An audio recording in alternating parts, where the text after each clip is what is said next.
This kid, he could see something that others just didn't seem to notice. Hunters have to clear dungeons before they break. Otherwise, monsters spill out to feast on the world. Claude isn't high level. Even so, he's always diving into the toughest dungeons to grow stronger and protect people. One day, he'll reach the top. His current party isn't exactly powerful. It should be enough for this dungeon. Inside the subway, Claude noticed something was wrong. When they spotted the monsters, the leader was the first to charge in. The others scattered like total amateurs. The healer's range was too short, and the party's tank was focused on attacking, not defending the mages. When a sneak attack came straight for our protagonist, he understood. This place wasn't normal, and this team he'd joined, something was really off about them. The reason for all this was the leader. Apparently, their plan was for everyone else to die here. The other hunters were furious with their leader, ready to die fighting, but Cloud saved the first one from a fatal blow. The team's mage felt it, the pure terror of being seconds from death, and he just froze. That's when Claude started shouting orders, directing the girl and the others. Once the monsters were defeated, the team turned their rage on the leader. He had to be insane trying to get them all killed. It made no sense, until now. It was finally clear. Their leader had been possessed by a demon. These creatures feed on the negative feelings of humans to get stronger. These guys had never seen anything like it. Only Claude knew what was happening. A demon's power can use your own fears against you,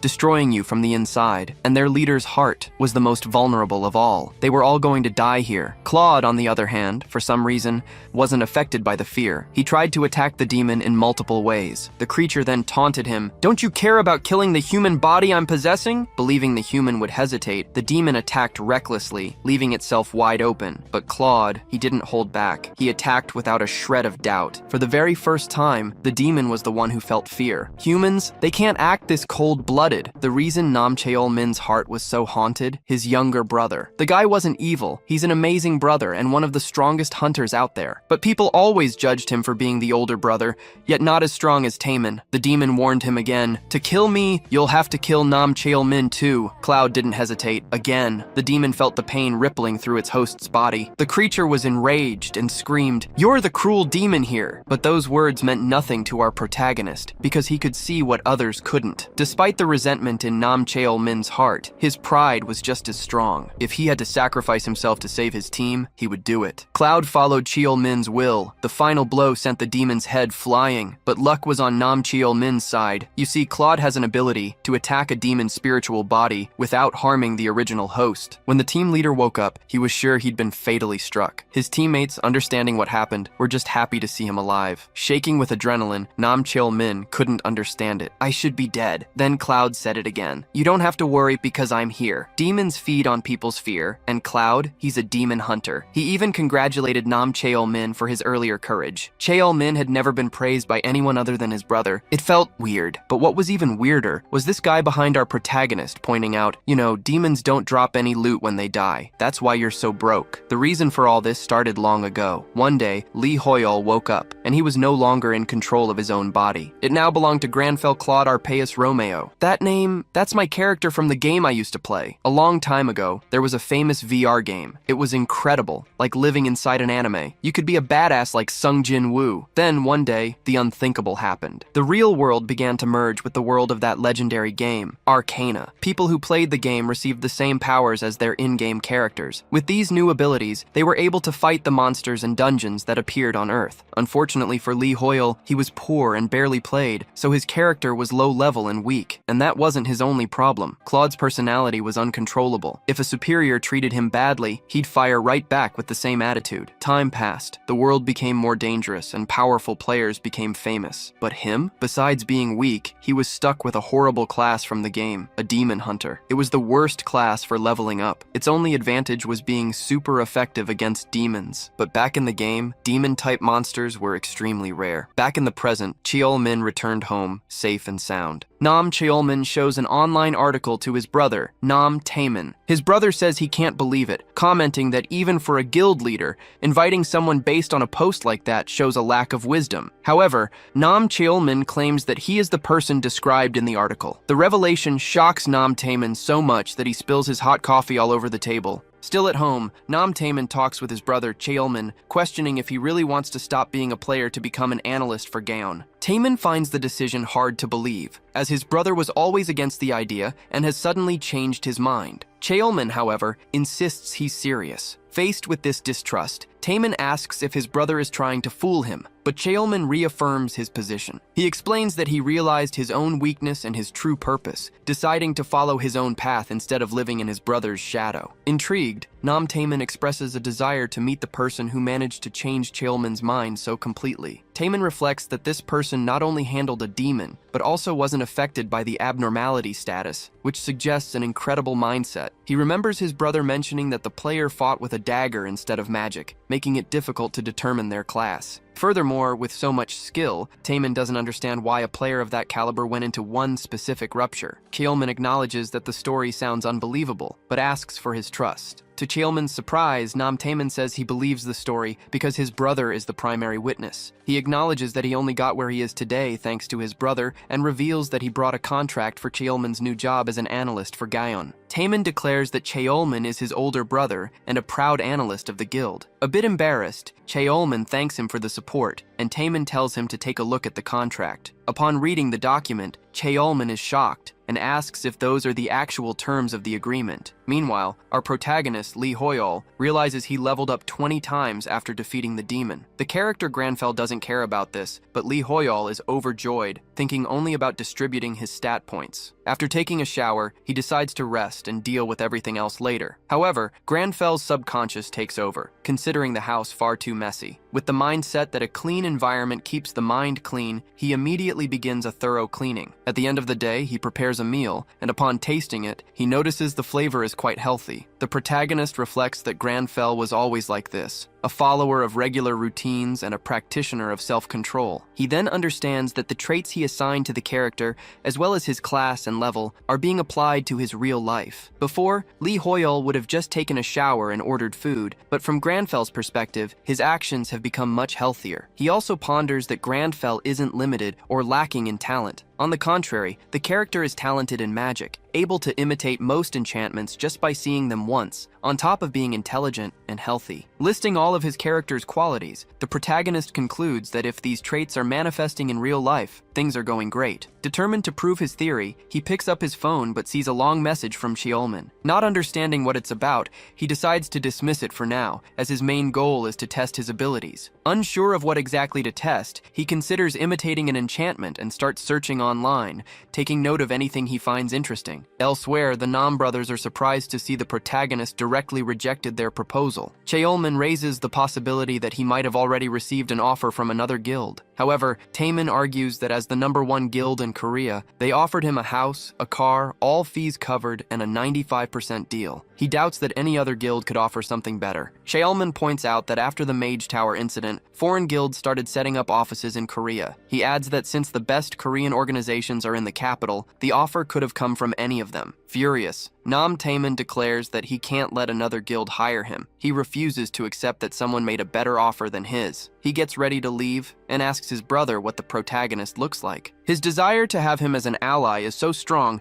that he wants to know everything about the player to convince him to join their guild. Nam Cheolman thinks for a moment and describes the protagonist as someone who isn't flashy, but who looks like an aristocrat from a fantasy novel and wears elegant clothes. Back to our protagonist, he continues to study enchantments. A short time later, he manages to understand the fundamentals of magic, concluding that he can use it as long as he has mana. Lee Hoyol attributes this quick understanding to the fact that his character, Granfell, is a genius. Now, certain that he can use magic, he decides it's time to distribute his skill points. Unsure of the full extent of Granfell's talents, he thinks it's best to be open to all possibilities. He then allocates 2 points to stamina and agility and 7 points to mana. During the process, Lee Hoyol suddenly remembers the sad backstory he wrote for Granfell, but he doesn't understand why the memory appeared just then. Regardless, he decides to put 1 point into the luck stat, believing it's for his own good, since Granfell will have to work extremely hard from now on. Even with just 1 point, his character's luck stat nearly doubled. He even thinks that maybe he'll find a coin on the ground the next day. However, when he wakes up, he gets a shock. Instead of a simple coin, he received a class quest. After the game Arcana became reality, quests became rare, since there aren't many NPCs in the real world to give them out. Normal quests are already uncommon, but our protagonist received a class quest, which at first seemed like a common one for a demon hunter. However, he remembers that this is no ordinary quest. He reads a news report stating that the #1 ranked player, Guyver, of the Paladin class, has started his own class quest. This type of quest is granted to only one person per class, making it a huge event, big enough to make the news. It's said that a player who gets one of these quests can rank among the very best. Rationally,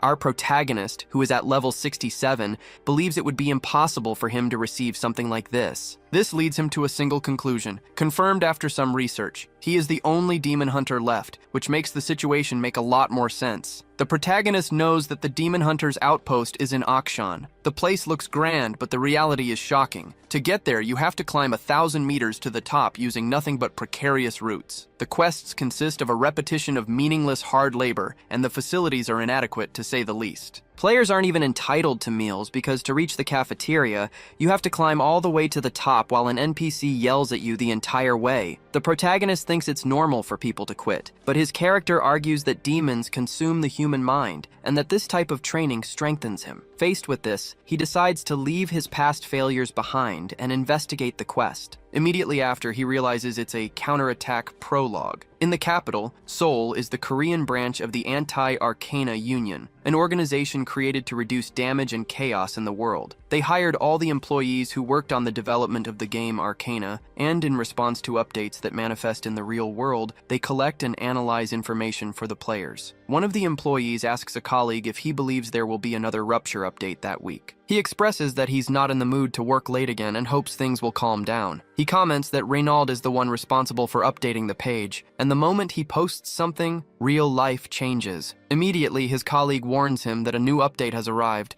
leaving them both shocked. The entire operations team is outraged, as they know they'll have to work even harder. This was no ordinary update. It reported that a demon would appear soon, along with a rupture called the Count's Fortress. New monsters were named as a threat, and the Count was apparently a dungeon boss. The threat level was estimated at 430, a value well above the rank 1 player, who was at level 403. The employees conclude that this update is impossible to beat, not even with all the high-ranking players or an entire guild combined. They consider asking the Mage Tower for help, but remember that the NPCs there rarely act unless the tower itself is in danger. This realization only increases the team's despair, as they believe a rupture of this magnitude will destroy everything around it, since the monsters could escape into the real world. One employee declares that the update is unthinkable, as it could shatter the balance of everything, and that only a miracle could resolve the situation. Back to our protagonist, his system instructs him to train his body for the mission ahead, assigning a series of exercises. However, he doesn't feel much of an improvement and questions if anything has changed since he was in Akshan. His entire body trembles as he suddenly began to train intensely. He can barely make a proper sandwich, which, for someone so particular about food, is an unpleasant experience. Despite this, while his inner self is collapsing, his character's persona tries to remain optimistic. He feels good, as if he has accomplished something, and recognizes that if it weren't for the pride of his character Granfell, he would have given up at the start. He manages to complete the mission and thinks he has earned a well-deserved rest, but the very next day, he's back to training since his system gave him no break. The routine becomes even more intense, and after a week, the pace doesn't let up. As soon as he completes one training mission, another appears immediately. He manages to finish the task every day thanks to the influence of his character, Granfell, but he wonders how many more times he'll have to repeat the process to be rewarded. He even starts to think that the reward might just be a healthier body. However, his system alerts him that he has completed the weekly challenge, rewarding him with 2 points of vigor and 2 of dexterity. Status points as rewards are rare, especially permanent ones, and items that boost stats are usually expensive. The protagonist is happy to have increased his attributes by 4 points without even leveling up. Because of this, he concludes that repeating this type of quest might not be so bad, since the reward is great. Right after, he hears the news about the new update that has caught everyone's attention. The report states that most guilds have declared they will be dropping out of the new Rupture raid due to the high danger. After the update titled Territory of the Count's Family, a new monster named Count Ascura appeared. He is described as a level 430 vampire demon, the highest level ever seen, indicating the raid's difficulty will be just as high. Because of this, the Korean branch of the UAA announced they had nothing to declare at the moment. The protagonist wonders if anyone in the world could possibly defeat such a monster. Many are saying the final boss of this raid will be the strongest in history, which is terrifying people, especially after learning that the top guilds have refused to participate. The protagonist knows that demons are the opponents players struggle with the most,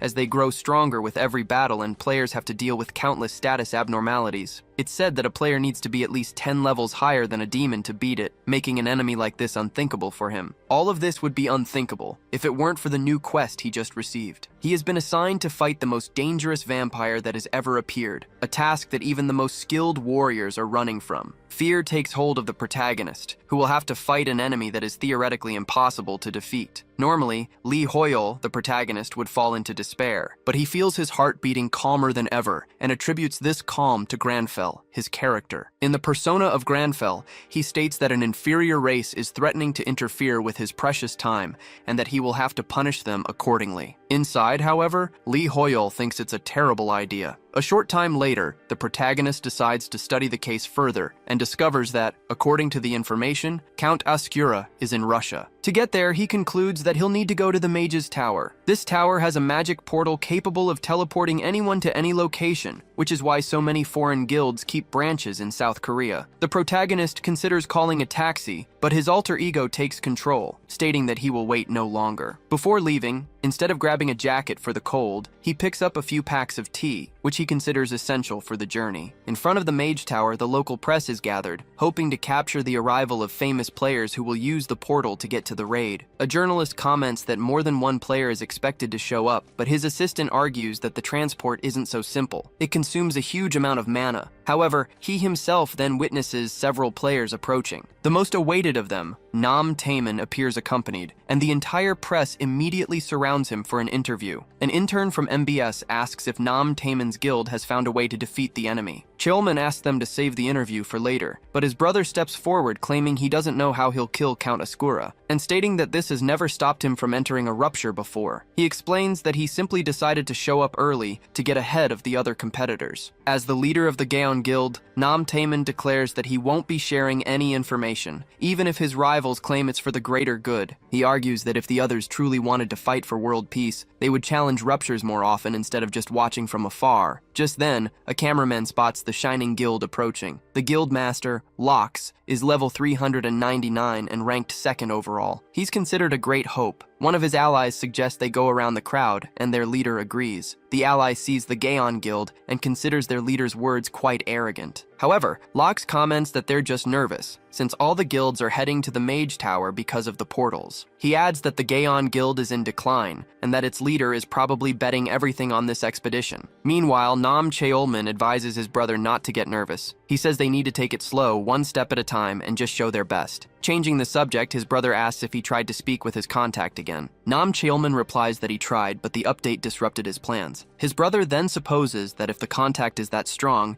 he'll probably show up for the raid. Meanwhile, the protagonist decides to take a bus to the tower. During the ride, he studies videos about magic, trying to learn more about it. He concludes that there are 3 levels to activating magic: inspecting mana, interfering with it, and finally, manifesting it. In an attempt, the protagonist successfully conjures fire in his hand, but since he's on public transportation, he ends up scaring everyone around him. The driver warns him not to use dangerous abilities inside the bus. The protagonist apologizes, surprised that he was able to perform the magic right away. He understands that he learned the skill just by watching videos, which puts him at ease. However, when he looks at his system, he notices the skill hasn't been activated, as new skills usually appear immediately in the status window. He then wonders if this could be some kind of bug in the system. Upon arriving inside the Mage Tower, a place he had only ever seen from the outside, he spots a portal. Staring at it, he feels a void, as if he could manifest the portal's magic himself, which seems even easier than the fire ignition he performed earlier. However, just as the protagonist was about to test his theory,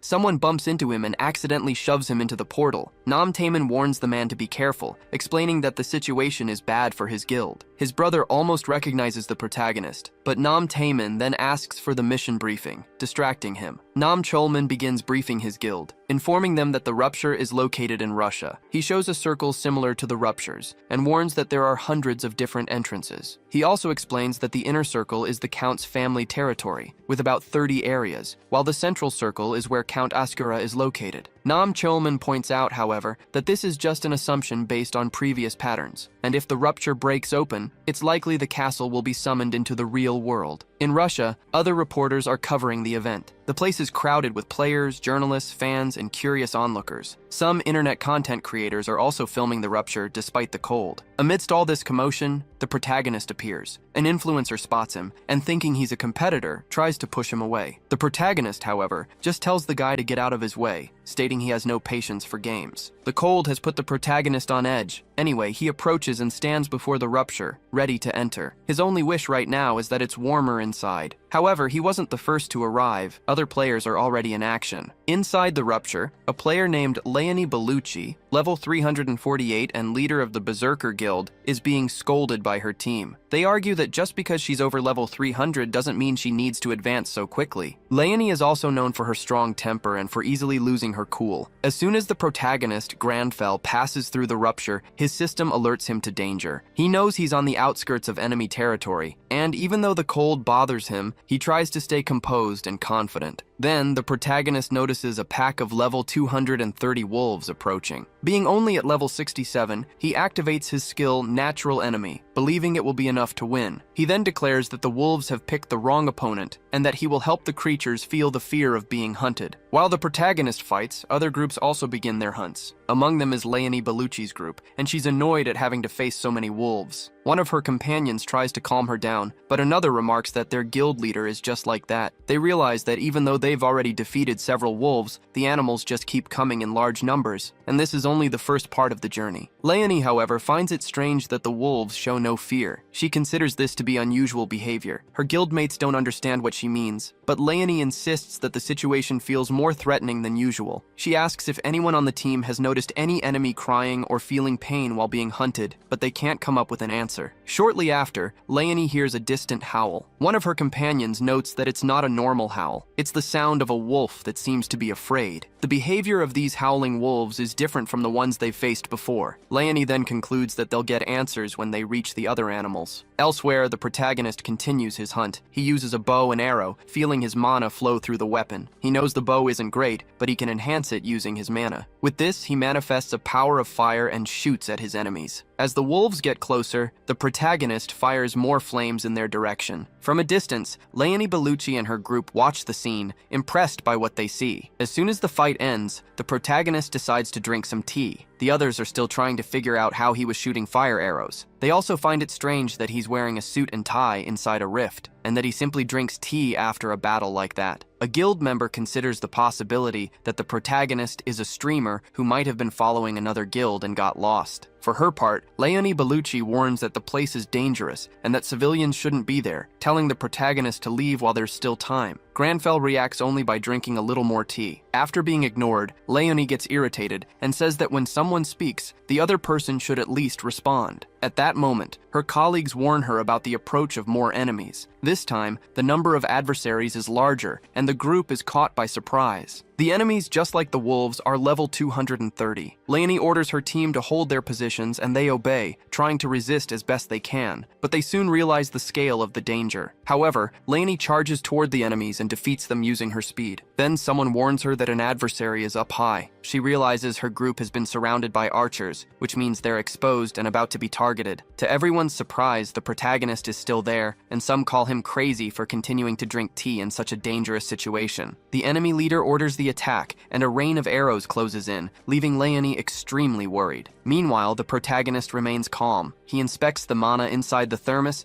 and concludes that it's easy to manipulate. He thinks that to manifest the ability he wants, he would need a huge amount of mana that he doesn't have at his current level. However, he considers that if magical enchantments aren't skills, the situation changes. With that, he manipulates his own thermos and gets a satisfying result. Leonie tries to protect herself as best she can, until she realizes the arrows haven't hit them yet. Her group is also left wondering what happened. When they look, they notice that a stone barrier has protected everyone from the projectiles. Leonie considers that it might be alchemy, but notes that she's never seen anything like it before, as skills like this are hard to perform. Quickly, the protagonist approaches and explains that it isn't a skill, revealing that he is in fact using pure magic. The fact that a protective wall appeared so effectively surprises the entire group. Even the protagonist himself is impressed with his own capabilities, as he didn't have much time to test them before entering the rift. However, there's no time for reflection, because the enemies haven't given up the attack. They've decided to approach on the ground and are trying to surround the heroes, which makes the protagonist realize he'll also need to take action. The guild leader orders her companions to prepare for combat and tells the protagonist to help, reminding him that they are both in danger. Granfell prepares to fight, and, to Leonie Bellucci's surprise, he summons a bow. During the combat, one of the heroes gets injured and a teammate calls for a healer, but in doing so, he exposes himself to enemy attacks. Before he could be hit, someone interferes to save him, and he realizes the attack was stopped with just a single arrow. An arrow shot by the protagonist. In a mix of doubt and surprise, Leonie Bellucci tries to understand how his skills work, but her admiration only grows as Granfell reveals a new trick with every attack. This time, he uses a fire arrow and hits the nearest enemy. Leonie realizes that the same warrior is using the skills of a mage, an alchemist, and an archer, which leaves her even more confused, making her wonder who exactly was standing before her. Not long after, the heroes manage to defeat the enemies once again. One of the guild members informs his leader that there are no more opponents around. She praises her team's work, but her mind is elsewhere. Leonie Bellucci doesn't understand why the protagonist is alone in a rupture of this level,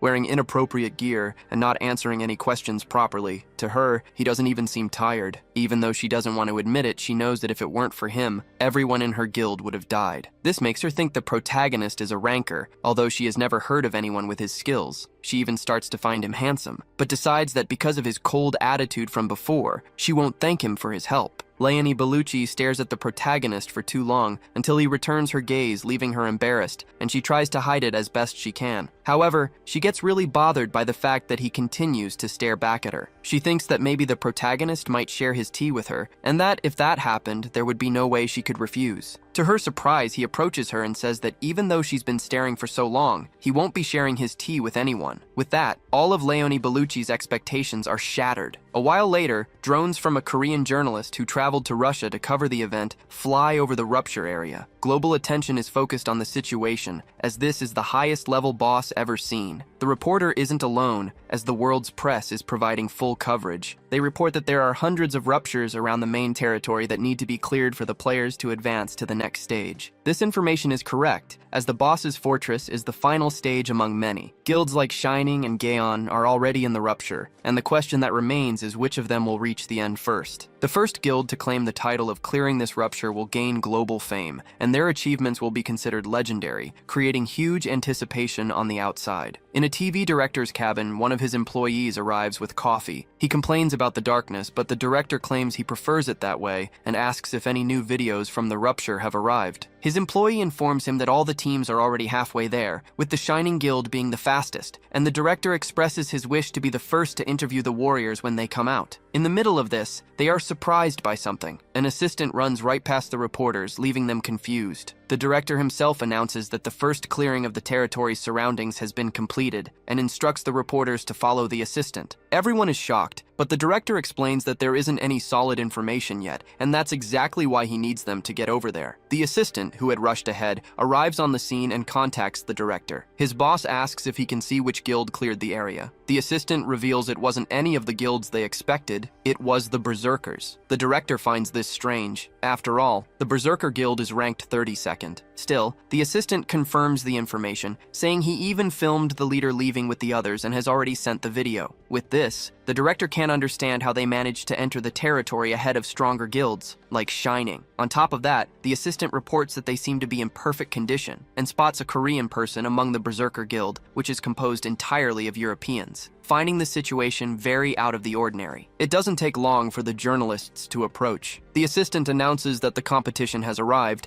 and that he'll try to get an exclusive interview. He approaches the protagonist, asking for an interview about what happened inside and his relationship with the Berserker Guild. However, Granfell simply tells him to get lost. He adds that his patience has a limit and is about to run out, leaving the assistant speechless. The other reporters try to swarm the Berserker Guild, all trying to speak with the leader about what happened. She, however, claims she has no comment. Her colleagues seem to enjoy the attention, but Leonie Bellucci is in no mood to give interviews at that moment. The journalists insist, arguing that this is a huge opportunity for her guild. However, all Leonie Bellucci can think about is how irritating the protagonist is, because he was the one who led the clearing, not her. Looking around, she realizes he's no longer there. One of her teammates informs her that the protagonist left, saying he was going home quickly before continuing on, which leaves Leonie Bellucci wondering how that could even be possible. Leonie Bellucci is furious with the protagonist. She was already considering giving him credit in the interview, but instead, he just turned his back and walked away. She claims that interviews can change a guild's value and status, and she can't believe the protagonist had a good reason for doing that. Amidst all this, reporters spot a blue rupture nearby, from which the Gaon Guild emerges. They were the ones responsible for clearing that portal. The reporters immediately try to interview the Gaon members, but their leader, Nam Taemin, spots the Berserker Guild and doesn't understand why they're there. A reporter congratulates him for being the second to complete the clear, and Nam Taemin realizes they weren't the first. Leonie Bellucci tries to say something, but no one can hear her, and a tense atmosphere settles between the groups. A while later, at his guild's camp, Nam Taemin watches the day's updates with his brother. On television, he hears Leonie Bellucci say that Gaon isn't the only good guild in South Korea, which makes him angry. He feels provoked. He comments that even though Leonie's guild might have been the first to clear the rupture, the fame seems to be making her act crazy. He adds that the Berserker Guild only spouts nonsense since it's impossible for a guild as good as Gaon to exist in Korea. However, his brother, Nam Chelman, realizes that the Berserker leader actually just meant that she found another Korean player in the rupture. Indignant, Nam Taemin asks who this supposedly amazing person could be. Nam Chelman isn't sure, but he only knows one Korean strong enough for such a feat. Meanwhile, the protagonist, Lee Hoyle, is taking a shower. He desperately needed one, as the cold was bothering him. His only wish at the moment was to get some sleep after a refreshing shower, but his character, Granfell, didn't feel the same way. Granfell claims the house got too dusty during his absence, and therefore needed a cleaning. After the cleanup, Granfell even prepares the next day's meal, which eases some of Lee Hoyle's exhaustion. Lee Hoyle takes the opportunity to check his stats and realizes he didn't get anything useful from the battle loot, although he did at least level up to 86. Still, he considers it a small reward for the dangerous challenge he faced. Analyzing the situation, he concludes that magic consumes less mana than skills, which allowed him to use more spells in battle. However, he noticed his mana regeneration is very slow, and he knows he doesn't have any equipment to fix that. On top of that, his Demon Hunter class already offers few benefits. Lee Hoyle believes that, luckily, the other guilds showed up to face the monsters, since the situation would have been much worse without them. Granfell, on the other hand, thinks this is all due to Lee Hoyle's weakness. The character shows no humility, stating that if someone underestimated him, he would prove his worth, and if someone overestimated him, he would surpass their expectations and make them a reality. Lee Hoyle blames himself for giving these very traits to his own character. After this reflection,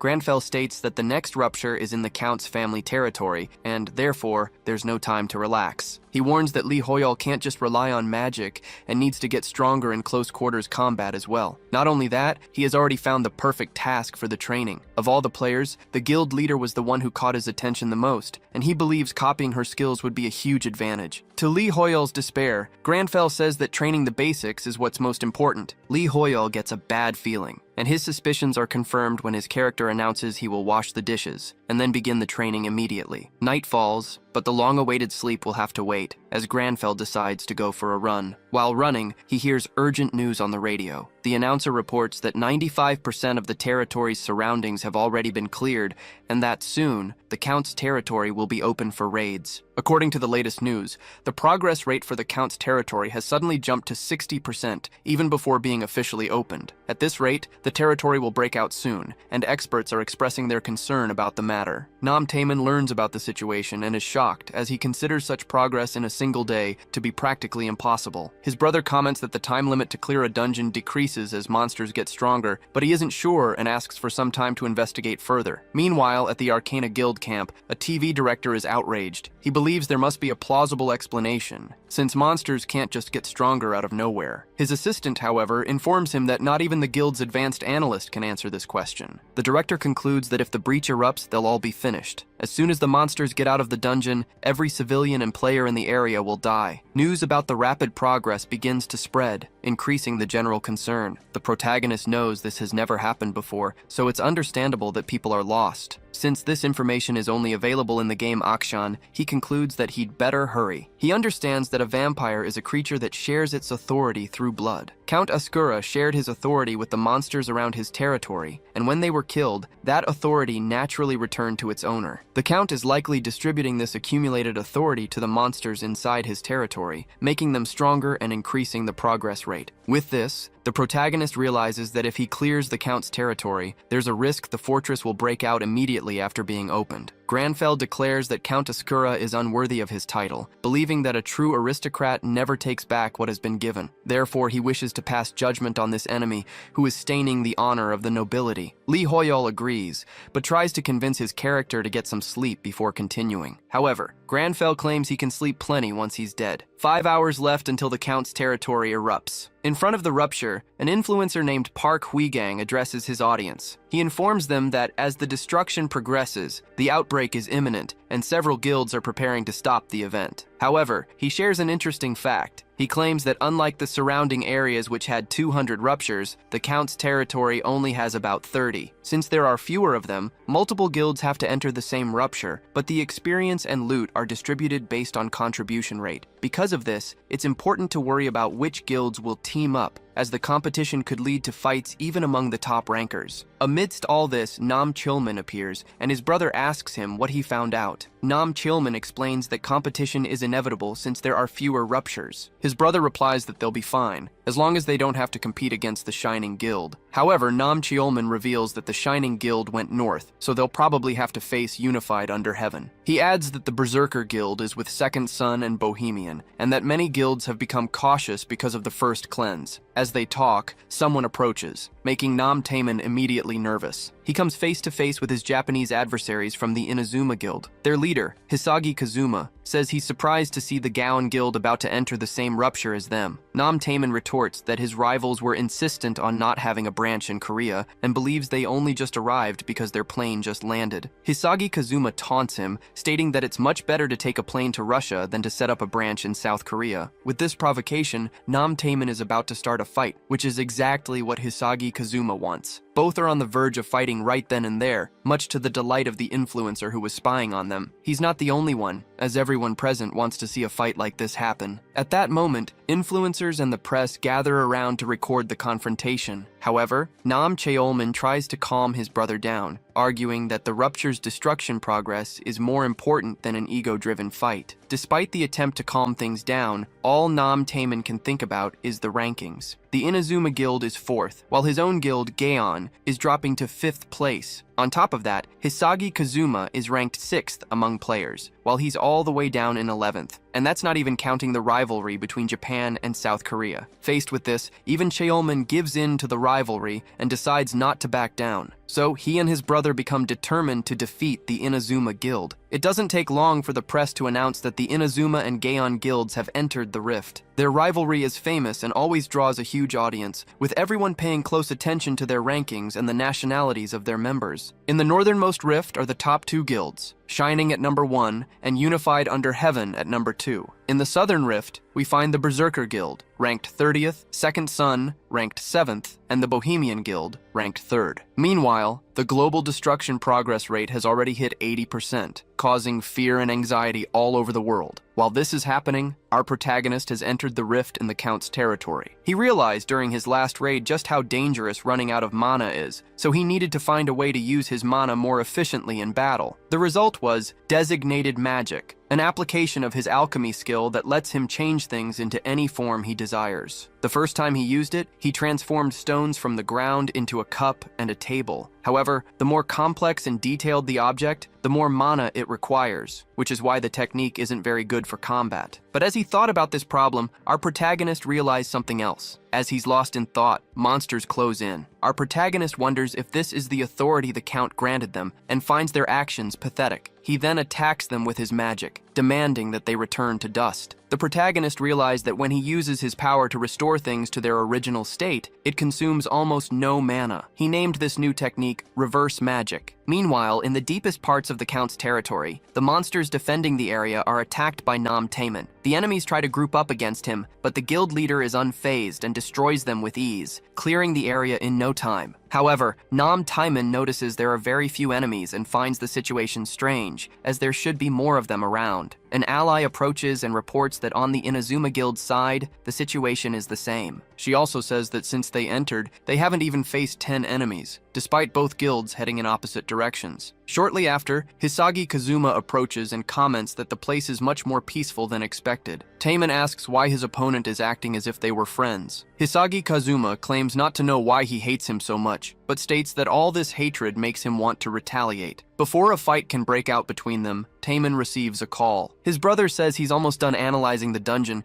but he can't send him a video. Taemin reports that he's in some kind of town square. Desperate, his brother tells him to get out of there immediately. At first, Taemin doesn't understand why, but he soon notices something approaching. The Count's level 350 knights arrive. Immediately, the heroes realize the danger surrounding them, but now there's no time to escape. Taemin realizes enemies are on all sides, and so does his rival. Taemin knows a knight has far more destructive power on flat terrain like this, and because of that, he has no contingency plan. Hisagi Kazuma, on the other hand, says he doesn't like the idea, but suggests they join forces for a brief moment. They see adversaries approaching from all directions and realize that if nothing is done, everyone from both guilds will perish. Taemin's brother warns him that the unified Under Heaven Guild also suffered heavy losses in an ambush by knights, and urges him to retreat to a different type of terrain. However, at this point, Taemin has nowhere to run. Just when their hope was lost, a magical attack strikes the enemies and pushes them away from the heroes. A surprising event even for the guild leaders. A stone pillar emerges, separating them from the enemy cavalry. Taemin wonders who could have summoned such a protection. Shortly after, a warrior approaches. From a distance, Cheomin recognizes him immediately, but doesn't understand how the protagonist pulled off such a feat. While the heroes are still in shock, the protagonist appears before them. Elsewhere, a streamer says he was a bit late, but now he'll continue following the Gaon Guild. He follows the tracks they left behind, but his chat warns him that he's not the only one. So, he informs his followers that he'll go after the Inazuma instead of Gaon. However, upon hearing an explosion, he decides to follow the noise to investigate what it's about. And that sound, it came from the stone pillars the protagonist had summoned all over the battlefield. The appearance of the pillars makes everyone wonder who the newcomer is, since he summoned the entire structure without saying a single word. Hisagi Kazuma realizes that someone with such power must have a massive amount of mana. He also notices that instead of battle gear, the protagonist is wearing formal attire, fueling the curiosity about this unknown hero. In the meantime, some enemies manage to slip between the pillars, but the stone structures slow down the horses. Seeing this, Taemin says thanks can wait for later. Now it's time to fight. Believing the battle has become winnable, he closes in, as his enemies are now at a disadvantage. Hisagi Kazuma also perceives the shift and orders his allies to attack, igniting an intense battle. Meanwhile, the streamer records everything with his mouth wide open, especially impressed by the sudden appearance of the unknown mage. From the protagonist's perspective, he's using his reverse magic against the enemies, but to the streamer, it looks like the hero is fighting the entire cavalry all by himself. The streamer can't believe his eyes, because a scene this incredible is a truly rare sight. The protagonist takes out a silver dagger to fight, but he doesn't want to decrease its durability. He considers manipulating the dagger's mana to transform it, and then revert it back to its normal state, but he's not sure if it will work. He remembers that when he transformed a stone into a cup, it took on the durability of a cup, and when it turned back into a stone, it regained its original durability. Theoretically, the same thing should happen with his dagger, so the protagonist transforms it into a spike and performs a test strike. After the strike, he restores the dagger to its original form and realizes that everything worked just as he predicted, concluding that this will be incredibly useful going forward. After the battle ends, Taemin is lost in thought, as he finally stands before the warrior his brother praised so much. Now that he's witnessed the protagonist's power with his own eyes,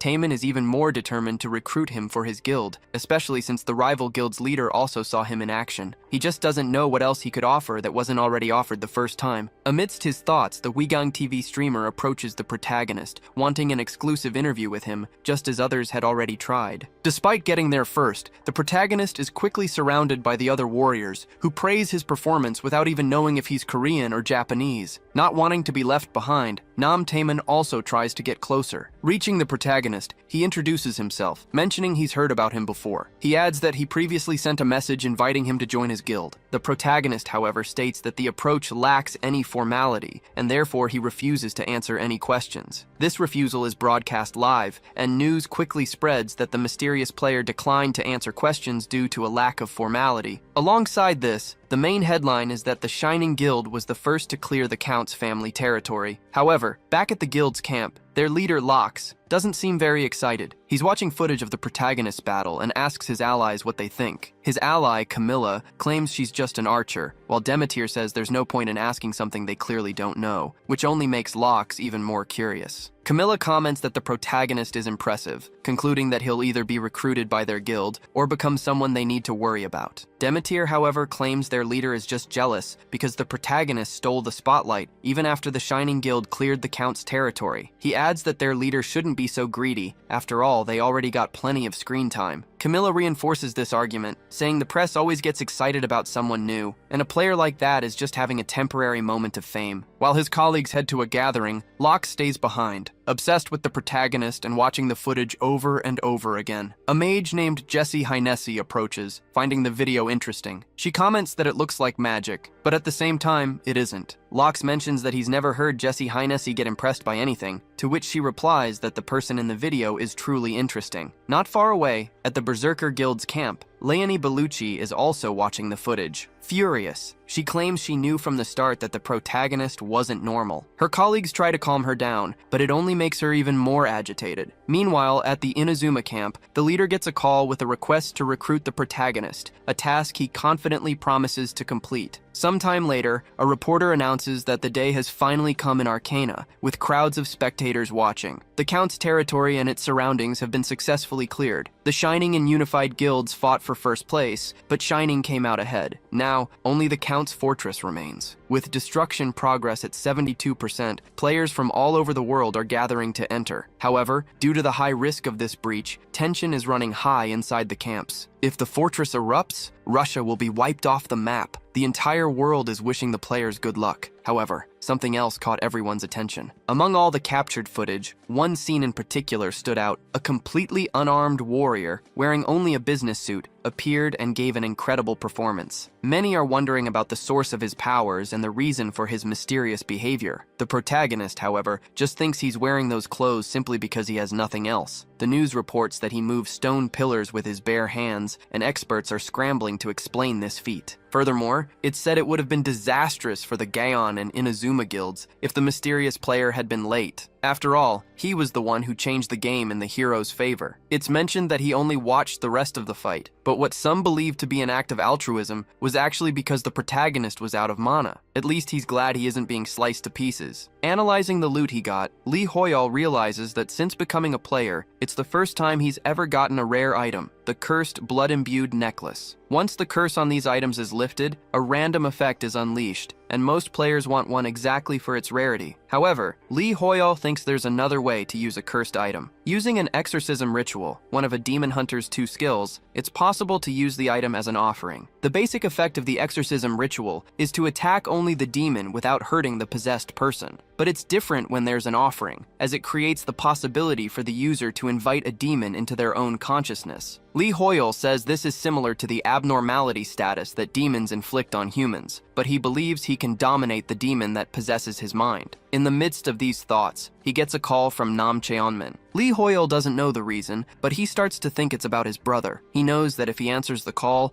his character might say something inappropriate, and since he's in a hurry, he thinks it's better to just reply by text. When the brothers see the response, they are shocked. Just like last time, the protagonist replied in a short and direct way. Nam Taemin feels regretful, because even though he knows this is the least of his problems, he wishes he could apologize for his lack of formality and offer something better than last time. Watching their meeting on TV, he agrees that he was, in fact, very informal. From the protagonist's expression, they conclude he was absolutely furious. Anyway, Nam Taemin knows there's nothing he can do, since his calls are going unanswered, so he decides to focus on the main objective. The destruction percentage is at 83%, so he thinks he can rest for another 10 minutes before jumping into action. Right after, however, a tremor startles them, and Nam Taemin asks what's happening. Urgent breaking news flashes on the TV. The Count's family fortress has abruptly erupted. The rupture, which was apparently still a few percent away from happening, has collapsed, and Russia has entered a state of evacuation. Massive casualties occurred around the camps at that same moment, and the borders with Russia are being shut down. On top of all that, the Count's family fortress is now appearing in the real world. In the middle of all the chaos, the protagonist arrives on the scene. Soon, some people recognize him from TV. They see the protagonist walking in all alone and think he's crazy for doing it. But for our hero, nothing else matters. He enters the enemy's fortress and immediately comes face to face with a statue.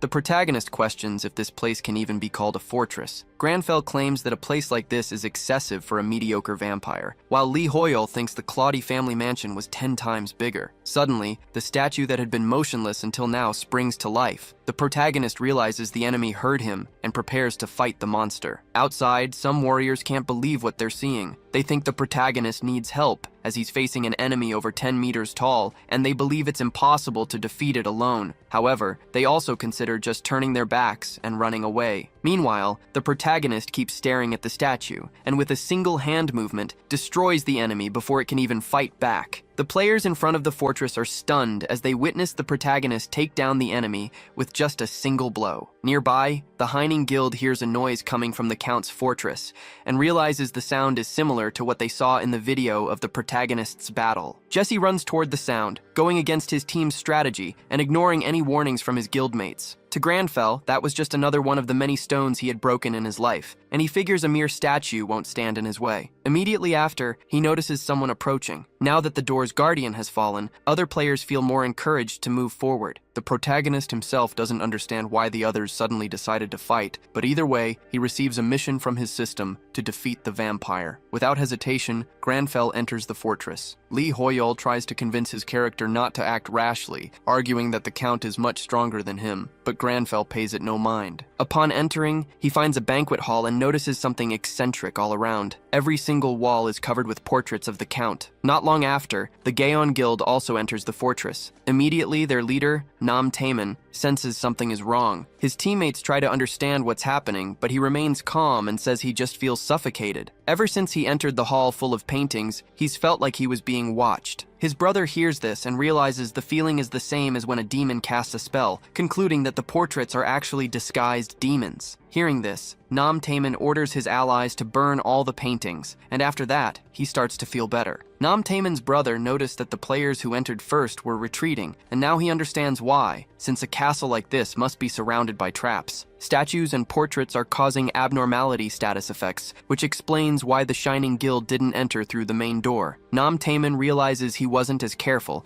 and that because his class is barbarian, the most susceptible to this type of anomaly, the situation could get worse from here on out. Back to our protagonist. As soon as he came across the same portraits, he dismissed them all as trash. He also says that to eat while looking at portraits like those, a person would need a strong stomach. He claims the statues are even worse, and pities the stones that were used to create something so horrendous. His criticism isn't limited to the decor, as he claims the entire castle is horrible, with several hallways that lead nowhere, indicating the place wasn't planned correctly. After walking for a bit, he comes across a large staircase and concludes he's finally heading in the right direction. Considering the layout and the horrible smell, he figures he's facing the center of the fortress. If he's right, behind that door is the dreaded Count Ascura. The protagonist notices the place is quieter than usual and assumes that other players probably haven't managed to get here yet. However, defying his expectations, Jessie Hynesi approaches, saying she has finally found him. She claims she was captivated by the protagonist's magic and just had to meet him in person. Lee Hoyle is amazed to see the girl floating, while Granfell remains cold and calculating. Jessie says she grew so curious about him that she couldn't wait. She explains that she watched his video over and over but couldn't figure out the secret to his powers, so she wants to know right now. Meanwhile, the protagonist thinks that while he's carefully conserving mana, this girl is using it like it's nothing, which he considers incredibly rude. So he takes Jessie's shoulder, places her on the ground, and tells her to be more polite, as that's the bare minimum for someone asking to be taught. Jessie is suddenly startled, but not by the protagonist. Instead, she's terrified by what she sees behind him, as all the commotion has awakened the Count. Quickly, the protagonist activates his skill called Natural Enemy. As the Count approaches, he says he was curious to see who woke him, and realizes it's just two humans. He calls them fools, claiming to be superior to all humankind. But unlike Jessie, the protagonist is not intimidated by the enemy at all. He says he finds it funny that such a vulgar vampire lives in an even more wretched place. With that, the protagonist takes out his necklace imbued with cursed blood and chooses it as an offering. Holding the item, he declares to the Count that he will teach him a lesson for pretending to be a genuine aristocrat. After this, the protagonist activates the skill Exorcism Ritual and prepares to begin the vampire hunt. In the past, Granfell imagined that by using the necklace against the Count, he could lure him into a fight inside his own consciousness. However, Lee Hoyol argued that to do this, he needed to make the enemy feel fear, something Granfell claimed wasn't a difficult task for a demon hunter. Still, Lee Hoyol warned him that the Count was level 430, and if anything went wrong, he could be possessed forever. Back in the present, the Count scoffs at the protagonist's necklace. He admires his opponent's arrogance, but states that he is still just an insect compared to his power. Jesse realizes the Count is absorbing the power he once shared with his subordinates. Lee Hoyol is aware of this. He knows that normally, the Count would be 300 levels above him, and if he absorbed all his power back, he would become even stronger. However, to everyone's surprise, the Count stops attacking and is trapped in the necklace. Granfell, surprisingly, had everything under control, which makes the Count furious. Despite admitting the trick is unique, the Count claims it won't be enough to defeat him, as he can easily bypass such a simple trap. After saying this, the Count summons a series of explosions. He also says he was curious to see how entertained he could be, but his opponent couldn't even manage that, since he was now just ash. To his surprise, Granfell challenges the Count once more, asking if he really thinks he's facing an inferior. Annoyed, the Count questions how his opponent is still alive. Granfell tells the Count to pay closer attention to his surroundings, stating that in reality, it is the Count himself who is dead. The Count is terrified by this claim because, right in front of him, he sees his own defeated body. This catches him completely by surprise, to the point where his mind begins to collapse. Granfell had planned everything in advance, successfully trapping his enemy in a mental prison. Outside, Jessie doesn't understand what's happening, as all she can see is the Count muttering while the mage remains perfectly fine. The protagonist then mocks the Count, saying his enemy is scared. This makes the Count even more nervous, and he demands silence. However, because he's weak, the Count can't hit his opponent, but the entire top of the castle is destroyed. Jesse is thrilled and states that the protagonist predicted exactly what would happen, but in his mind, he admits he just got lucky. Anyway, he continues with his exorcism ritual ability, which allows him to attack the demon that possessed him without getting hurt in the process. However, a different effect can be achieved by using an offering, allowing the user to force the demon into their own consciousness. The winner of this mental tug-of-war depends on their individual strength, and Granfell wouldn't lose a battle like this. In the end, Lee Hoyol can't believe his character was so effective. Even Jessie is impressed, and,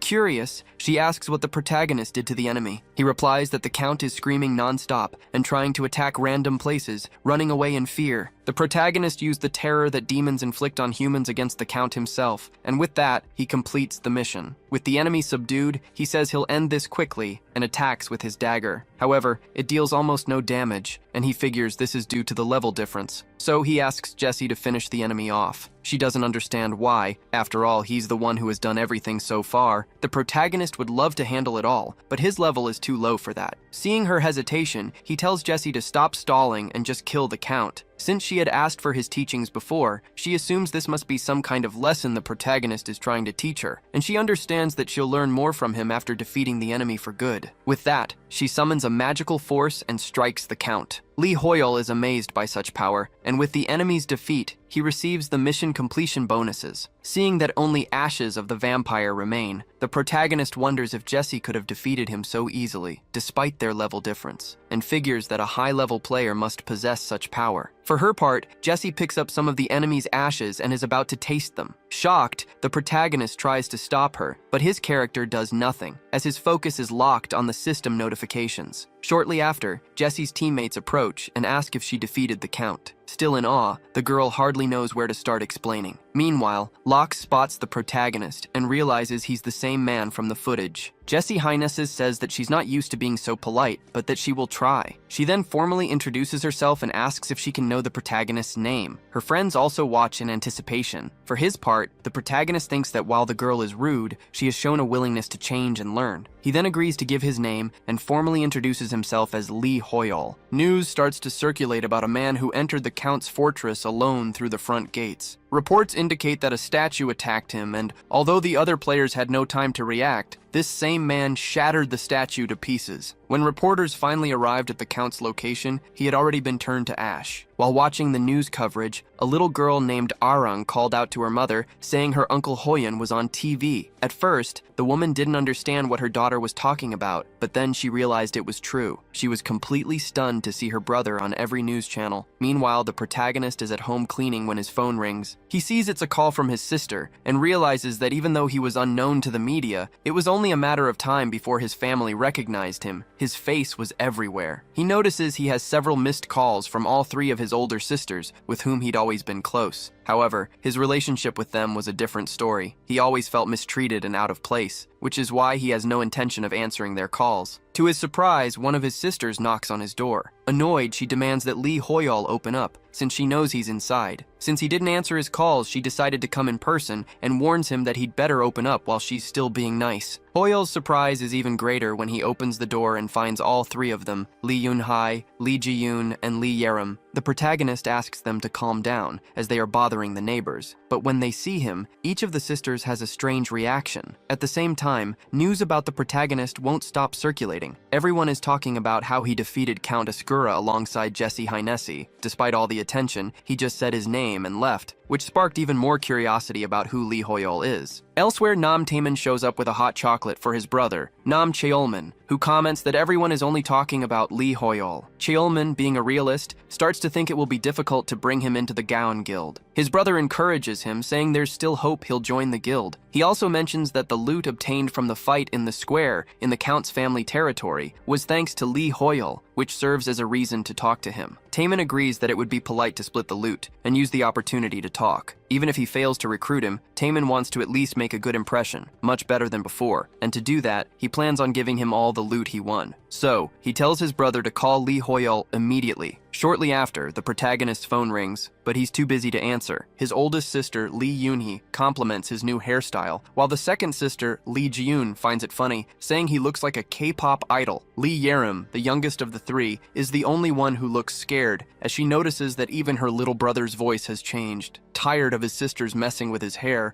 the protagonist offers them some tea, but his new look remains the main topic of conversation. Lee Yerim realizes her brother is a player now, and asks if he's been synchronized with his character. Meanwhile, the other two are having fun, claiming to remember the old days, even though the protagonist knows it's already been 10 years. The sisters recall that he used to call himself Grandfell, and was always saying he wanted to dye his hair platinum blonde, which makes him cringe inside. On top of that, they laugh at how he greeted them like an aristocrat. Lee Yerim is the only one who isn't laughing. In fact, she's worried and asks if her brother is in danger. She explains that she was very surprised by the news and heard that players get hurt all the time. The fact that he didn't answer her calls only made her worry worse, and she warns him that she'll tell their parents, who are the only ones who still don't know. Seeing her so worried, the protagonist wants to apologize and reassure his family, as he's confident in his actions. However, his character's persona speaks louder, stating that the demon hunter Granfell is more than suitable for the job. So, he claims his sisters shouldn't worry so much. After a while, they say their goodbyes and ask him to keep in touch. Lee Yerim also advises her brother to save his money instead of just lending it out. Hearing this, Lee Hoyol realizes he has no savings, just the reward from clearing the rupture. This is the main source of income for players, provided by the developers of Arcana, and the amount varies depending on the difficulty and contribution rate. There are rumors that the Cosmo company went bankrupt and that the CEO, Raymond Shawn, is paying with his own money. Filled with anticipation, he decides to check his bank account to see how much he's earned. Meanwhile, at the Korean branch of the Shining Guild, Jessie is being questioned about what she knows of Lee Hoyol. Her colleague, Camilla, insists she must know something since she defeated the Count alongside him,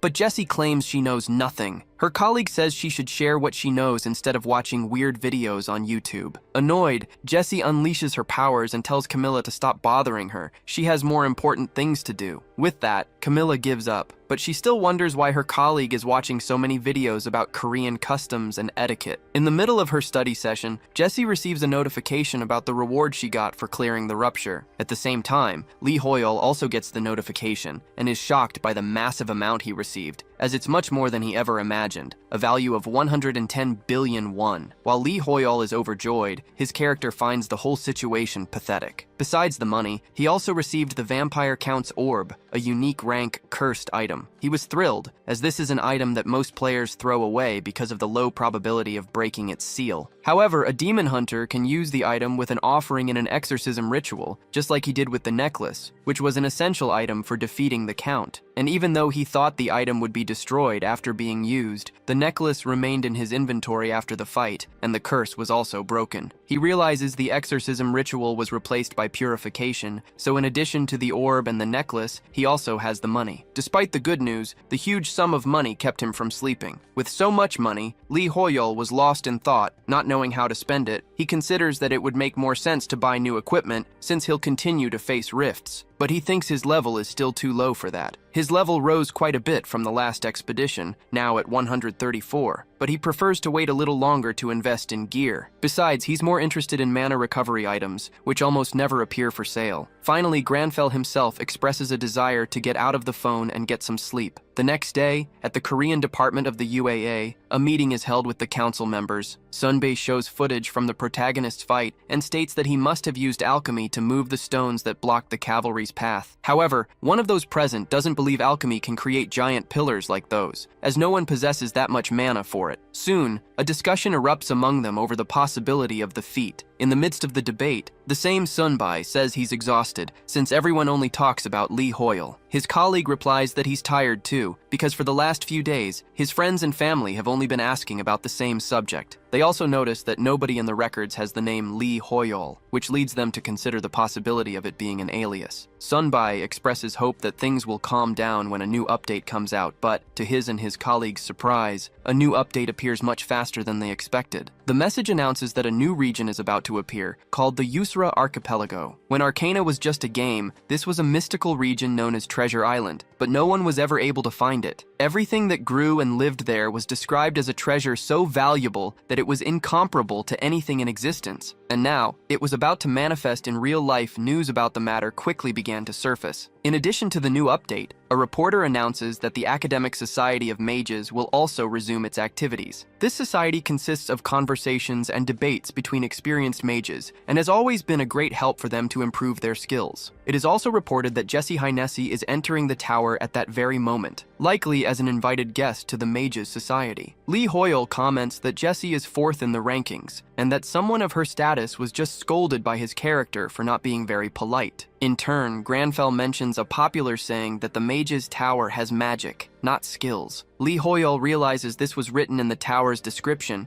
when Arcana was just a simple game, but now he thinks the society could be useful to him. However, Granfell states that he will only leave after he finishes washing the dishes. In the Mage's Tower, many are present for the meeting. Among them is Cleo, an experienced mage affiliated with the tower, who is very excited to see so many mages gathered together. She is curious to know what kind of research results will be presented this time, on top of the fact that the head mage, Marcello, will be speaking to everyone. In the midst of her thoughts, Cleo is almost knocked over by a clumsy mage, but he was the only one who got hurt. The girl was protected by a magical barrier around her, and even calls the mage an idiot. However, someone approaches and tells Cleo not to call others idiots. This person explains that the barrier was created by the Tower Master specifically for this meeting. Jesse adds to this, saying that it's a magic that's difficult for anyone without an invitation to see. Upon seeing Jesse, Cleo's entire attitude changes, and she immediately starts apologizing, claiming she was in the wrong. Still, Jesse tells her that she doesn't owe her an apology. She then instructs Cleo, saying that she is the guide and must lead all the guests to the Crystal Hall. Cleo reports that, in fact, Jesse is the last one to arrive, since everyone on the list is already present. However, Jesse asks if they can't wait just a little longer. Cleo doesn't understand why, but Jesse says she has a good feeling, and that she thinks someone else will be arriving soon. She wasn't wrong, as the protagonist also decided to join the rest of the mages. Upon arriving, he thinks that every time he comes to the tower, it's always the same thing, with people everywhere. He figures everyone there is trying to get to the Yusra Archipelago on the very day he decided to show up. To make matters worse, Lee Hoyol is recognized in the crowd, and everyone's attention turns to him. The protagonist starts being treated like a celebrity, with people wanting to take pictures and ask questions. In the midst of this, someone grabs his bag, stopping him from moving forward. The man claims to be a fan and says he won't stop bothering him until he gets a photo. Irritated, the protagonist thinks about the expensive tea he stored in his bag, tea he paid for with his own hard-earned money. Grandfell then responds to the guy in the most aggressive way possible, startling even Lee Hoyol. The protagonist starts to think he might be badly received if his character begins disappointing people like that. However, the opposite happens, as the man actually likes being cursed at. In any case, the protagonist tries to continue on his way through the crowd. He then notices a wall in front of him that seems different from the others, and decides to go check it out. On the other side is Cleo, who is startled by the protagonist's sudden appearance. He, in turn, says that it's an illusion magic worthy of praise. A short time later, the protagonist walks up the stairs with Cleo, who, however, doesn't know who he is. She thinks all the guests have already arrived and is surprised by the appearance of a stranger. Noticing the girl's discomfort, the protagonist asks what the problem is. A little embarrassed, Cleo replies that there's no problem at all. She just found it strange that he didn't have an invitation. Even so, she leads him to the meeting. In her thoughts, she reflects that the illusion magic was cast by the master of the tower, and that a mage without an invitation shouldn't be able to see through the barrier. Worried, the protagonist asks if he'll be blocked from joining the meeting for not having an invitation. Cleo, however, explains that people capable of seeing through the illusion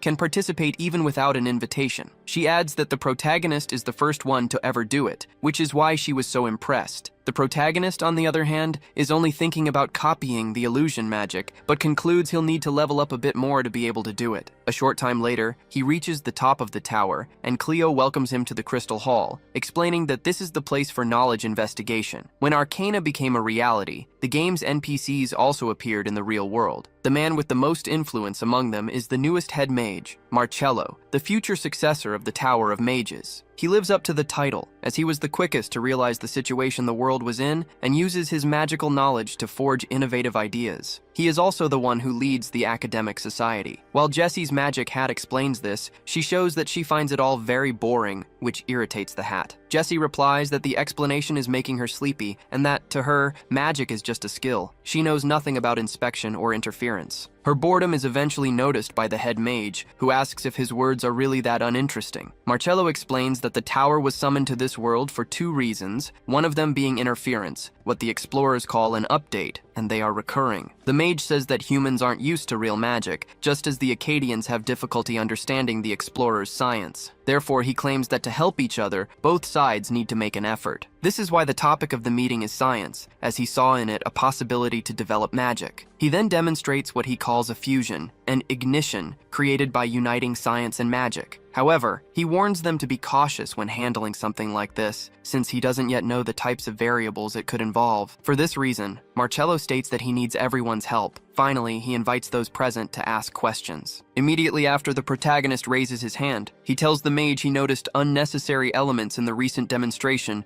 and asks what Marcello thinks about it. The head mage is caught by surprise with the question, and not just him, but everyone present is shocked to see someone questioning Marcello. The head mage notices he's looking at an unfamiliar face, but he reflects on the question. He responds by asking the protagonist why he believes there are unnecessary elements in his teaching. The protagonist claims it's simple and says he can feel a certain friction, explaining that magic and science are different concepts, and the unnecessary elements arise from that friction in the process of combining the two. After his explanation, the protagonist performs the same experiment as the head mage, claiming to have experienced a similar friction between skill and magic. The scene leaves the mage extremely surprised. It took him months to accomplish something like that, while a complete stranger did the same thing just by observing it once. The protagonist explains that although using centrifugal force in the interference process makes the process flawed, the results aren't bad. Lee Hoyol reflects that the original ignition consumed too much mana, and that's why he didn't want to use it. But using centrifugal force made the technique much more efficient. He concludes that he made an excellent choice in deciding to go to that meeting. At that moment, the mage concludes that this person can only be the explorer he's heard so much about, Lee Hoyol. He resolves to invite him to join his research. The proposal automatically transforms into a quest in the protagonist's system, giving him the option to accept or not. It's up to him to decide what to do. A while after the first explorers arrived at the Yuzra archipelago, one of them is incredibly excited. She's with Leonie, saying this reminds her of when they were both full of dreams about new adventures. She also mentions she should have brought a swimsuit, but Leonie insists they're not on vacation. Besides, the guild leader notes they aren't the first to arrive, since plenty of people are already there. Her colleague kisses her on the cheek, saying she looks very cute when she's mad. Another guild member finds it strange how many people are there,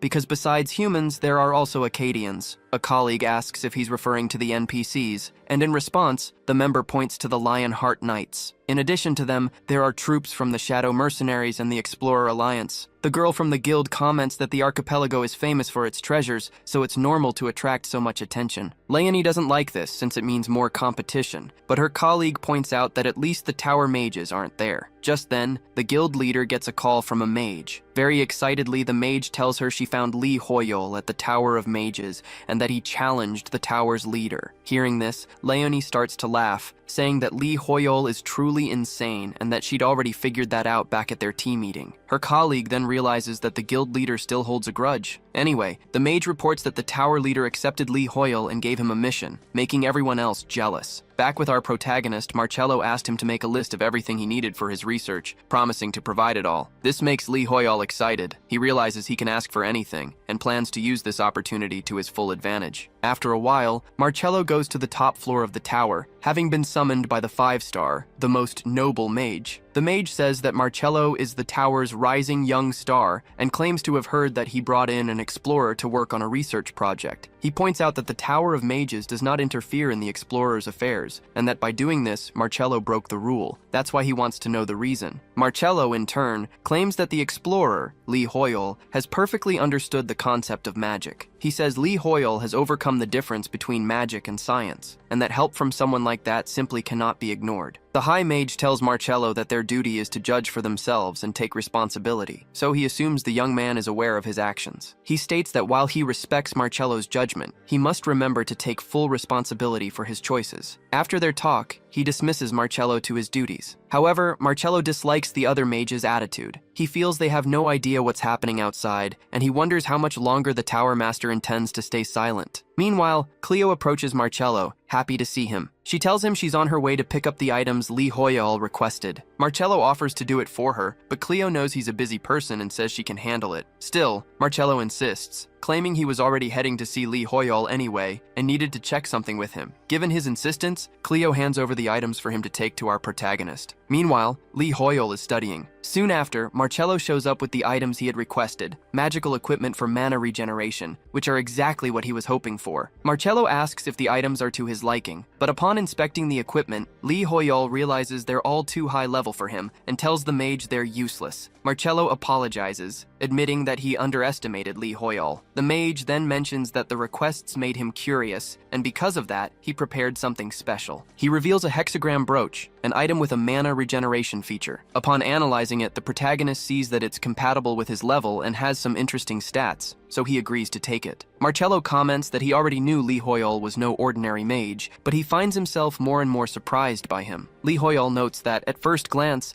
the item looks simple and cheap, but based on the mage's description, he starts to realize it might be much better than it appears. On the other hand, Marcello claims he can't properly proceed with the research at the moment, as there are needs in his magic, exactly as Lee Hoyol described. Hearing this, the protagonist says he will wait until they can continue. Marcello thanks Lee Hoyol for his understanding and expresses his belief that, with him, he will be able to change the Mage Tower. Back at the archipelago, the streamer Huigang TV is in action again, this time camped out while waiting for Lee Hoyol to appear. He comments that many players are arriving through the portals and believes the protagonist will soon show up too, stating that he won't leave until that happens. Upon hearing Lee Hoyol's name, another player approaches. His name is Kinver, and he isn't well liked by many, showing he dislikes that all the attention is focused solely on the protagonist. There was a group that distinguished itself after Arcana became a reality, and its members were willing to do whatever it took to achieve their goals. Whenever they showed up somewhere, an incident would occur, and according to rumors, Kinver is the cruelest among them. It's said that several players who entered rifts with this group have gone missing, and the fact that Kinver is interested in Lee Hoyol is drawing attention. He startles the streamer by saying it wouldn't be funny if Lee Hoyol overdid his clown act. Before leaving, Kinver warns that he'll be keeping an eye on the kid's stream and says goodbye. The streamer's chat goes crazy, and he is left perplexed, as some are saying Lee Hoyle shouldn't show up. Bothered by the comments,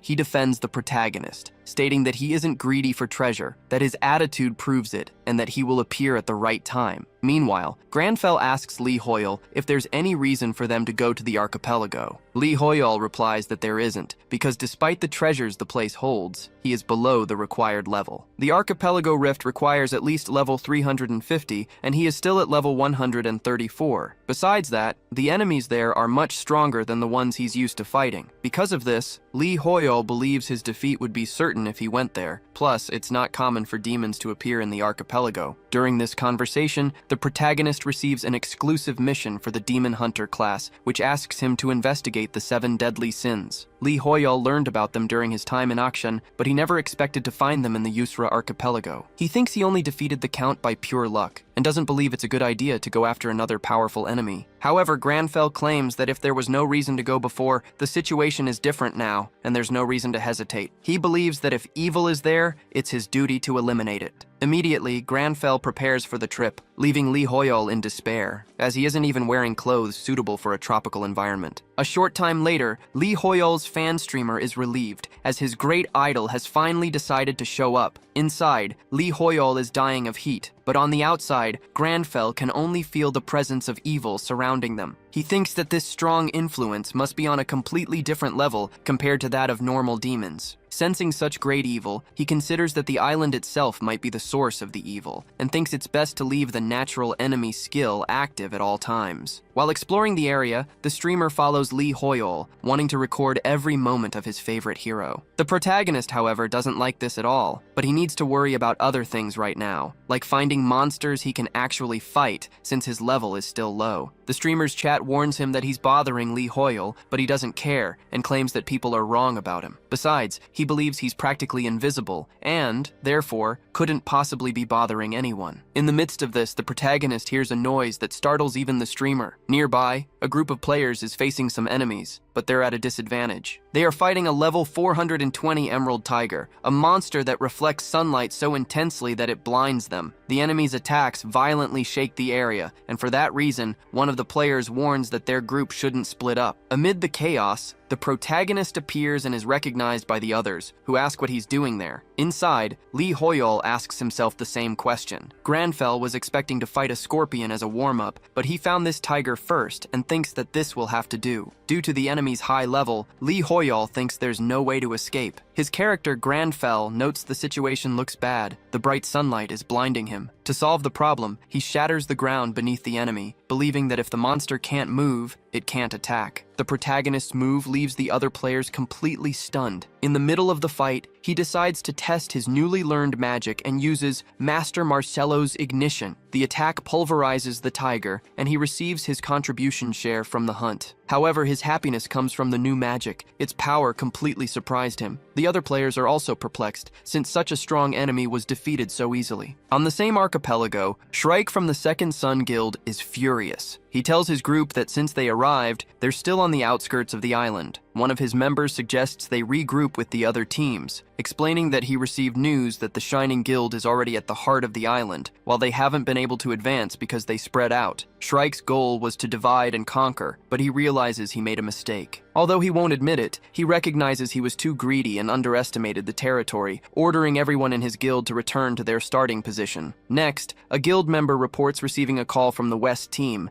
and suggests the leader take it. Shrike offers to go meet them, but is told they are already on their way. Confused, the leader demands an explanation. His subordinate then reveals that Lee Hoyle had already passed through their route, which is why they decided to find another path. While Shrike is still processing this, another subordinate appears with a report from the guild member who went to the Mages Academic Society. He says that Lee Hoyle received a quest from the head of the Mages and will likely be the first player to get a personal laboratory in the tower. Disbelieving that a player could have such a good relationship with an NPC, Shrike orders his analysis team to dig up everything they can on the matter. He now believes that Lee Hoyle might be more dangerous than the press imagines. Meanwhile, Lee Hoyol is celebrating the rewards from the last battle, while his character remains cold and calculating. He's happy about getting a unique ingredient, and thinks that with his new contacts in the Mage's Tower, it'll be easy to find someone to process it. A moment later, Granfell notices the atmosphere growing heavier. His character's sixth sense alerts Lee Hoyol that the situation is serious, and his system window appears again, warning him to investigate the 7 deadly sins. After the warning, an earthquake strikes right next to him. The protagonist's system alerts him that the island has been overcome by greed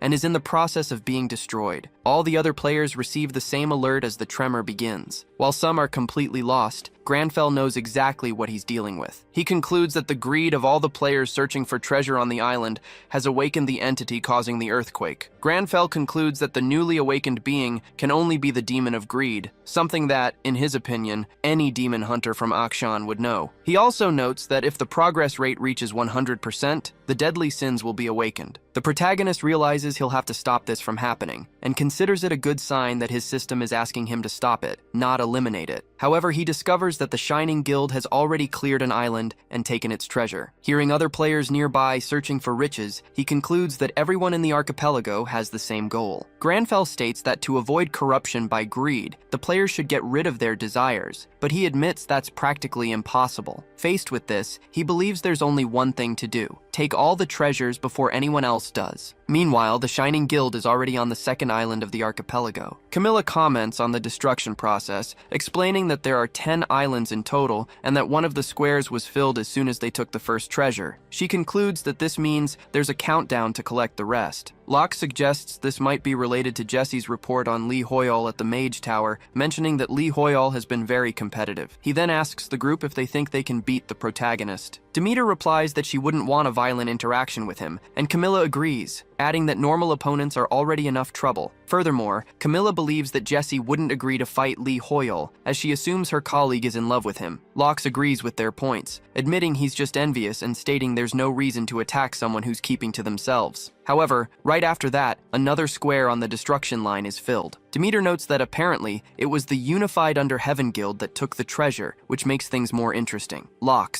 worried about being left behind, says they need to move as soon as possible. Back with the protagonist, Lee Hoyol asks Granfell what he means by taking all the treasures. Granfell replies that greed will destroy everything, so the only way to stop it is to take the treasures from the hands of the greedy. Immediately after, he comes across a group, and judging by their attire, realizes they are the Knights of Lionheart. Lee Hoyol didn't expect to find the Empire's best knights from the days of Arcana. Granfell greets their leader, Captain Harkon Kingsguard. Unlike his subordinates, Harkon acts politely and asks for the protagonist's name. He introduces himself as Lee Hoyol and says he didn't expect to find the Empire's knights in a place like this. For some reason, Harkon Kingsguard senses a different aura from the protagonist compared to other players. However, above all that, something else catches the captain's eye: the brooch Lee Hoyol is wearing. But before they could talk any further, a sudden attack strikes, nearly hitting the protagonist. Confused about what just happened, one of the knights guesses it might be a meteor. Immediately after, he realizes it's the owner of the island, a level 450 giant golden fanged turtle. The captain quickly orders his men to prepare for battle. They realize the enemy is about to attack, and the captain shouts for everyone to spread out. The turtle's destructive power is immense, and the knight's vision becomes obscured, preventing them from getting close to the target because of its sheer size. In the middle of the chaos, the captain grows worried when he sees his right-hand man Enoch about to be crushed. Desperate, the captain yells for his ally to get out of there. However, just a moment later, the turtle stomps on the ground, and the impact hits everyone around them. As soon as the captain regains his sight, he sees that the protagonist has protected his ally. Lee Hoyol created a wall out of thin air, which raises questions among the knights. But he states there's no time to talk, as the enemy is still standing. The turtle prepares to attack again, and the captain orders the squires to form their defenses. Meanwhile, the protagonist realizes he needs to conserve his mana, so he doesn't run out quickly. Then Harkon Kingsguard gets his attention. He thanks him for his help and makes a promise. If he continues to fight alongside them until the end, the Knights of Lionheart will swear to return the favor and will never forget this day. Since this was exactly the help the protagonist needed, he accepts without hesitation, concluding that by helping each other, they'll have a better chance of defeating the monster. From a distance, a streamer obsessed with the protagonist records the whole scene, satisfied that he managed to capture the moment. The chat warns him about the danger of being so close to the fight, but he assures them he's keeping a safe distance from the monster. Meanwhile, the leader of the Lionheart Knights orders his army to advance with honor. As the army attacks the monster on the front lines, the protagonist analyzes the situation and concludes the enemy's weak point is its head. He thinks it would be better to attack its legs to make it easier to get to the top. Nearby, Enoch stares at the protagonist, looking frightened. Although he's grateful for the help, Enoch thinks it's an exaggeration for his captain to make an oath of loyalty to an explorer, a privilege that, until now, was reserved only for members of the royal family. Watching the knights fight, Lee Hoyol initially thinks they are weaker than he expected. However, he realizes that it's actually the monster that is incredibly strong, and the knights can't deal any significant damage. Since all the warriors are short-range classes, only those at the front can fight, while the others just wait for their turn to attack. The protagonist understands that if the situation continues like this,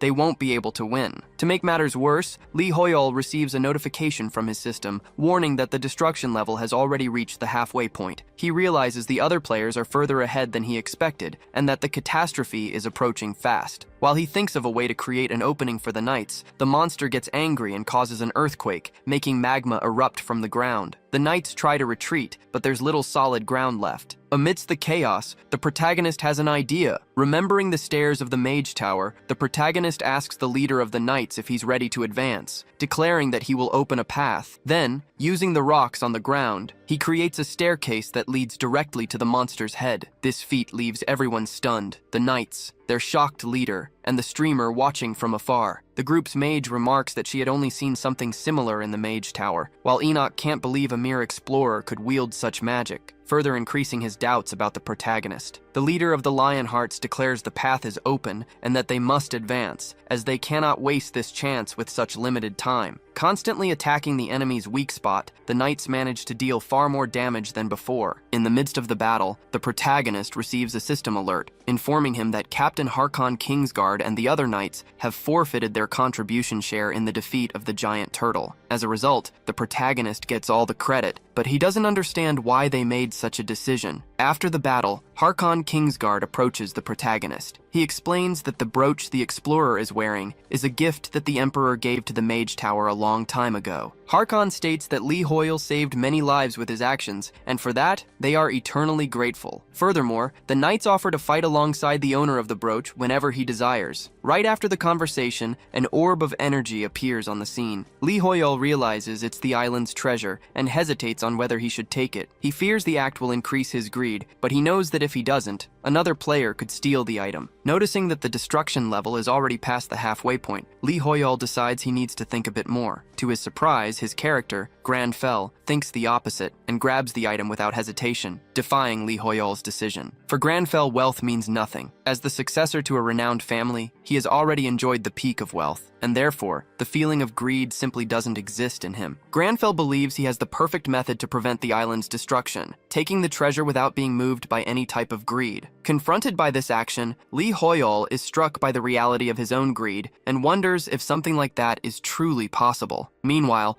from a distance, the protagonist is being watched by his enemy, Kinver, who notices his interaction with the Lionheart Knights. Kinver thinks that Lee Hoyle can keep collecting his treasures, but that eventually he will be confronted. In that instant, one of Kinver's surviving victims tries to stand up, saying that the Shrike of Second Sun will get him. Those, however, are his final words, as Kinver kills him, adding him to the list of players who have already perished at his hands. Kinver believes this display of force will be enough to finish off all his opponents at once. The streamer obsessed with the protagonist gets excited, seeing Lee Hoyle take the treasure without the greed progress increasing. However, upon inspecting the item, Lee Hoyle is disappointed. Despite it being an epic treasure, he only got a broken crown and was hoping for something better. He's starting to think this is some kind of joke. Then, his system alerts him that the Lionheart Knights have joined his party. The Knights' captain, Harkon Kingsguard, declares he will follow Lee Hoyle from now on, fulfilling the promise he had made. Lee Hoyle, who hadn't taken the promise seriously, now realizes that the captain and his army have actually become his allies. Harkon Kingsguard states he doesn't know the protagonist's goals, but he declares that he will be his shield and sword within the archipelago. Surprised and thrilled, the protagonist reflects that he now has the best knights on the continent as his allies, and that no monster will be a match for him. Agreeing to have them on his team nearby, Kinver continues to observe the protagonist. When an ally asks why the destruction progress hasn't changed even with Lee Hoyle taking the treasure, Kinver replies that there's nothing to fear. He explains that although Lee Hoyle is a stronger target and has company, he has already prepared a surprise for him at the docks. The moment the protagonist gets on a boat to leave, a toxin will hit him. Kinver is confident that not even the knights can do anything against this trap, making the treasure completely irrelevant. However, the protagonist spots something high up in a tree, which makes Kinver, the observer, almost fall over in shock. Kinver feels the bloodlust from Lee Hoyle's gaze alone and doesn't know what to do, thinking he's been discovered. In reality, Lee Hoyle was just looking at an animal that caught his attention. But Harkon Kingsguard saw something beyond the animal and warned the protagonist about a watcher in the trees, which terrifies Kinver even more. After Harkon's warning, the protagonist tries to see who the knight was referring to, but he only spots a squirrel and is left confused. His focus shifts when the system alerts him that only 2 treasures remain before the archipelago is destroyed. Since he took an item without increasing the greed, he concludes that only 1 treasure is left for someone else to find. His main concern now is to go after that last treasure to get there before the others, even though he thinks the destruction rate won't reach its maximum. Harkon Kingsguard states that he will do whatever the protagonist wishes. Still in shock, Kinver is so terrified he can't even speak to his ally on the radio. In his mind, he concludes that Harkon Kingsguard wanted to capture him, but Lee Hoyle decided to move on, though he doesn't know if it was out of pity or caution. Regardless of the reason, he realizes he almost died and decides to abandon the mission. He then warns his allies to stay out of Lee Hoyle's way if they want to stay alive. Kinver's ally, Park Hyun-jun, is outraged. He doesn't understand the sudden change in behavior and complains that Kinver just hung up on him. He's furious for having invested and even borrowed money to buy the poison Kinver asked for, only to see him back out now. When one of his men tries to calm him down, Park Hyun-jun retorts that it's easy for them to stay calm, since they weren't the ones who paid out of their own pockets. Despite his companions' attempts to control him, he accuses them of being way too calm and starts to suspect they conspired with Kinver against him. Ignoring their denials, Park Hyun-jun demands to know how much they made behind his back. The commotion caused by Park Hyun-jun startles some birds, and the noise catches our protagonist's attention. The captain asks if something is wrong, but Lee Hoyle can't say for sure. At the same time, he receives a danger notification similar to the last one, but it indicates a much greater threat. His demon hunter instincts are warning him of imminent danger. Meanwhile, Park Hyun-jun starts attacking his own allies. One of them comments that Park Hyun-jun was always crazy about money, but he never imagined it would come to this. Park Hyun-jun in turn screams that they took money to betray him and sided with Kinver. Unbeknownst to them, the obsessed streamer is hidden nearby, broadcasting everything live. He manages to capture the moment Park Hyun-jun tells his allies he's just taking back what they stole from him. Terrified, the streamer runs as far away as he possibly can. He realizes the Supernova Guild is truly insane, and the rumors about them killing other players are all true. The streamer thinks he could be next if he's seen, so he tries to sneak away. In his rush, he bumps right into another player. It's members of the Explorers Alliance, and one of them asks the kid if he's being chased by a monster. The streamer believes he's safe now. He thinks that not even a guy who kills his own teammates for money would be able to fight an entire guild all by himself. So, he decides to stick close to the group to feel more secure. During the exploration of the archipelago, drones fly over the area. It's announced that the territory is divided into 10 islands, and each one has its own hidden treasure. The way to find the treasure varies on each island. It can be easy or difficult. The Shining and Explorers Alliance guilds have already obtained their treasures. Now, only one island remains to be explored, where several players and guilds are gathered. One of the first groups to arrive are the members of the Shining Guild, who have already secured 2 treasures. The Korean Guild, Gaon, also managed to get a treasure and is now searching for its second. Also present is the Inazuma Guild, which almost got a treasure, but Gaon arrived on the same island first and had better luck. The rivals, Second Son and Berserker, have also reached the final island. Everyone is waiting to see who will find the last treasure, while streamers cover the entire event. However, something unexpected happens that shocks everyone. The Knights of Lionheart arrive on the final island. No one expected to see the Empire's strongest knights searching for the treasures. On top of that, their captain, Harkon Kingsguard, is known to be above level 600. For the lower-ranked guilds, the situation is desperate. Everyone's surprise grows even greater when, from among the knights, Lee Hoyle appears. The protagonist once again becomes the center of attention,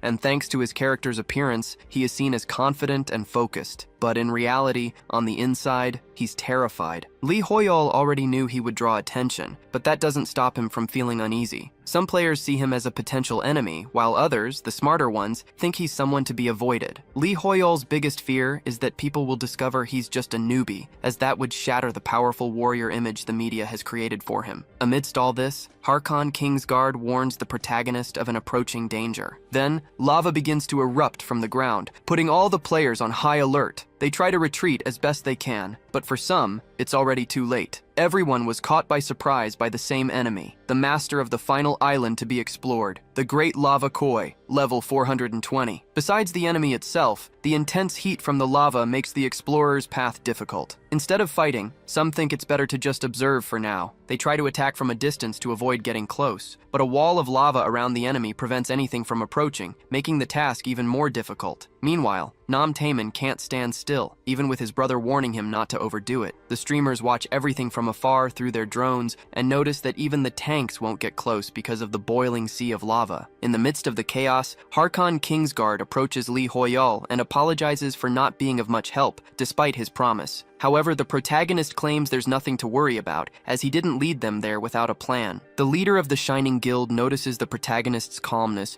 and wonders how he can keep his composure in a situation like this. The protagonist, for his part, knows that magic activation can be divided into 3 steps: inspection, interference, and finally, manifestation. He understands that the lava around the koi isn't a skill, but rather something that belongs to the very nature of the location. Therefore, to Granfell, the lava is just a force of nature, the same as the rocks on the ground. With this understanding, the protagonist raises the lava before everyone's eyes. Not only the people there, but also everyone watching from a distance, witnessed the incredible feat. If the curiosity about his powers was already great before, this event only made the situation worse. However, the only thing Lee Hoyal can think about is that his mana is running out. He concludes that Harkon should take this opportunity to defeat the enemy as quickly as possible. The floating lava barely misses the drones, but the streamer's main concern is the incredible view they're getting. Harkon Kingsguard announces that the path has been cleared and that it's the knight's turn to do their part. Meanwhile, Lox realizes his lack of attention has put him at a disadvantage and orders his guild to advance. However, they aren't the only ones, as the other guilds also begin their attack. Taemin's brother warns that there is no chance of victory against a warrior like Harkon, and that he would have to be the first to attack. To his surprise, the enemy doesn't wait, and, instead of remaining on the ground, it jumps and uses its own fall as an attack. The explorers believed they were facing a mere fish, but the enemy shows an intelligence beyond their expectations. As the monster jumps continuously and doesn't stay still, it's hard to get close, which makes the fight even more complicated. However, something interrupts its jumps. Spears made of rock pierce the monster and pin it to the ground. The heroes can barely see where they came from, until one of them realizes that the protagonist cooled the lava and transformed it into a weapon, without understanding how he did it. This action exceeds the mana limits established by the system. In any case, the protagonist signals for Harkon Kingsguard to attack. With the enemy immobilized and unable to react, it becomes an easy prey. Although Harkon delivered the final blow, some explorers nearby also receive credit for the victory. Lox, embarrassed that his guild didn't take first place, orders his members to withdraw. Unlike him, the spectators celebrate the victory, as the monster has finally been defeated. Lee Hoyal achieved the highest contribution rate, along with the Lionheart Knights. What looks like a carefree expression on the protagonist's face to many is actually just exhaustion from a lack of mana. As the one who contributed most to the victory, an item is delivered to Lee Hoyal, and the island's treasure becomes his. However, after he takes the object, something surprises all the spectators. The destruction progress rate doesn't appear, and no one knows why. Amid the confusion, a strange aura begins to emerge. Then, the destruction progress meter finally appears, though delayed, indicating that only one level remains for completion. Lee Hoyal reflects that Granfell wouldn't suddenly develop greed, so that treasure shouldn't have affected the progress like it did before. However, he confirms that is exactly what happened, and that a treasure was once again taken by a greedy hand. Back at the Explorers Alliance Guild, some of its members have just been struck down by Park Hyun-jun, who also stole their treasure. The guild leader is furious, but an ally tries to calm him down. Before the stolen treasure, Park Hyun-jun starts to feel strange. His head aches, and he's losing his sense of what he's doing. The capital demon of greed has possessed him, causing him to lose control over his own actions. This was only possible thanks to Park Hyun-jun's own avarice, who is now in the hands of a demonic being, his mind susceptible to evil's control. The demon claims it only helped Park Hyun-jun get what he wanted, and that in return it's now its turn to take what it desires. Seeing the scene, someone tries to interfere. It's the streamer obsessed with the protagonist who is visibly terrified. He then realizes that a warrior from Lionheart has arrived to help, which means Lee Hoyal must be nearby. The The protagonist, meanwhile, senses the demon's scent from afar and wastes no time approaching his target. Thrilled, the streamer declares that he has waited for this moment and announces the return of his live stream. However, the Lionheart warrior reports that the enemy is still alive and asks Lee Hoyol to give the order to attack. With that, a quest is created for Lee Hoyol. His system alerts him that the evil of the Yusra archipelago is preparing itself and that he will have to do something about it. Furthermore, the stolen treasure is still with the enemy. The system informs him that the item is being corrupted by greed, and the protagonist's mission is to stop this from happening. Otherwise, the destruction that has been initiated will finish everything. With the start of the destruction, several explorers fear for their lives as the enemy reveals itself as an evil greater than the monsters already defeated. It attacks and causes even more intense earth tremors, growing to such massive proportions that it covers almost the entire archipelago. From above, drones film the scene, and the streamers realize that the islands are practically joining into one, with something emerging in the middle of them. Amidst the unified island, a golden castle emerges, catching everyone by surprise. Even Harkon Kingsguard is impressed with what he sees. Lee Hoyol had never heard of anything like this, and wonders if that could also be some kind of treasure from the archipelago. However, his system alerts him that this is the Castle of Greed, the nest of one of the 7 deadly sins. The place's aura is so sinister that Lee Hoyol feels he shouldn't get any closer. Meanwhile, Harkon Kingsguard senses a danger approaching and orders his people to prepare for battle. Shortly after, a warrior warns the others to be careful of the ground where the undead are emerging. The appearance of a golden castle and now the undead gets the streamers excited, as the content is excellent for their audience. However, one of them receives a message and warns that it's not time to celebrate. At the UAA base, chaos breaks out among the staff. Sunbei's friend believes they need to stop the situation immediately, otherwise everyone will perish. However, all they can do is notify the players about the new update. Seeing the notice, the protagonist is shocked, as the enemy's level is extremely high, even for the warriors of the Lionheart Guild. He starts to think the mission is impossible to complete, since the weakest enemy is level 500 and the boss is level 650. The captain of the Lionheart tries to keep his army in formation to retreat slowly, while also trying to protect Lee Hoyol. The protagonist, however, approaches and asks if the promise Harkon made to be his sword and shield is still valid. Harkon replies that the enemy is one of the 7 deadly sins, and asks if, even so, Lee Hoyol wishes to fight. The protagonist confirms, claiming that demons are meant to be stopped and that there is no other option. Faced with this, Harkon claims to see no fear in Lee Hoyol's eyes, even though on the inside, the protagonist is terrified. Determined, the captain gathers his knights and declares that no matter what happens, they will fulfill the oath they made and help Lee Hoyol reach the enemy's lair. Watching the scene from afar, both the streamers and their viewers can't believe what's happening, as the path to the castle is infested with the undead. Even facing this obstacle, the protagonist orders the Lionheart Knights to advance back at the UAA headquarters. The staff realizes that despite their warning, someone is attempting to reach the castle. Defying all expectations, the player Lee Hoyol, together with the Lionheart Knights, charges toward the enemies, all in front of the international media and online streams broadcasting the event live. Meanwhile, the UAA tries to isolate the castle and discourage anyone else from approaching. As he advances, the protagonist notices the knights are doing better than he imagined. After all, they are the best on the entire continent. He focuses on regenerating his mana, hoping he can help during the battle. Some explorers consider joining them, but then they remember they almost died fighting the lava fish, and conclude it would be no different against more powerful enemies. To them, the mission is impossible, and it's only a matter of time until Lee Hoyol perishes. The protagonist realizes the undead return endlessly,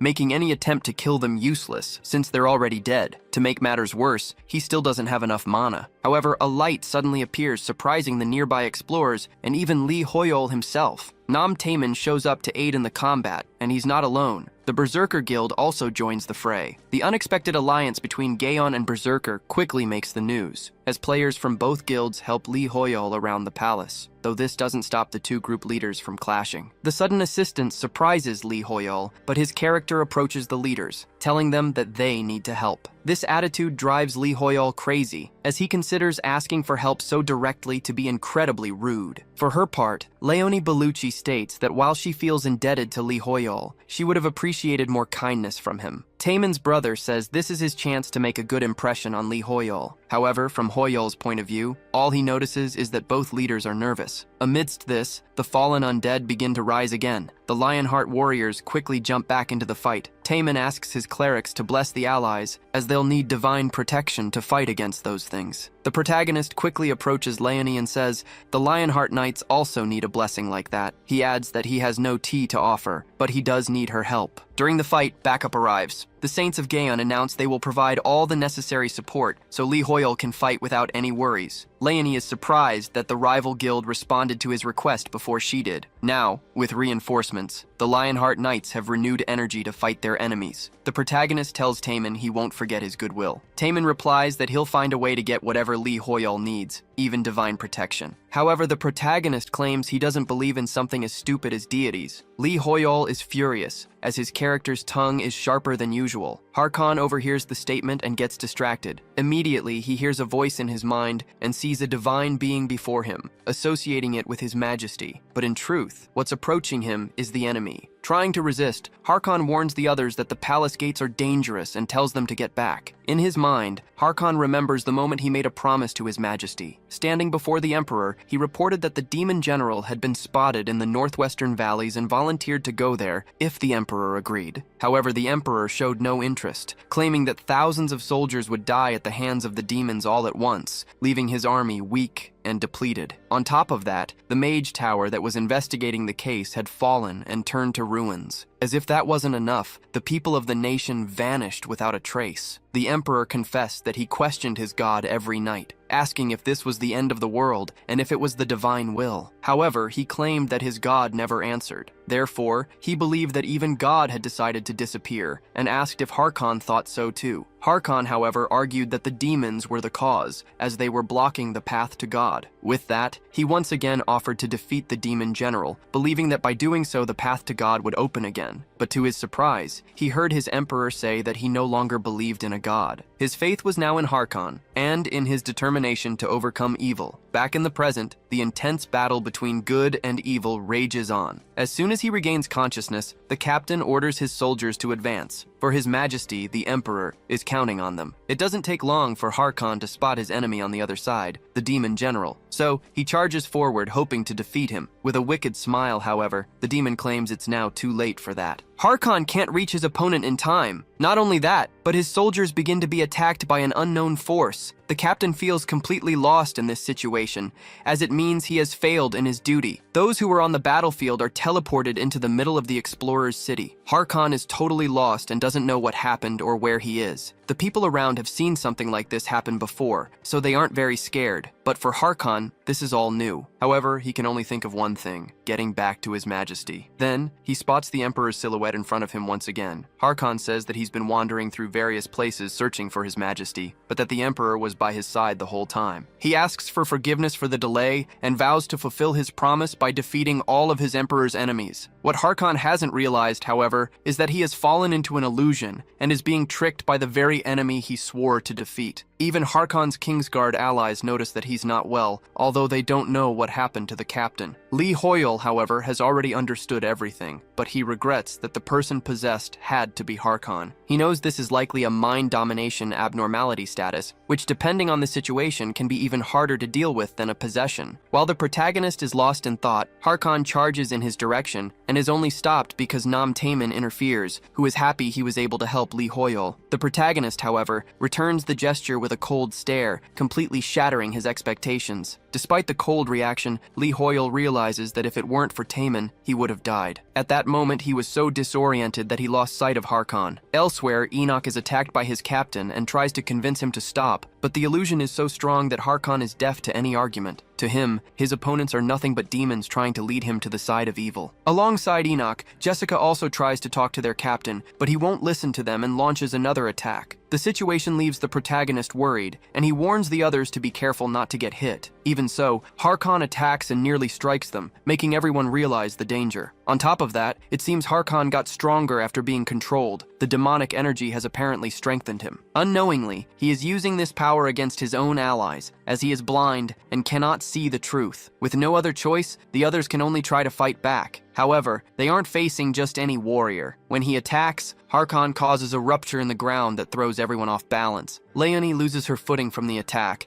and Jessica gets trapped in the rubble while her allies try to help her. Even Nam Taemin gets hit, which worries his brother. Taemin replies that he's fine, but in reality, his problems are much bigger. Those watching from a distance also realize the danger, as Lee Hoyle has positioned himself in front of Harkon and stopped his rampage with a simple hand gesture. The protagonist, in truth, was just trying to avoid getting hit, but amazingly, his gesture made Harkon stop attacking. Even with his confused mind, Harkon looks at Lee Hoyle and asks why he is so clean in the middle of all that demonic filth. The protagonist has no idea what Harkon is seeing and assumes that, because he's a demon hunter, he might have some kind of counter effect on his natural enemies. Harkon demands that the man before him reveal his identity, threatening to kill him otherwise. Lee Hoyle knows he needs to say something convenient, but his character can't speak, which only adds to his desperation. He would love to say something, but he can't get Granfell to respond. Faced with silence, Harkon declares that it doesn't matter anymore, as he will defeat him anyway. However, instead of speaking, the protagonist holds out his hand. Harkon wonders what the gesture means, thinking it could be some kind of trick from the enemy. Even in his delusion, he sees the brooch the protagonist is wearing, and in a way, it opens his eyes. After all, it was this very brooch that created a bond between the two, protected by an oath of loyalty. With that, Harkon no longer has any doubts and recognizes that the person before him can only be Lee Hoyle. The protagonist notices the change in the captain's behavior and breathes a sigh of relief that he's back to normal. Then, the system alerts him that his proficiency in the exorcism ritual is high, granting him a new function. While he was paying attention to the system, something approached. Harkon even tried to warn him of the danger, but the same evil that struck the captain now tries to take hold of the protagonist. In his mind, Lee Hoyle spots the enemy. He realizes he is in the realm of the mind and that the figure before him can only be one of the 7 deadly sins. In turn, the demon claims it only wanted to protect its kingdom. It recounts that the land and sea were abundant, filled with shining jewels. Furthermore, the people loved each other, and everyone was happy. The story continued with the arrival of a stranger on the beach. The people of the kingdom took care of the foreigner and even sent him back home. However, what they received in return was an invasion led by that very same man. The people, who didn't know how to fight, fell as the invaders devastated everything in the kingdom. The leader of the people offered to share his jewels in exchange for peace, but the invader didn't want half the riches. He wanted everything he could carry. This drove the leader to madness, transforming him into the demon now standing before the protagonist. With that, the demon claims that his territory, including the entire island, the ocean, and the sky, belongs to him and no one else. He states that nothing there belongs to the foreigners, and therefore they have no right to take what is his. However, the protagonist replies that the demon is making a big deal out of nothing, and says he can't stand listening to his complaints anymore. He also claims that all that wealth is meaningless, and that the only thing that can be stolen from someone is the pride held in their chest. The demon doesn't like hearing this, and immediately leaves the protagonist's mind. Returning to his normal state, Harkon approaches and asks if Lee Hoyle is okay. The protagonist replies that the secret is the palace's foundation, and if he can interfere with it, he can end this mess. So, he uses magic to destroy the palace. The action is seen by many, even from a distance. The streamers comment that something unbelievable is happening, as the entire Golden Palace is being destroyed. Watching everything from a distance, Lox claims that Lee Hoyle is incredibly powerful. It doesn't take long for the protagonist to finish. After the destruction, he exhausts all of his mana. Even so, he challenges greed one more time. He says the demon's wealth is futile, and that the soldiers who sacrificed themselves to protect it are no longer alive. Therefore, the protagonist claims the demon should be ashamed to call himself a ruler. Amidst the rubble, the demon emerges, furious. He hates having his palace destroyed and his authority challenged, and he asks if the protagonist is even human. Determined to destroy the protagonist, the demon starts attacking his allies. Unlike Lee Hoyle, his allies can't resist such power. On top of that, the protagonist's system warns him that the deadly sin of greed is watching him closely. The demon declares that he will turn the protagonist's allies into his new undead, since his own were wiped out. Lee Hoyle, however, declares that's enough. Instantly, the demon's effect on his allies is broken. No one understands how that's possible. Not even the demon understands. He has never seen an opponent break his mental domination. The demon loudly asked how Romeo had escaped his mental dominion. He was one of the 7 deadly sins, the original sin of greed. Romeo said with an unperturbed expression that the demon was neither greed nor a deadly sin. The system window notified him that the protagonist had chosen the vampire sphere for absorption. The exorcism skill activated. The skill's passive effect protected nearby allies from abnormal conditions. The active effect lured the selected demon into his mind. Romeo, confidently holding the sphere in his hand, asked the last king of the Yusra kingdom to wake up. The demon opened his toothy mouth in confusion. The protagonist sternly said that it was time to correct his mistakes. The sphere instantly split, directing light energy to the side. The demon laughed loudly and asked what else Romeo wanted. Such an attack was easy to avoid. The last king of the Yusra kingdom, Hakuna, calmly extended his hand and said that this was enough because his palace had already fallen. The demon, illuminated by powerful rays of light, turned to Hakuna and accused him of betrayal. Before he could finish speaking, his body was instantly torn apart. Watching the broadcast, Wycombe looked on in surprise. Everyone watched this on their screens, their faces filled with amazement. The correspondent put a hand to his earphone, sighed, and happily announced that the protagonist did it. Lee Hoyol just doesn't know when to stop. Who is this? This man emerged from the remains of the original sin. Hakuna was kneeling in front of the protagonist. He looked at his hand indifferently and asked what this place was. Hakuna had just committed along with the mortal sin, so how was this happening? He asked Romeo if he was really the one who had stood up against greed. Romeo calmly looked through the system pop-up windows, thinking that he couldn't hear the king at all. He would probably need a year to check everything. The system window notified that the hidden quest had 9 seconds left. Romeo was surprised, thinking that this was a quest with a time limit. Is this really a hidden quest? This was, of course, very good. The system window notified that the hidden quest, Yusra Kingdom, had appeared. Hakuna, who had been about to commit suicide along with greed, had not yet found a reason to continue living. The protagonist must remind him that he is the king of Yusra. The remaining time was 8 seconds. Romeo needed to place the crown on the body of King Yusra. Lee Hoyol wondered, what crown? Where was he supposed to get a crown now? The system window notified that the remaining time was 7 seconds. Lee Hoyol tensely asked the system to let him think. Romeo and Lee Hoyol looked at the system window in surprise, which notified them that they needed the island's treasure, the broken crown. It was an epic rank quest item. The protagonist remembered how he got the crown and thought that this was it. The reporter asked with a smile who this mysterious stranger was. He had appeared in the same place where greed died. Perhaps this was the original form of greed, or another original sin. Player Lee Hoyol took something out of his inventory. Shrey gritted his teeth in surprise,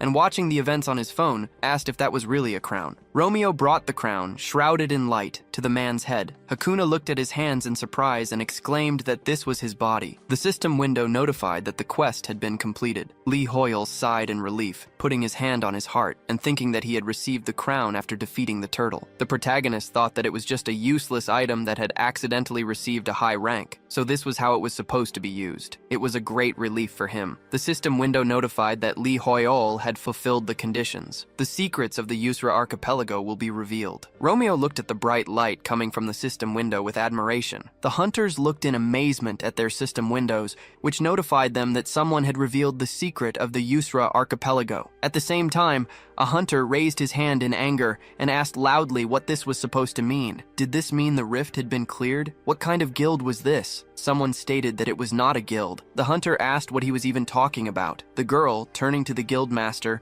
urged him to look at the notification. Rox, smiling, put a hand on his neck and asked with a laugh if it was really someone. A viewer of the broadcast asked what kind of notification had just come through. He thought some kind of disaster had begun. Who was this someone? Weikong, frightened, quickly looked up and said that was all. The correspondent put his hands on his head in great surprise, watching the events unfold. He announced that there was a worldwide notification. The same message was being broadcast to players all over the world. Who, covering his face with his hand from the bright light, wondered what this meant. Had someone revealed the secret? Was it really talking about him? The ancient kingdom of Yusra is revealed. The hunters looked at their system windows in amazement, standing on the split ground from which bright rays were shining. The brightest streams of light shot upward. The hunters hunters looked at the rays coming from the ground in surprise. A knight said with tension that a historical site was rising from the underground. The commander, looking up in surprise, said that this was amazing. This was the ancient kingdom of Yusra. The system window announced that a new region, the kingdom of Yusra, had been discovered. A man was very surprised looking at the buildings that had appeared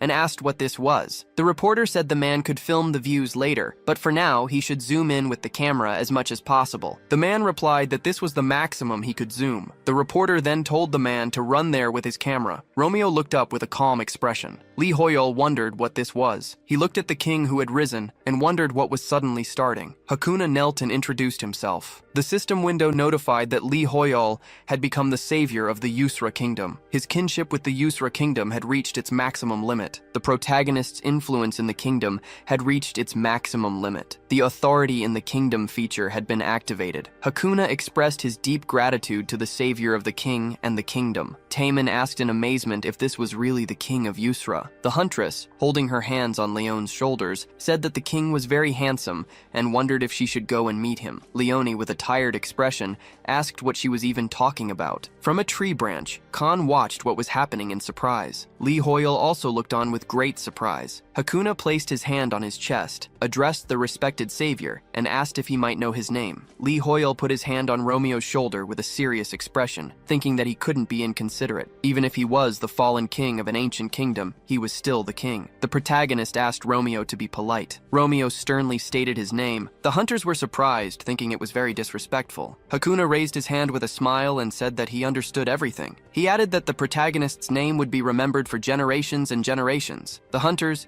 with puzzled expressions, thought it was a very formal speech. Leone asked if it shouldn't be the other way around. She noted that he acts like a fool with everyone. Lee Hoyol heard her and thought that Leone was right. Taemin addressed the protagonist by name, saying that he had said nothing. The king, smiling, placed his hand on his chest and said that when he was consumed by greed, Romeo had told him it was time to correct his mistakes. The protagonist sternly thought that Hakuna had better not repeat his words. Lee Hoyol smiled and clutched his hair. The king looked away and said that upon hearing this, he had decided to kill himself along with the mortal sin. The protagonist saved him and returned the crown to him. Harkam looked on tensely. Hakuna lowered his head and asked why Romeo had done this. What did he expect from him? From the king who destroyed his subjects with a single mistake. Meanwhile, on the island, subordinates ran quickly after their leader, loudly asking why they were running. Shreg angrily clenched his teeth, ran at great speed, and shouted for them to stop crying and move faster. This was the first national-level update in the history of Arcana. A new area had appeared on the Earth. Shreg confidently clenched his fist and exclaimed that this was Yusra. He thought that this country had been very valuable in Arcana's past. Numerous cities and villages, as well as rare monsters,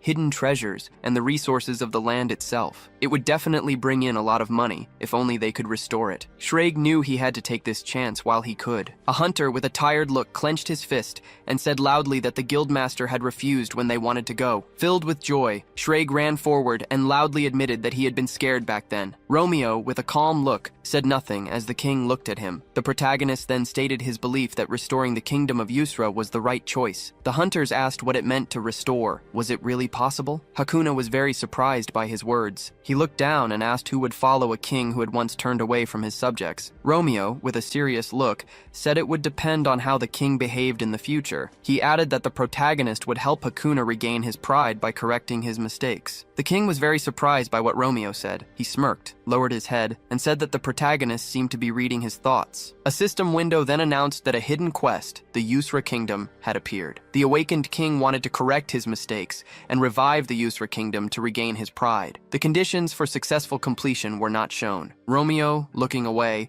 thought that it was all written in the quest window. Hakuna lowered his head, put his hand on his chest, and said that it would be as the protagonist wished. Shreyag quickly appeared, put his hands on his hips, and said loudly that everything was exactly like that. He smiled, put his hand on his chest, and said that such a great kingdom as Yusra must be restored. They, the Second Sun Guild, would help in any way they can. The guildmaster raised his hand, smiling, and asked the hunters for forgiveness. They wondered if Shreyag was trying to make some money. He was a very impudent person. Shreyag put his hand on Taemin's shoulder and looked at the protagonist. He raised his hand with a smile and said loudly that he must be Lee Hoyol. The guildmaster had heard a lot about him. Shreyag thought that this protagonist was the one in control of the situation. He needed to meet him. He quickly grabbed Romeo's Romeo's hand with a smile and said loudly that it was nice to meet him. All of them in the Second Sun Guild were his fans. The hunters watched this with great surprise. Shryag happily looked at the protagonist who turned to him. He tensely clenched his teeth and thought that the atmosphere was not very good. Maybe the guild master did something wrong? Hakan loudly asked where his manners were. Taemin smiled, put his hand on his chin, and thought that Shryag had just been refused. The guild master tensely looked at Romeo. He laughed and said that it seemed he had been too rude. Why did Shryag grab the protagonist's left hand? Romeo sternly clenched his teeth and thought that he had almost fallen asleep. The protagonist couldn't even close his eyes. It seemed like he had used too much mana. Lee Hoyol had still destroyed the entire palace and performed the exorcism ritual. Fatigue was catching up with him, and he felt he could fall asleep soon. He needed to get home and sleep. Romeo looked away, ignoring Shryag, turned to Hakuna, the king of Yusra, and said that he had a proposal for him. Everyone watched what was happening in surprise. Sometime later, at the headquarters of the Berserk Guild, the news reported that Jan and Berserk would work together to restore Yusra. Hakan remained in the kingdom of Yusra. The caption under Shryag's photo asked if he was really in empty space. Leonie and her assistant laughed loudly at what they saw. Smiling, one hunter asked who wanted ice cream. He raised his hand in surprise and asked what was wrong with them, wondering if they had really gone completely crazy. Another hunter, reading the newspaper, said that it looked like they had posted an article about how he performed poorly in public. The first hunter asked what he was talking about. In the chat under Shryag's video, viewers wrote that he had no shame at all. He had no politeness, and that was why no one paid attention to him. The hunter smiled, pointed at the phone, and laughed loudly along with the huntresses. At the same time, in the Jan Guild headquarters, the news said that Shryag's shame continued because old posts were found. In the photo, the guild master had a cigarette in his mouth and a funny quote written under it. Namchul hugged his brother with tears of joy in his eyes and said loudly that they did it, and Taemin was a good boy. He happily put his hand on his brother's shoulder and said loudly that he was proud of him. Taemin had received the quest to restore the Yusra kingdom. His brother, smiling, disagreed with him and said that he just did everything as his brother told him to. Namchul, shouting, asked how he could express all this joy. He asked his brother to let him kiss him. Taemin tensely refused him. The hunter, looking at them in surprise, asked what was wrong with these two. He wondered if the quest to restore Yurza was really that good. The man, looking away with a serious expression, said that the quest was not just good. This is the first kingdom that appeared after the arcana began to update in reality. Once the reconstruction is over, its value will become very high. The man, smiling, raised his glass and said he is sure that now many people are trying to establish good relations with the Yurza kingdom. Shreg was one of them. Taemin furiously pushes his brother away with his hand. The man said that its value reaches astronomical heights because this is the first update of a national scale. In addition, the kingdom is known for its natural wealth. It has a lot of potential. The nearby regions will be useful for raising levels since monsters are reborn in them. Perhaps an update will be released later for the store or auction site. If they become influential enough or become related to the kingdom, they will receive the title of aristocrat after the reconstruction. The hunter quickly stepped forward and loudly addressed Lee Hoyol. He asked to add them to the quest to restore Yurza. They are from the military guild and are very good at digging. The hunters furiously clenched their fists and loudly asked the protagonist where he was. The hunter is sure that Lee Hoyol turned here before. A crack formed on the wall, surrounded by energy. Romeo calmly broke the wall and looked forward with his hand raised. Lee Hoyol, with a tired look, thought that he was very exhausted. He thought that at this rate, he wouldn't get home in all this mess. He wondered if perhaps he should go to the magician's tower instead. The protagonist sighed, put his hand on the broken wall, and looked away. He looks in surprise at the blonde hair in front of his face. Jessie, hanging in the air above Romeo, greeted him loudly. She happily put her hands on her cheeks and said she had been waiting for him for a long time. Lee Hoyol, frightened, opened his mouth wide and thought he saw a ghost. After some time, Jessie lowered her hat, bowed, and asked how he was doing. Romeo, with a stern look, raised his hand in front of his face. He said terrifyingly that it was very polite. Lee Hoyol thinks that he is very tired. The protagonist, holding out his hand, said that he doesn't have any tea with him now, but she can sit down. It turns out that the rocket doesn't reach the magician's tower. Jessie happily said that this is good. It would be bad if a rocket hit them, but she can stop the rocket. Romeo tiredly put his hand on his face and wondered what she was even talking about. The protagonist asked her her what she wanted. Jessie said that she had some questions about magic. She watched a lot of videos about Lee Hoyle. The protagonist was extremely skilled in research, intervention, and manifestation. Romeo uninterestedly put his hand on his face and said that he was already tired. The protagonist thought that today was a very long day. Jessie said that Lee Hoyle was able to copy the spell of the supreme mage Marcello on the first try. Romeo, without listening to her, thought that he had a lot to think about. Jessie said that her teacher had also said the protagonist was more than a genius. Romeo thought that he needed to think especially about the deadly sin of greed. He had mentioned original sin, but did not recognize his exorcism skill. A demon of such an order should recognize a demon hunter. It couldn't be any other way. Jessie raised her hand, smiling, pointed 2 fingers forward, and asked if the power the main character used was magic. She looked at Romeo expectantly. Jessie addressed him by name. The main character closed his eyes and crossed his arms without answering her. Jessie looked at him in surprise, but Romeo did not react to her in any way. She opened her mouth and extended her finger forward. Jessie stood on the table and brought her hand to the main character's face. She put her finger on his closed eyelid. Romeo instantly opened his eyes wide. He looked in surprise at the empty chair and the note on the table. The main character wondered if this was really a dream. He wondered which of these had been a dream. It was written on the piece of paper that Jessie would come next time. Romeo thought that it seemed he was so exhausted that he had even fallen asleep right in front of the person. The main character, looking at the piece of paper in his hand, said that it was a little indecent on his part. He turned his attention in surprise to the system window that had appeared. The system window notified that the quest, Marcello's research, had appeared. The supreme mage of the tower wanted to reach new heights in the study of magic with him. Romeo must prove himself and convince the senior mages. There were only 20 of them. The protagonist thought about how calm things had been lately. It couldn't be that the mages in this tower would so easily accept the researcher. Besides, he had simply gotten this position thanks to Marcello, without deserving it. Romeo expected that there would be some kind of test. Lee Hoyle tiredly opened his mouth wide and raised his hands, wondering why it had to be today. He was so sleepy today. Romeo rubbed his eyes with his hand. He looked at the door and allowed the mage to enter. Marcello, holding a book in his hand, opened the door slightly and said that it was him. The man said that he was in a hurry to meet Lee Hoyle because he needed to say something. Romeo, opening one eye, interrupted him and said that he knew why the supreme mage was here. He confidently said that he needed to prove himself. Marcello wondered in surprise what was wrong with the protagonist's hair. He apologized, saying that it was because of his own shortcomings that people did not trust Lee Hoyle. Romeo headed in his direction, straightened his jacket, and said that it was not the supreme mage who was lacking something. Lee Hoyle thought that he was lacking sleep. Marcello looked at him and apologized, not understanding what the protagonist was talking about. Romeo confidently asked Marcello to lead him. He said that since they did not believe in him, he would make them believe. The system window notified that he needed to convince the senior mages. This was Beliayesh's challenge. The senior mages wished to greet the researcher. Romeo needed to attend their conference. After a while, the mages were sitting at the tables. The senior mage of the healing school, Beliayesh, smiled sarcastically and put her hand on her chin. She thought it was a pity, but it would be impossible for Lee Hoyle to prove he was qualified. This was a third-tier sealing magic cast by the 3 senior mages. The protagonist wouldn't be able to enter this room, much less find it in the first place. The protagonist quickly opened the door to the room with an ominous look. Beliaya opened her mouth wide in surprise as she looked at him. The mages thought it was impossible. Had Lee Hoyle really destroyed the third-tier sealing magic so easily? Beliaya asked with a puzzled look how he did it. The mages thought that even Marcello, the creator of the science of magic theory, couldn't have done it. Romeo said furiously that it looked like someone had done something to the door. Beliaya raised her hand tensely and wondered what kind of overwhelming power this was. The protagonist walked towards them and said that he came all this way because he thought they all wanted to meet him, since they were wasting his time by playing around with things like this. Romeo quickly pointed his hands towards the older mage and asked if this meant they were ready to take responsibility for what was happening. He looked at Beliaya with an ominous aura in his eyes, leaning his hands on the bench. The protagonist looked at her with wide, red eyes as she screamed. Lee Hoyle thought with a tired look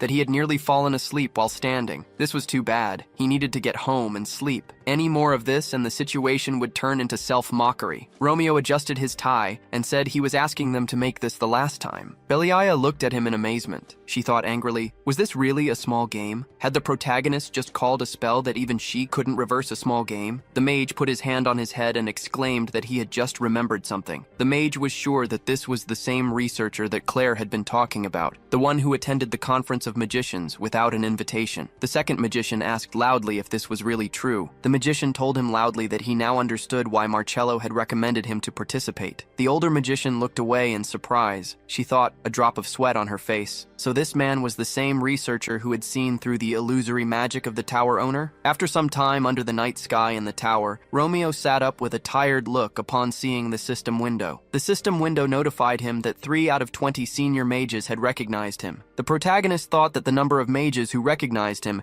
had increased because of what he had just done. 3. This was much less than he had expected. Lee Hoyle opened his mouth wide and yawned, covering his mouth with his hand. Romeo sternly pressed his lips together and shook, holding back a yawn. He thought that they were all senior mages, and the best in their fields, so it was a pretty good result for simply opening a door. The protagonist put his hand on the table, adjusted his tie, and thought that first of all he was a demon hunter, not a mage. He was in no rush. Romeo, with a tired look, thought that he would go to sleep and then submit the loot from Isera for evaluation and start learning magic from the basics. The protagonist looked away in surprise, hearing his name called. The magic parchment loudly told Lee Hoyle to look here. Lee Hoyle, looking at it in surprise, put his hand on Romeo's shoulder and wondered what kind of strange thing this was. The magic parchment flew up and announced that it was Marcello. This item was called a magic parchment, and it was a kind of communication tool for magicians. If Lee Hoyle wanted to answer, he could just talk to the parchment. Romeo looked at the parchment in his hands with confusion. Marcello's face on the magic parchment smiled. The protagonist sternly peered at him. He came closer and asked what the magician wanted. Marcello said that there was no need to get so close. The protagonist threw the parchment into the trash,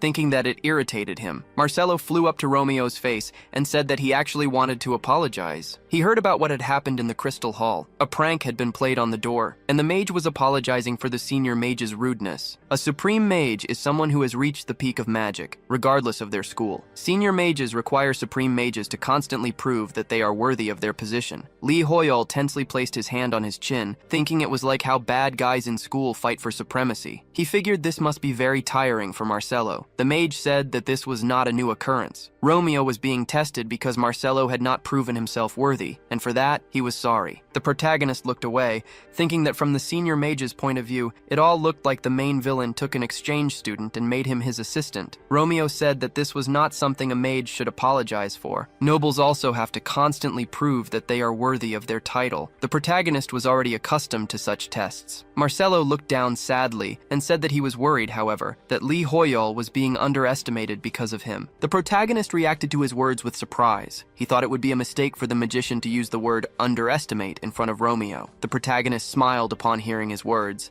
and Marcello was surprised by this. Romeo said that when others underestimate him, he should just prove himself. Lee Hoyle covered his face with his hands in shame, thinking that Romeo was about to say some very shameless things. The protagonist smiled, closed his eyes, and said that when people overestimate him, he should just make their expectations come true. At the same time, the parchment with Romeo's face said that if someone doubted him, he would just continue to improve himself and his abilities as a leader. Marcello said that he had also been impolite. He should have talked to the main character in person instead of talking through the parchment. Romeo crossed his arms, looked at the parchment, and said that it was okay. The magician said that he should have thought about it more. The main character closed his eyes, raised his hand, and reiterated that, as he had said, there was no need to worry about it. Marcello said that he would come right away. He added that he would be at Lee Hoyle's place in about 10 minutes and they would see each other then. The magician stopped talking, and the magic parchment fell to the table. With a tired look, the main character thought that he had already told him everything was fine. Romeo lowered his head, put a hand to it, and thought that at this rate, he would only get enough sleep when he died. It would be difficult for him to earn the respect of the senior mages as a novice, considering he wasn't even a magician at all. A bright sphere of energy formed in Romeo's hand. He calmly looked at the flying spheres and thought that besides, he was only level 266. All senior mages were at least level 600,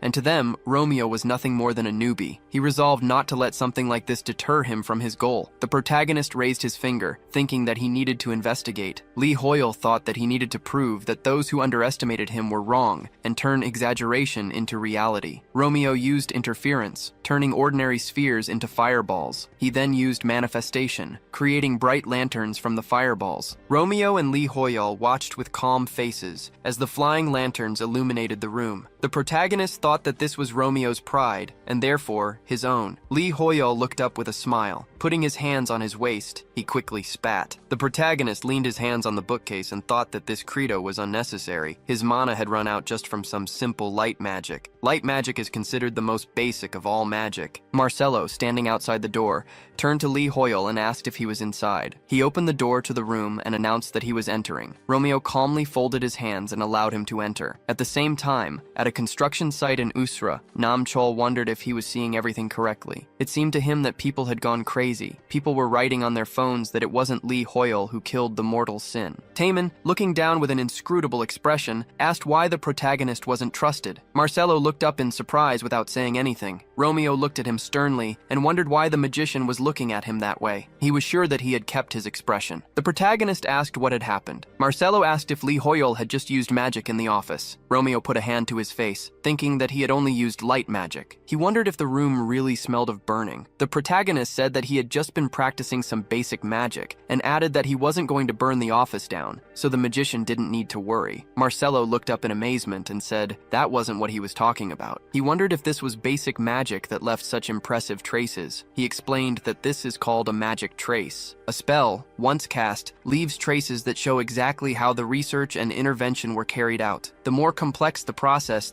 Claire looked up happily, folded her hands, and interrupted him, exclaiming that they were very good. Marcelo looked at her in surprise and asked when she had managed to do that. She repeated that these were very good magic traces. Claire asked if they were Marcelo's, guessing he must have tried to summon a dragon or something similar. Marcelo said that these were the magic traces of the researcher, Lee Hoyol. Claire asked in disbelief if this was from elementary magic. How could the protagonist leave so many traces with just elementary magic? Just then, other mages quickly ran into the room. The supreme mage looked up and remarked that these were very good magic traces. A man adjusted his glasses and said that he saw them and couldn't contain his curiosity. Another magician smiled, extended his hand toward Marcelo, and asked if they were really his. He questioned how much he had interfered with the mana in the room. The magician then wondered in surprise where so many people had come from. The mages called out for everyone to come over, announcing that there were magical traces to see. With such traces, a mage thought, Marcelo could easily win the 823rd Magic Traces Beauty Contest. However, he wondered if the magician could win by competing with him, the previous winner. The magician turned to Marcelo and asked what this was and what kind of magic he had used. Marcelo pointed tensely to the side and said that this was not his work, but that of player Lee Hoyol. Without finishing, he looked at the empty space where the main character had been sitting and asked where Lee Hoyol had gone. Romeo, with a stern look, was already running quickly down the corridor. He wondered with a panicked look what these strange traces were. Were all of these people magic-loving students? He knew he needed to get home and rest. Lee Hoyol would never get any rest if he stayed here. Just then, a group of mages stood in front of him with sly smiles, announcing that this was player Lee Hoyol. A girl pointed at him with a sinister smile and remarked that his timing was perfect, as they were just about to meet him. She noted that the protagonist had acted so confidently in the Crystal Hall. She wondered if he would be able to solve this problem too. A system window appeared, notifying him that this was a modern puzzle. It was called one of the 3 most difficult tasks of the Tower of Magicians. The current record for solving it was 9 days, 3 hours, 21 minutes, and 7 seconds. The girl, holding the puzzle confidently, explained that it became more difficult the more mana Lee Hoyol poured into it. She claimed that even Marcelo would spend more than 10 days trying to solve it. Romeo, without looking at her, snapped his fingers and used conversion magic on the puzzle. The system window updated with a new record. Lee Hoyol had solved it in 1 second. The girl who had presented the puzzle collapsed to the floor, screaming. As the main character went down the stairs, he looked at another system window which notified him that 7 out of 20 senior magicians were now convinced. Romeo thought that it had taken less time than he expected. People photographing the protagonist on their phones began shouting that he was there. An NPC holding out a radio asked if Lee Hoyol had really defeated the mortal sin himself. People said that the protagonist had done nothing and simply appropriated the merits of others. They asked if he could comment on the questions that had arisen about him. Lee Hoyol fearfully put his hands on Romeo's shoulders and wondered what other questions there were. The protagonist, with a stern look, said that this this was very rude. He had no obligation to answer those who had no manners. A magician running quickly towards Romeo called out that he was here. The magician said they had questions about his magical trace. They asked if the spell the protagonist used was the basic magic of light. An old man, holding out his hand, asked if he would like to drink red tea in his lab. He had been studying magic all his life and had never seen such a manifestation of the spell. Lee Hoyol looked at them and screamed fearfully. People filming him on their phones shouted that people were saying Harkon had actually defeated the mortal sin. They asked if it was true. There had been a scowl. Lee Hoyol looked at the crowd, screaming in fear. Everyone began to call his name. The protagonist looked at the hands reaching out to him with tears in his eyes, thinking he was caught. He wondered what he should do and how he could get out of there. He gritted his teeth as something caught his attention. Lee Hoyol looked at the flow of energy and wondered what it was. Had the flow of mana suddenly changed? A man with a smile on his face, holding a phone, addressed him loudly by name and told him to stop avoiding them and just answer. Romeo quickly stuck his foot into the mana in the wall, thinking that he didn't care anymore. The man looked on in surprise at what was happening. People and magicians stared at the wall, asking if he had really disappeared. They wondered where Lee Hoyol was. Belia, holding a book in her hand, looked in surprise at the main character who had appeared before her. She closed the book and said that it was amazing. Lee Hoyol saw the passage as soon as the Supreme Magician opened it and immediately entered. As expected from the one who had coped with the illusion magic of the tower owner, Lee Hoyol put his hands on Romeo's shoulders, realizing that she was the one from the Crystal Hall earlier that day. He wondered if she was really trying to say that she had helped him. Romeo said sternly that he felt the mana in the wall had been interfered with. Something similar had happened with the Tower Master's illusion. The protagonist felt that someone had interfered with the mana and that it would take an investigation to return it to its original state. Belia covered her mouth with her hand, shaking as she laughed loudly. Lee Hoyol wondered why she was laughing. Was it because of the way he spoke? The protagonist told her everything, as he was grateful for her help. The Supreme Mage said that when others underestimated him, he should just prove himself. And when people overestimated him, the protagonist must make their expectations come true. Belia smiled, wiped a tear from her eye, and asked if this was true. Lee Hoyol awkwardly put his hands behind his head and wondered how she knew this. The Supreme Mage turned to the protagonist. She put a hand on her chest and said that Lee Hoyol was most likely the only one who believed the Tower Master's illusion magic was simple. She noted that she still hadn't introduced herself. Belia, holding her hand to her heart, stated her name. She smiled and said that, like the Supreme Mage Marcello, she had also decided to acknowledge his qualifications. A system window notified him that 8 of the 20 senior mages were now convinced. Sometime later, a house stood under the bright rays of the sun. The protagonist held a phone, reading that it turned out he wasn't the one who had killed the mortal sin. Lee Hoyol, looking at the phone in surprise, thought he had expected everyone to talk about his behavior, but there were only insignificant conversations. It seemed that Jayan and Berserker were also talking about what had happened. The messages on the protagonist's phone were defending him. He thought that he could probably just ignore it. Lee Hoyol raised his head sadly, wondering why he was still awake. Romeo was training his weak body by cleaning, taking out the trash, and lifting weights. The protagonist thought that as a result of constantly completing the class quest, he now had 33 stamina and 35 agility due to the bonuses. This meant he was ahead of other players of the same level by 10 to 20 points. This was a significant difference just for completing the quest again. The class quests were truly very good. Lee Hoyol thought with a smile that it was true. For a demon hunter, the stamina and agility stats were completely useless. It would be better to just give him mana. He thought it would be nice to come up with something for close combat, just as Romeo had developed magic skills despite being a demon hunter. It was like that aura sword Harkon had used. How had he done it? It was slightly different from mana. Romeo closed his eyes and enveloped his body in faint lightning as Lee Hoyol watched in amazement. The protagonist looked down in surprise. He stared at the kitchen table, which had been sliced by energy. The wall of the room broke in two under the force of the water energy. Lee Hoyol looked back in surprise, a carrot on his head, and wondered if Romeo had just used the aura sword while cutting it. The people stared at the water rushing out of the crack in the wall. Sometime later, at the headquarters of the Yusra Archipelago Restoration Brigade of the Berserker Guild, Leonie glared at the phone in her hands. A nearby hunter looked over and asked why their guildmaster was so angry today. She was watching something on a video site. Another hunter said he didn't know. On the phone, a correspondent was saying they couldn't be sure that the Night Order did most of the work, with Lee Hoyol only dealing the final blow. They were generally unable to confirm anything definitive on the matter. On the broadcast, Kong furiously raised his hand, shouting that it was obvious their Lee Hoyol had killed the deadly sin himself. He said he was right there and saw everything happen. As soon as the sin appeared, everyone was immobilized by a status effect, but the protagonist had saved them all. The truth seeker said into the microphone that he believed Rock,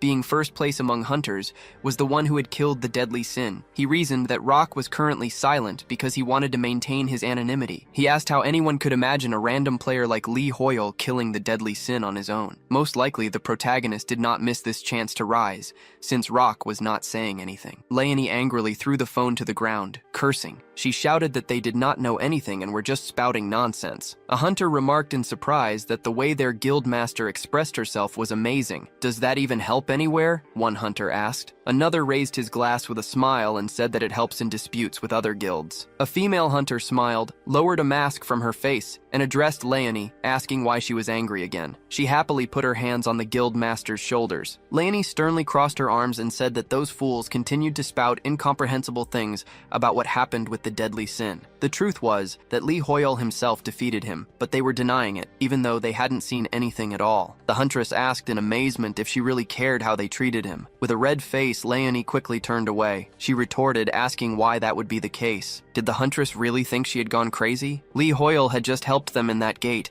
and had given them a quest, so she was only concerned because he was helping them. The huntress smiled and said that it was very sweet. Leonie was angry because the protagonist was being insulted. One of the hunters said, smiling, that it seemed their guildmaster had fallen in love with Lee Hoyle. Another hunter remarked that this was cruel to him. A huntress holding a shovel asked Leonie not to be so angry. She said that it was just idle talk. The huntress was sure that everything would calm down soon. Maybe they could talk about something pleasant. Did the guildmaster remember they were told they would be given titles if they raised their influence level? Leonie held the helmet in her hands with a stern look. The huntress was sure that they would raise their influence and kinship points in the Ysera kingdom as soon as they finished the reconstruction. After that, they would become aristocrats and receive personal possessions. Then even the Shining and the Second Son would have to treat Leonie with respect in this kingdom. The guildmaster, repeating the huntress's words in her head, smirked. The huntress said loudly that Leonie was smiling. She said she had seen everything and that the guildmaster was much cuter when she smiled. The huntress, smiling,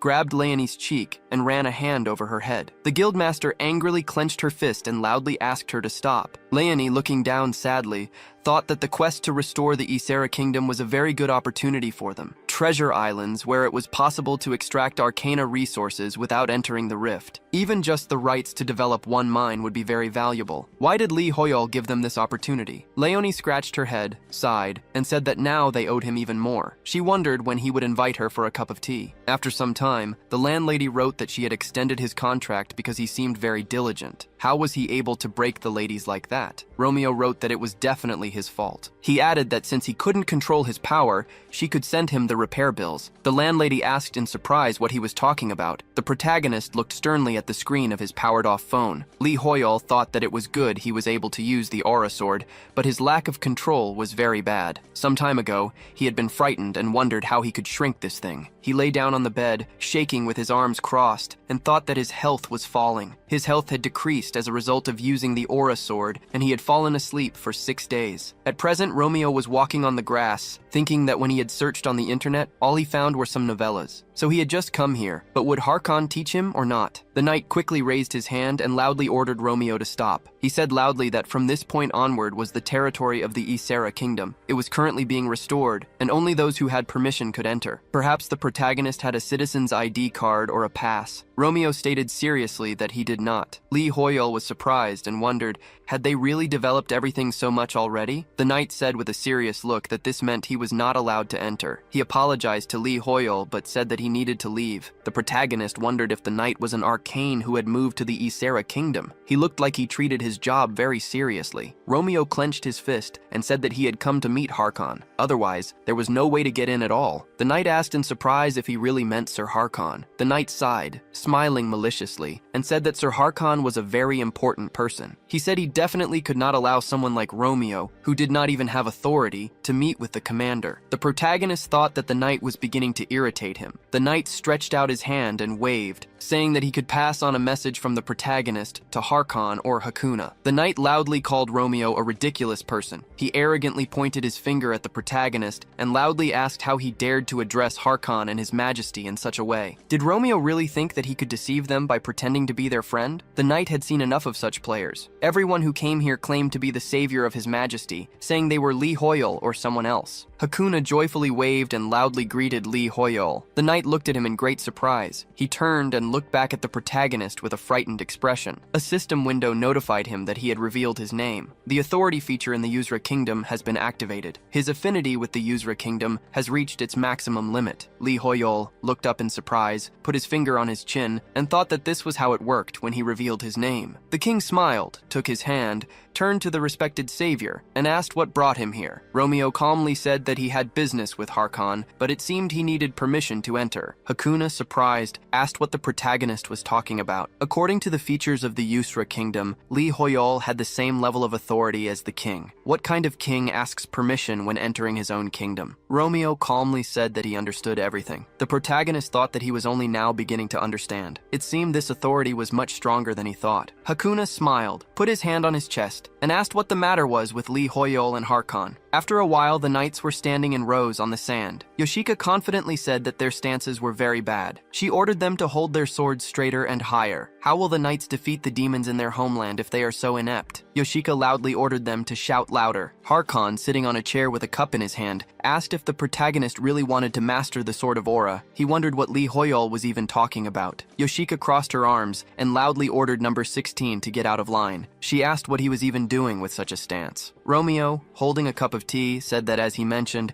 he wanted to understand how to control the light his sword had emitted back then. The commander happily leaned forward and asked if Lee Hoyol really meant that he had seen that light. It was not something that could be felt without talent, even after decades of training. The main character surprised him every time. Romeo put the teacup on the saucer, sighed, and said that there was nothing surprising about it. Lee Hoyol wondered in fear if he could be any more modest. Harkon, smiling, exhaled heavily and said that he could not do it. The Aura Sword was not something that could be learned just by wanting to. Besides, the main character was not a magician. Even if Lee Hoyol could see the light of the Aura Sword, he would have to train with a sword for at least 10 years before manifesting it. Romeo, sternly interrupting him, said that he could manifest it. The commander, surprised, clenched his hand into a fist and said that Lee Hoyol had just, the main character, interrupting him, said that he could do it. He wanted to learn how to control the Aura Sword. Harkon, greatly surprised, could not say anything. He loudly addressed Yoshika, and she, looking at him, agreed with the commander. Harkon, smiling,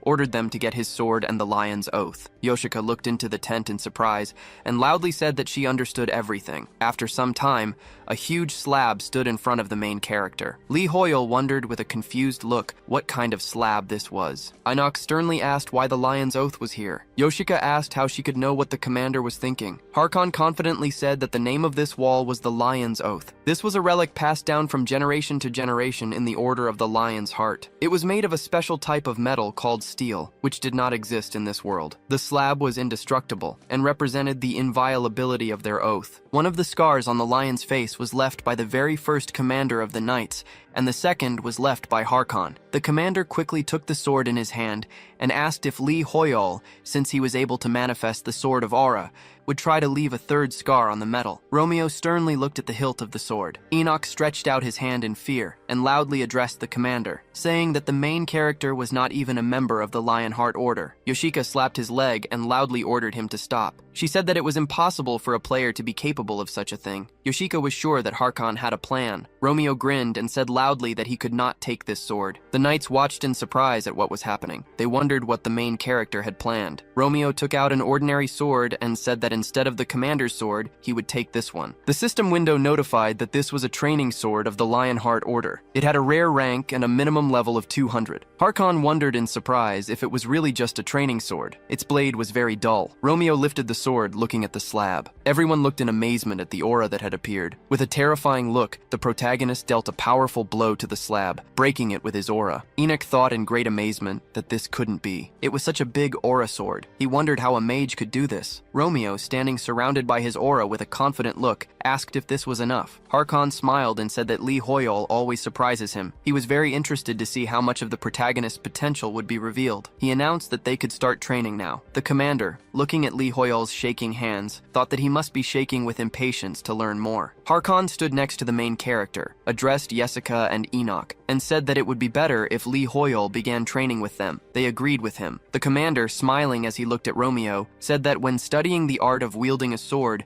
it is always necessary to start from the basics. Enoch and Jessica were outstanding swordmasters who possessed an aura blade, so Lee Hoyol should start learning from them. For the time being, Harkon forbade him from using the aura sword. The main character, with tears in his eyes, thought that the commander understood what he needed. Romeo, calmly walking forward, said that they would do so. After some time, the main character stood among the other knights. Enoch, looking at him, thought that it was funny to think a magician was going to learn to wield a sword. He had also gained the favor of the commander. The fact that Lee Hoyol had refused to take up the commander's sword meant that he treated him with respect. If so, then Enoch decided he should treat the protagonist with respect, even though he wasn't happy about it. Jessica, with a serious expression, stated her name and said that she was the instructor who would be in charge of their training from now on. She said they should get ready, because the training of the Knights of the Lionheart Order would be harsh. She explained that everyone needed to change into their training uniforms and come back. She thought angrily that even though Lee Hoyol had manifested an aura sword, he was still a mage. If he lacked stamina, he would not be able to use his aura in a real fight. Jessica resolved to make him work very hard because he was a weak mage. Romeo quickly changed his clothes and fastened his belt. Jessica, with a reddened face,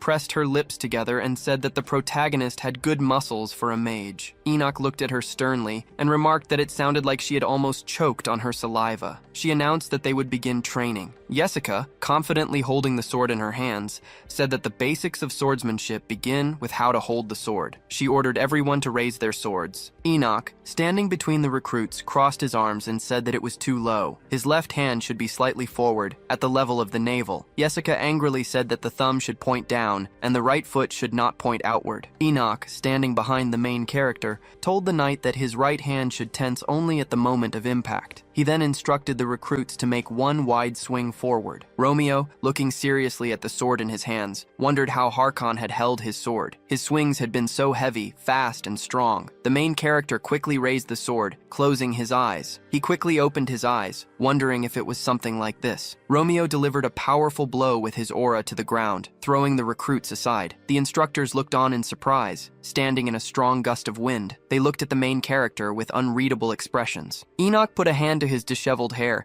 and loudly asked Lee Hoyol to wait, then asked how he had just done that. The protagonist replied that he had imitated the commander's movements. Enoch thought that it was impossible. Lee Hoyol had just demonstrated the commander's sword technique, the final stage that Knights of the Order spend decades striving for. Jessica wondered if he had really reproduced it so well after seeing it only a couple of times. This was a powerful aura sword. Before this, Jessica had thought that Lee Hoyol was just a unique magician. She had never seen such a genius before. Harkon stood in the distance watching what was happening. He smiled confidently, thinking that this was a talent bestowed by God, surpassing even his own. It would be a shame if Lee Hoyol were to lose this talent by remaining a magician. The commander should take the protagonist under his wing, so as not to lose him to the world of magic. Hakuna, heading towards him, addressed the commander. Surprised, Harkon turned and loudly called out to his majesty. The king said with a smile that he had heard his savior had come to him to learn the aura sword, so he decided to watch. He then asked if the commander didn't think there was too much sand, as it might cause problems for his savior's airways. Harkon looked ominously at the knights. He loudly asked if they really wanted Lee Hoyol to get tuberculosis. The commander then loudly ordered them to quickly sweep everything and make sure that not a grain of sand was left. The king, shielding his face from the bright sun with his hand, remarked that the sun was mercilessly scorching. What if his savior were to faint from sunstroke? Harkon again looked ominously at the knights. He loudly ordered them to pull some trees from the jungle and plant them on the beach. The knights were to provide shade for Lee Hoyol. The commander said he had never thought the king would be so concerned about the protagonist's first lesson. Hakuna was undoubtedly the greatest of all people. The king laughed and asked if that was so. Harkon stated confidently that, taking into account his majesty's interest,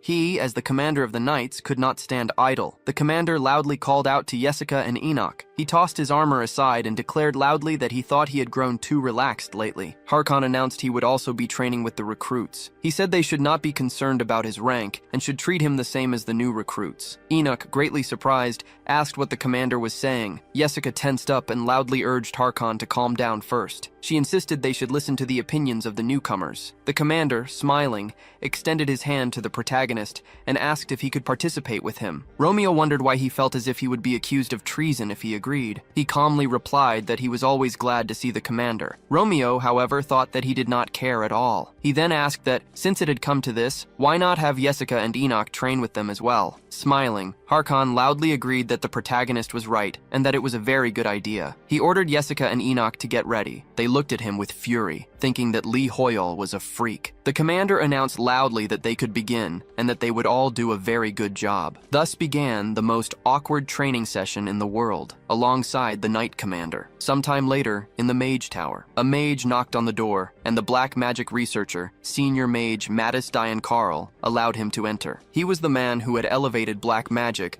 once considered substandard, to its current position. If it weren't for Marcello, Carl would be the current supreme mage of the tower. The senior mage calmly asked what the matter was. The mage placed his hand on the table and said that among the items Lee Hoyle had asked to be evaluated, one seemed to be related to black magic, which was why he had come. Carl asked if he was the adventurer that Marcello had taken in. He looked at the items on the table and thought that they were definitely not easy to find. A pure emerald, silk koi scales, and especially the vampire sphere. Usually such items did not come from one person. Carl wondered who this Lee Hoyle was. He asked for a magic parchment, saying he would write to the man himself. The senior mage would evaluate all of his items personally. After some time, the training on the Yuzra archipelago was over. The knights were tiredly sweeping the sand under the dark sky. The recruits were sleeping peacefully on their beds outside. Romeo quickly squeezed the horizontal bar with his hand. The system window notified him that he needed to train his weak body. Running 20 kilometers, completed. 1,000 push-ups, completed. Pull-ups, 465 out of 500. 300 burpees, completed. Coughing up blood, Lee Hoyle thought that his muscles ached terribly. He was tired and felt as if he was about to die. He had already reached his limit during the day's training. He remembered the past. Harkon had joyfully run up and said that he was very happy to exercise for the first time in a long time. He had challenged Romeo to run another 100 laps. Lee Hoyle angrily came out of his memories, thinking that the commander was a freak. If Harkon had used his head at all, he would have done only what was required and then left. The system window notified him that he had completed training that exceeded his capabilities.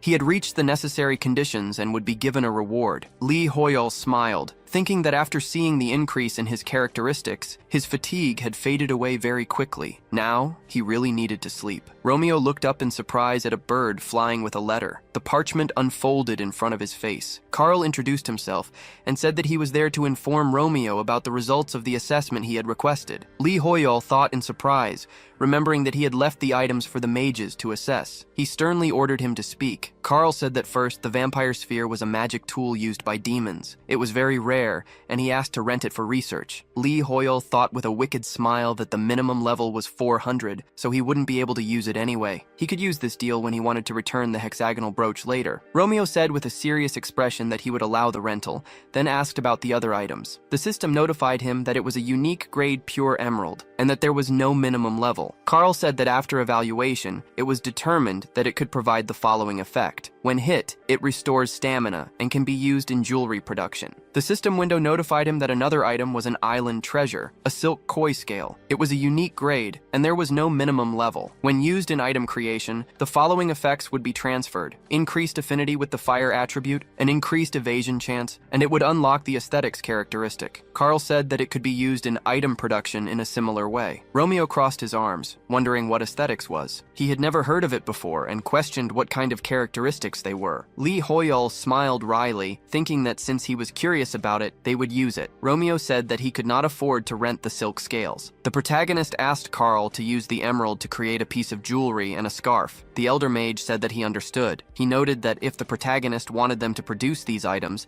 it would come with a high price tag. Lee Hoyle thought sternly that it was time to use the negotiating skills he had honed while working in the office. The protagonist gave his speech about the contract. Romeo placed his hand on the parchment, turned to Carl, and said that the price didn't matter. He wanted to see the best result. Lee Hoyol grew angry, thinking that this was the worst thing to say when bargaining. Carl wondered what it meant that the price didn't matter, and that the best result was needed. What kind of person was Lee Hoyol? So, Marcello hadn't just chosen him as a colleague for nothing. Carl smiled and said that he understood everything. Lee Hoyol tiredly thought that this had to be the end of the conversation, as he could not stay awake any longer. He urgently needed to sleep. Lying on the bed, the protagonist said goodbye to the senior mage. Carl, sitting on a chair, called out for him to wait. He remarked that Lee Hoyol had immediately fallen asleep. An inscription quickly appeared on the parchment. It was written that, with all due respect, Carl requested a meeting. The senior mage would be waiting for him in the Hanging Gardens. Sometime later, dawn broke over the Usra archipelago while everyone slept. The protagonist ran on the sand while the others were sleeping. The system window notified him that he needed to train his weak body. He needed to run 20 km. Romeo had run 17 km. He completed 1,000 push-ups, 500 stretches, and 300 burpees. Lee Hoyol sighed confidently, thinking that he was starting to get used to this quest. From the parchment held by a bird, Carl's voice called out the protagonist's name. The elder mage said that Lee Hoyol had not responded since last night,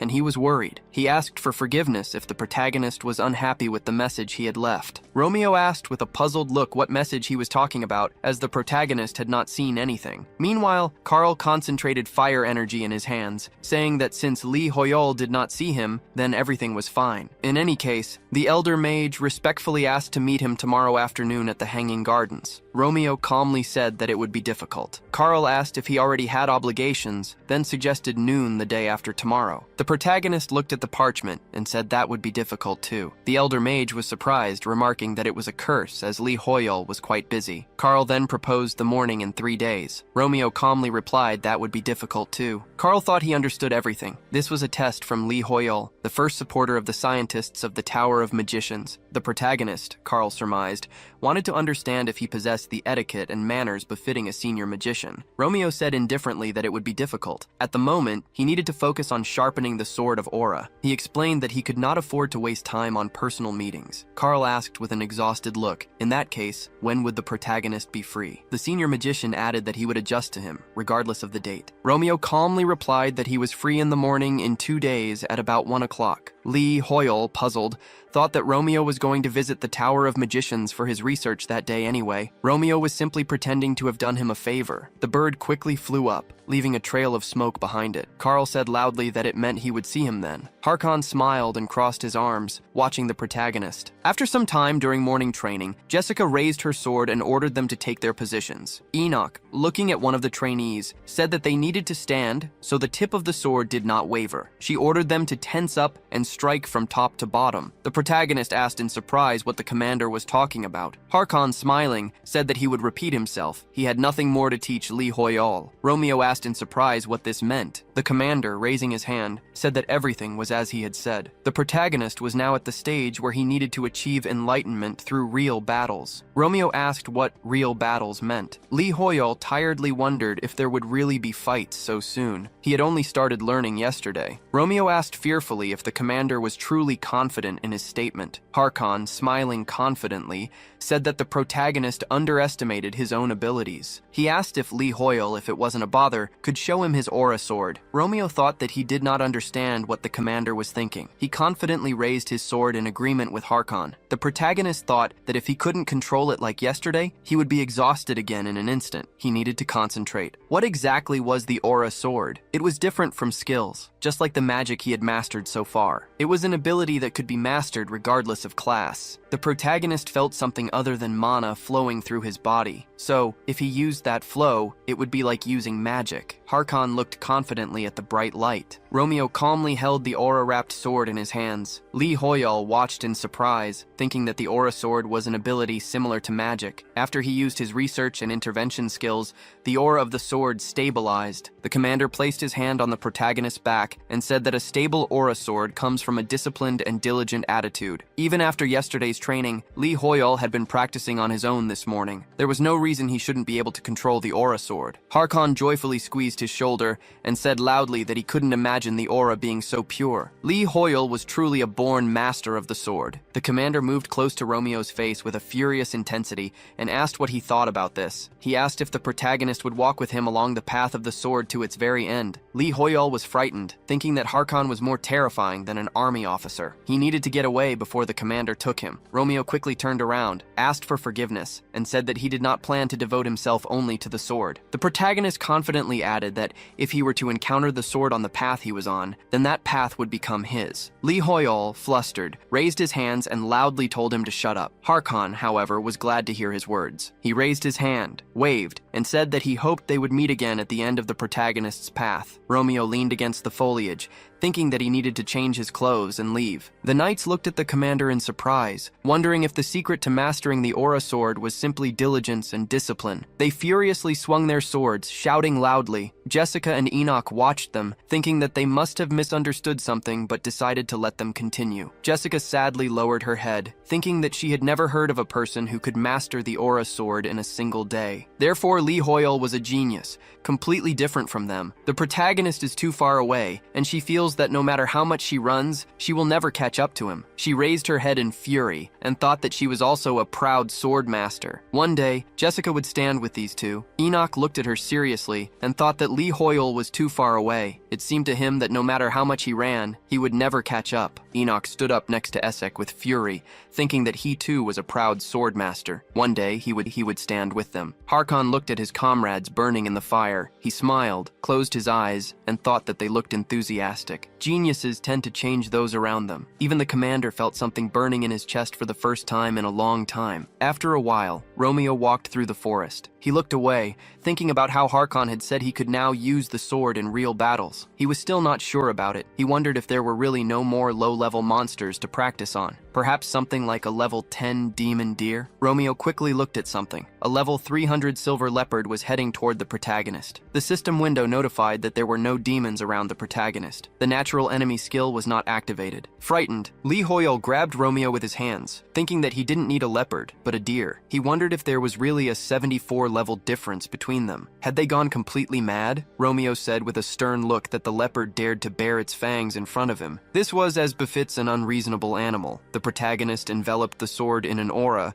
and said that he would teach this beast a lesson in manners. The system window notified that the pride of the aristocrat's skill had been activated. Lee Hoyle furiously told him to stop activating strange things, saying that such a skill did not even exist. At the same time, Kichi, the captain of the Order of Shadow Mercenaries, held bloody weapons in her hands while standing over dead animals. She looked to the side and asked where they had gone. 9 out of 10 members of the Shadow Mercenaries team were missing. Kichi looked around sternly and wondered where so many monsters had come from. Had they really come to the wrong place? She hid behind a tree and looked at the leopard and the protagonist. The surprised captain watched them, wondering if it could really be the silver-maned leopard and a master of the aura sword. This was concerning because adventurers who knew how to use the aura sword did not just appear out of nowhere. His opponent turned out to be the silver-maned leopard, the owner of the island. Kichi grinned slyly, raised her weapon, and thought that this would make things easier for her. They had to slow down so as not to run into this leopard. However, because he had engaged it, they would be able to reach the kingdom quickly. Kichi looked back with a smile and apologized to the adventurer. She thought that she had made a promise to her comrades. Kichi remembered her past. She raised her weapon, addressed the Order of Shadow Mercenaries, and said that in 3 days they would meet in Yuzra. When they moved to the ground, their lives in Arcana would end. They would start all over again in El Dorado. Coming out of her memories,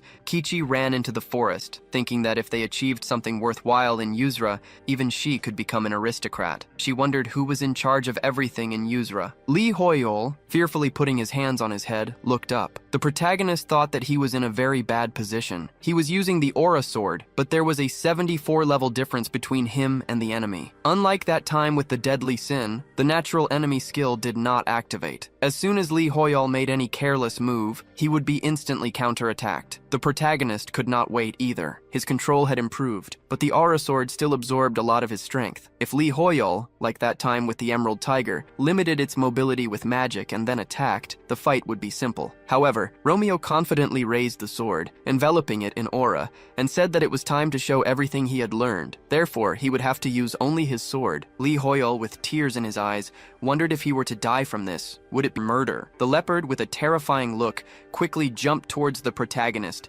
raising its paw to attack. Romeo, holding the sword enveloped in aura, thought that this was it. Lee Hoyo looked at the leopard in fear, put his hands on Romeo's shoulders, and thought that they were going to die. They were definitely going to die now, and they wouldn't even give him insurance because he had just said it. In great fear, Lee Hoyo asked his sisters and parents for forgiveness. The protagonist was surprised to see what was happening. Romeo instantly flew forward and cut the leopard with his sword. Lee Hoyle wondered why the leopard was so slow. A natural enemy, a 74-level difference, and only one blow was enough? The protagonist wondered if this was really the power of the aura sword. With a stern look, Romeo shook his head and said that this wasn't even enough for a start. Lee Hoyle wearily thought they would put the sword away for now anyway. Sometime later, on the day of his meeting with Carl in the Hanging Gardens, the senior magician sat on a chair among the beautiful plants. He folded his arms, looked down, and thought that Lee Hoyle was the adventurer Marcello had recognized. He thought it would be good to understand what kind of person he was. The protagonist instantly appeared in the garden. He confidently walked down the path, clenching his fist. Romeo asked if he was the senior mage. Carl pointed to the side and confirmed that he was. The senior mage stated that he was a researcher of black magic and a senior mage. This must be Lee Hoyle, Carl thought. The protagonist had just taken a step towards him, but it felt like the ground was shaking. He was truly an extraordinary person. Romeo seriously agreed and said that it was nice to meet him. Lee Hoyle angrily clenched his teeth and thought that his muscles were really sore. They had used the aura sword too much while testing different things yesterday. He was shaking so much it was hard to stand. Romeo tensed his muscles, walked towards the senior mage, and asked what business Carl had with him. The senior mage pointed to the chair and told the protagonist to sit down first. Carl quickly looked at his hand, which was covered in black energy. He wondered in amazement. Had his rings, which determined his sensitivity to black magic, darkened in an instant. The senior mage had never seen such a deep darkness before. How deep was it? Romeo looked on with an unperturbed expression. Lee Hoyle wondered in fear why Carl was looking at him like that. Maybe he just needed to sit down, he thought. The senior mage remembered his past. Carl had fallen hard to the ground, sending the box of items he was carrying flying. The men smiled maliciously and loudly asked for his forgiveness. They looked ominously at the fallen senior mage and said that he should have been more careful. What Carl had spilled weren't the precious ingredients of the scientific community. One of the men added that he couldn't imagine the senior mage being so fixated on crude witchcraft and curses. He jeered that if this oddity was magic, then even his dog could cast spells. These were spells for creating unnecessary things. After a while, as Carl wrote on a piece of paper, he wondered if folk witchcraft and curses were truly sinister magic. Should a true scientist deny such phenomena without knowing anything about them? He decided he would definitely prove the true value of such magic to those thoughtless people. Later, in the great hall of the scientific community of magicians,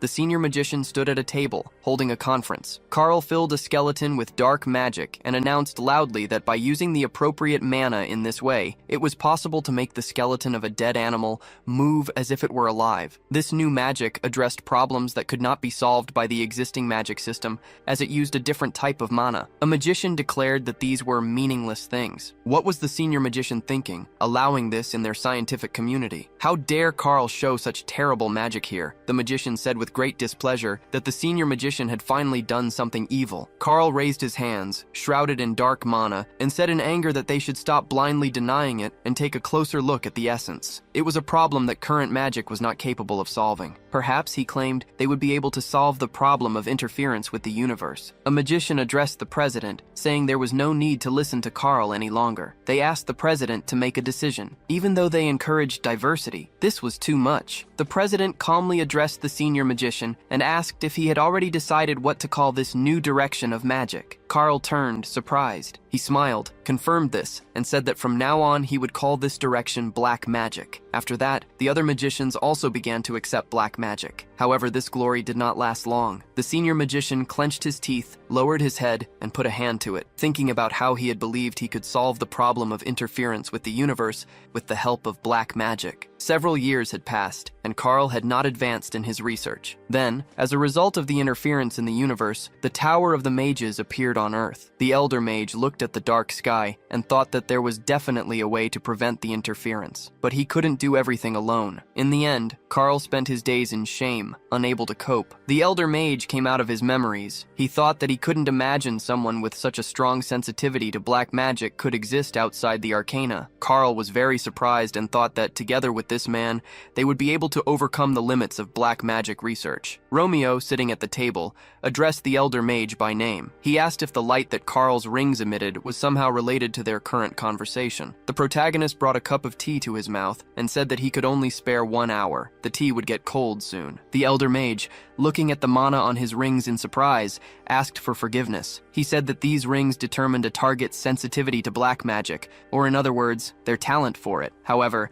they had never emitted such a dark and deep color before. Romeo looked at him in surprise and asked what black magic meant. He thought that for some reason the word seemed familiar. Carl explained that it was a different kind of magic that used mana different from the usual kind. The elder mage raised his hand, created a firebird from mana, and said that while regular magic examines and interferes with a target's mana to manifest a spell, black magic uses inner darkness as a source and is a slightly different force. Carl created a spider shrouded in dark mana. He said that this black mana is created in the heart of the caster and is especially dependent on their past. The deeper and darker the caster's past, the more powerful their black mana. The elder mage turned his head to the side, covered his mouth with his hand, and remarked how astonishing it was that the protagonist's sensitivity to black magic was so high. What kind of life did Lee Hoyle live? Carl was even scared to imagine it. Romeo lowered his head and thought that darkness within and a dark past were needed. Lee Hoyle threw his head back in shame, put his hands on his head, and thought that the elder mage was talking about his shameful past. It was very unpleasant for him. What kind of public humiliation magic was this? The protagonist looked at Romeo in surprise and thought that this was probably his dark past. The protagonist put the cup on the table and said that it was quite unpleasant. He crossed his legs and sternly asked if it was truly part of Carl's etiquette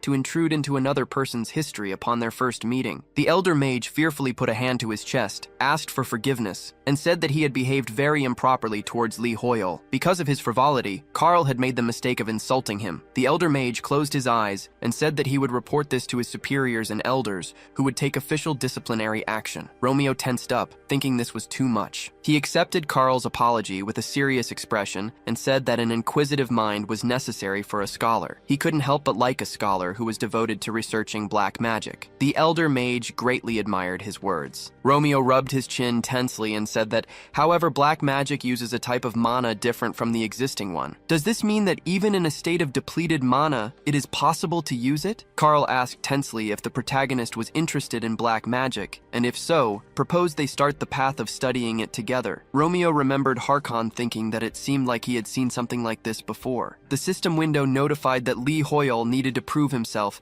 and convince the senior mages. Convince 9 out of 20 mages. The protagonist was surprised, thinking that the number of mages who recognized him had risen from 8 to 9, and this new one must be Carl. Then, since he had achieved his goal, he could leave. Romeo raised his hand, stepped back, and said that was all the time he had. He added that he would contact him again later. The senior mage loudly thanked the protagonist. Lee Hoyle thought that if he stayed for another second, Carl might cling to him and turn him into a graduate student of the Tower of Mages. After a while, in the protagonist's office in the Tower of Mages, Romeo thoughtfully rested his chin on his hand, looking at an open book. Lee Hoyle tilted his head to the side with great fatigue and thought that, although he already lived like a graduate student, the protagonist was a freak for beginning to read the moment he entered. Romeo looked in surprise at the parchment shrouded in mana. It said that Marcello congratulated him on officially joining the Mage Tower. Baelia wrote that she congratulated the protagonist and asked if he would like to have lunch together. Maya wrote that she was pleased to meet him. The system window notified that the persuasion of the senior mages had been completed. Lee Hoyle happily clenched his fists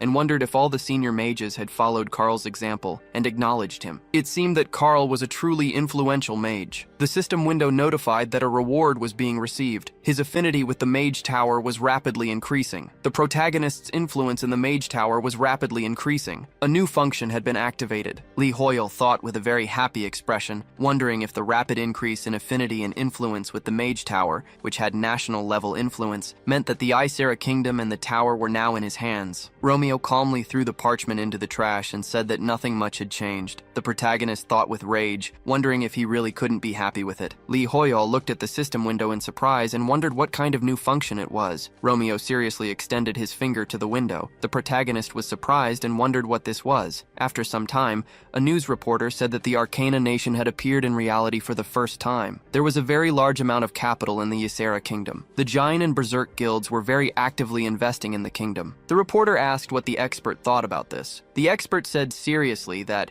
in simple terms, he thought this was a wise decision made with an eye to the future. To be honest, they weren't even talking about the distant future. The Jane Guild had already risen from 5th to 3rd in the guild ranks. Taemin and his brother were looking sternly at the computer screen. Taemin looked at his brother and asked what he thought about it. Nam Cheol kept his hands on the keyboard and said that he was only thinking about how to repay everything Lee Hoyol had done for him. His brother looked down tensely and thought that the only reason their guild rank had skyrocketed was because of the Protagonist. If it weren't for him, Nam Cheol probably wouldn't even be here right now. It was Lee Hoyol himself who recommended Jine to the Ysera Kingdom. After all, they had really gotten everything from the Protagonist. Taemin confidently clenched his hand into a fist and said loudly that they would properly finish the Ysera restoration quest that Lee Hoyol had given them. He turned to his brother in surprise, seeing no reaction from him. The computer screen showed that the Jane Guild's rank had gone from 5th to 3rd. This was something that deserved to be congratulated. However, it was unfortunate that they were not cooperating with the Mythology Guild. At times like these, they should be working together. Taemin angrily looked at the screen and asked what this was. What kind of freaks were the Mythology Guild? Were they saying weird things again? Nam Cheol calmly said that, as his brother said, Mythology was acting like children, as always. This time, even the National Assembly members spoke up. Taemin said that these National Assembly members seemed to have a lot of free time, even though Mythology was competing for the top spots in the business world. Would the National Assembly members act just for money? His brother said that they seemed to have worked hard this time. He wondered tensely how this had happened, and how Mythology had made a National Assembly member act. After a while, a National Assembly member was hanging from the ceiling, shrouded in dark mana. The Mythology Guild's master, Baek Yi Sol, stood by the window and filled her mouth with dark mana. She held a glass in her hand and brought the phone to her ear. Sol addressed the secretary on the phone. She told the secretary to cancel all her plans for tomorrow. The secretary said that she had a meeting with Assemblyman Choi tomorrow. Before he could finish, she said that she understood. The secretary asked what he should tell Assemblyman Choi tomorrow. Sol changed her appearance to a demonic form and told him to say that she was heading to the Ysera Kingdom. There was a man there whom she wanted to meet. After some time, in the Mage Tower, a system window notified that a new function had been activated. The protagonist's phone rang. Romeo wondered who was calling him. A multitude of messages from his sisters instantly appeared on the phone screen. Lee Hoyol realized they were his sisters. Why were they writing to him at this time? Romeo, drinking tea from a mug, looked at the phone screen. A parchment quickly appeared in front of his face. He took the parchment in his hand and wondered if it was from the Mage Tower. The senior magician, Maya, loudly greeted Lee Hoyol. She said that she had already sent him a message and sent this parchment because he did not answer. Maya, smiling, loudly apologized for insisting. She said that she wrote to tell him that since Lee Hoyol was now working with the Supreme Mage, he was practically at the same level. She had prepared what she had promised for him. A parchment from Van Greedum quickly appeared next to Maya, interrupting her and loudly greeting Lee Hoyol. He introduced himself and said that he had prepared a small gift for him in honor of his joining. Many more parchments from other mages appeared in front of Lee Hoyol. Romeo involuntarily wondered what this was. The protagonist, giving a thumbs up,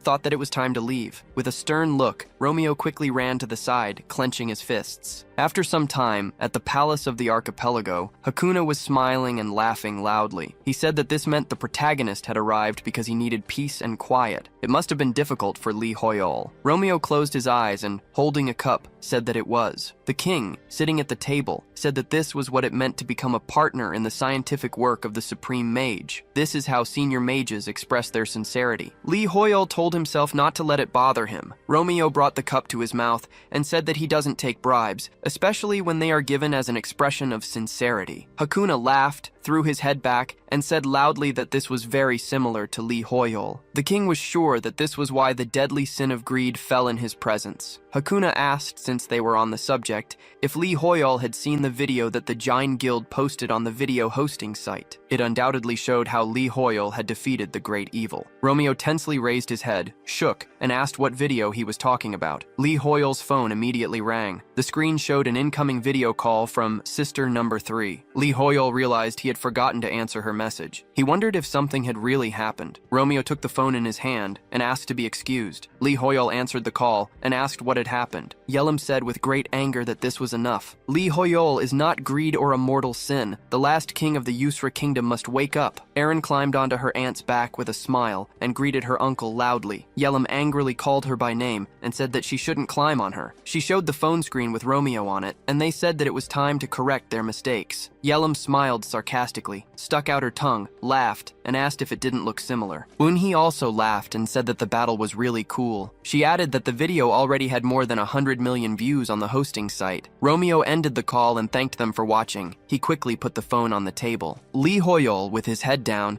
asked tensely if the king could give him a place to rest. Hakuna raised his finger with a smile and loudly agreed, asking if Lee Hoyol had any preferences regarding the location. The king said he was thinking of a duchy, since Lee Hoyol could be considered the founder of a kingdom, or perhaps an independent domain. Romeo replied with a bashful smile that an ordinary room would be enough. Lee Hoyol thought that he wanted to die. After some time, he arrived at a large wooden house in the middle of the forest. Lee Hoyol quickly opened the door. He hung his jacket in the closet and loosened his tie. Tea bags fell out. Romeo sat on the sofa and looked at his phone. Lee Hoyol thought that he was very embarrassed. He wondered how the video got so many views, and who had allowed the Jane Guild to just film and upload it. He thought he should sue them for filming without consent. Romeo wondered what this was. Something felt wrong. He'd had a similar feeling before. Lee Hoyol, with a mask on his face, quickly opened the window and said that it was just dust. He scratched the back of his head and thought that he hadn't cleaned since he arrived. Sometime later, at the Jane Guild camp on the Usra archipelago, NPCs were guarding the entrance to a tent. Taemin angrily pointed at something. He put his finger on the phone screen and asked what this was. The screen showed their changes by day, week, and month. The Jane Guild's shares had decreased greatly. Taemin raised his hands in surprise and asked loudly what kind of strange things had happened to their shares. Nam Chul, who was sitting at a computer, sighed and said it was all because the Mythology Guild had spread some strange rumors again. Brother loudly asked what he was talking about. Why do these freaks constantly set them up? They generally ruin things relentlessly as soon as they receive support from the assembly. Mythology is just trash. Taemin loudly asked his brother to send him links to these articles. Nam Cheol, covering his mouth with his hand,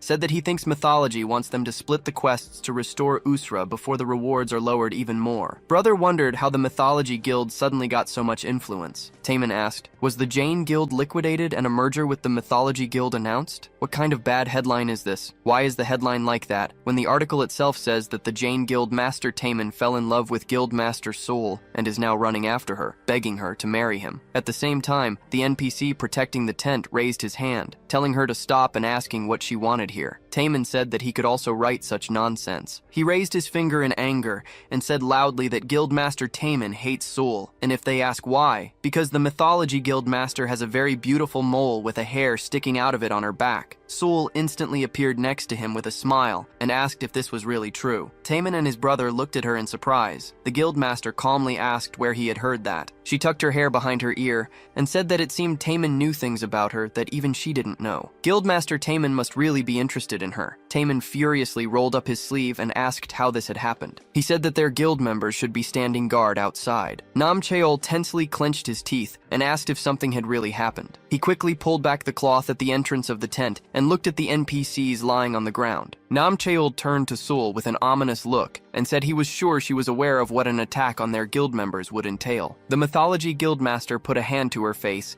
and asked if an attack had really happened. She had nothing to do with it. Sul changed her appearance and said that they just fell asleep on their own. Streams of dark mana quickly flew to Nam Cheol's head. He was frightened and wondered what this familiar and unpleasant feeling was. Nam Cheol thought that she was the same person who had pulled the Mythology Guild to 41st place in the ranks, although before that, the guild was small and insignificant. Sol looked on with an unperturbed smile. Angry, Taemin pointed his finger at her and called her by name. He asked what she was trying to do. He asked if she didn't think she had just crossed all boundaries. Nam Cheol shook with fear, thinking that Sul had recently gained the support of the National Assembly. He wondered how she had managed to do this. He wondered if this was really mind domination magic. It shouldn't work on players. So how had this happened? He had to warn his brother, but his body refused to move. Sul smirked and said that there was no need to fight it. Nam Cheol thought in fear that this was exactly like when that demon possessed him. Romeo was standing near the tent next to the NPCs. He lowered the mask from his face and sighed. Taemin and Sul looked at something in surprise. The protagonist standing at the entrance to the tent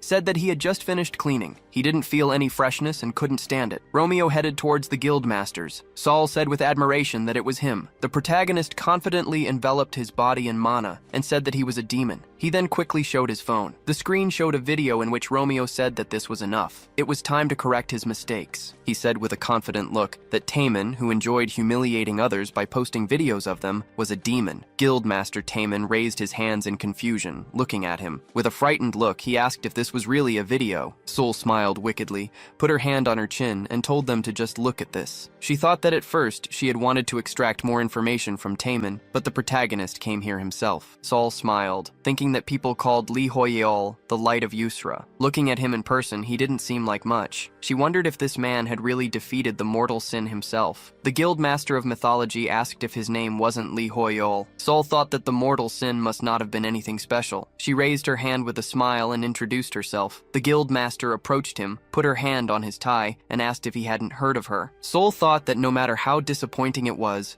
for the best. She said that she was interested in Lee Hoyeol. Seoul thought she would be able to get Yuzuru in its entirety much more easily than she had anticipated. Romeo quickly slapped her hand away. Seoul was very surprised by his behavior. He put his hand on his hip with a serious expression and told Taemin that this was completely incomprehensible. He said Guildmaster Jae-hyun should explain himself. Nam Chul, adjusting his glasses, loudly agreed. He said that false rumors had recently started to spread about Lee Hoyeol. Articles had come out claiming that he had given special privileges only to the guilds he was affiliated with. They couldn't just sit still and watch these malicious rumors spread, so they uploaded the video. Nam Chul apologized, explaining that he did it to clear up the misunderstandings, but admitted he hadn't thought it through completely. Romeo sternly crossed his arms and listened. Nam Chul said that those were not the official articles released by the Mythology Guild or the National Assembly. Seoul smirked, put a hand to her face, and turned to Lee Hoyeol. She ominously lifted her hair from her face and asked how he could act this way toward her. She thought it was quite rude. How was the guild master supposed to understand this? With a serious expression, Romeo said that Seoul understood everything perfectly well. He stated that he was talking to the Jane Guild and asked who had told her it was polite to interrupt someone else's conversation. With a terrifying look, Seoul enveloped her body in dark mana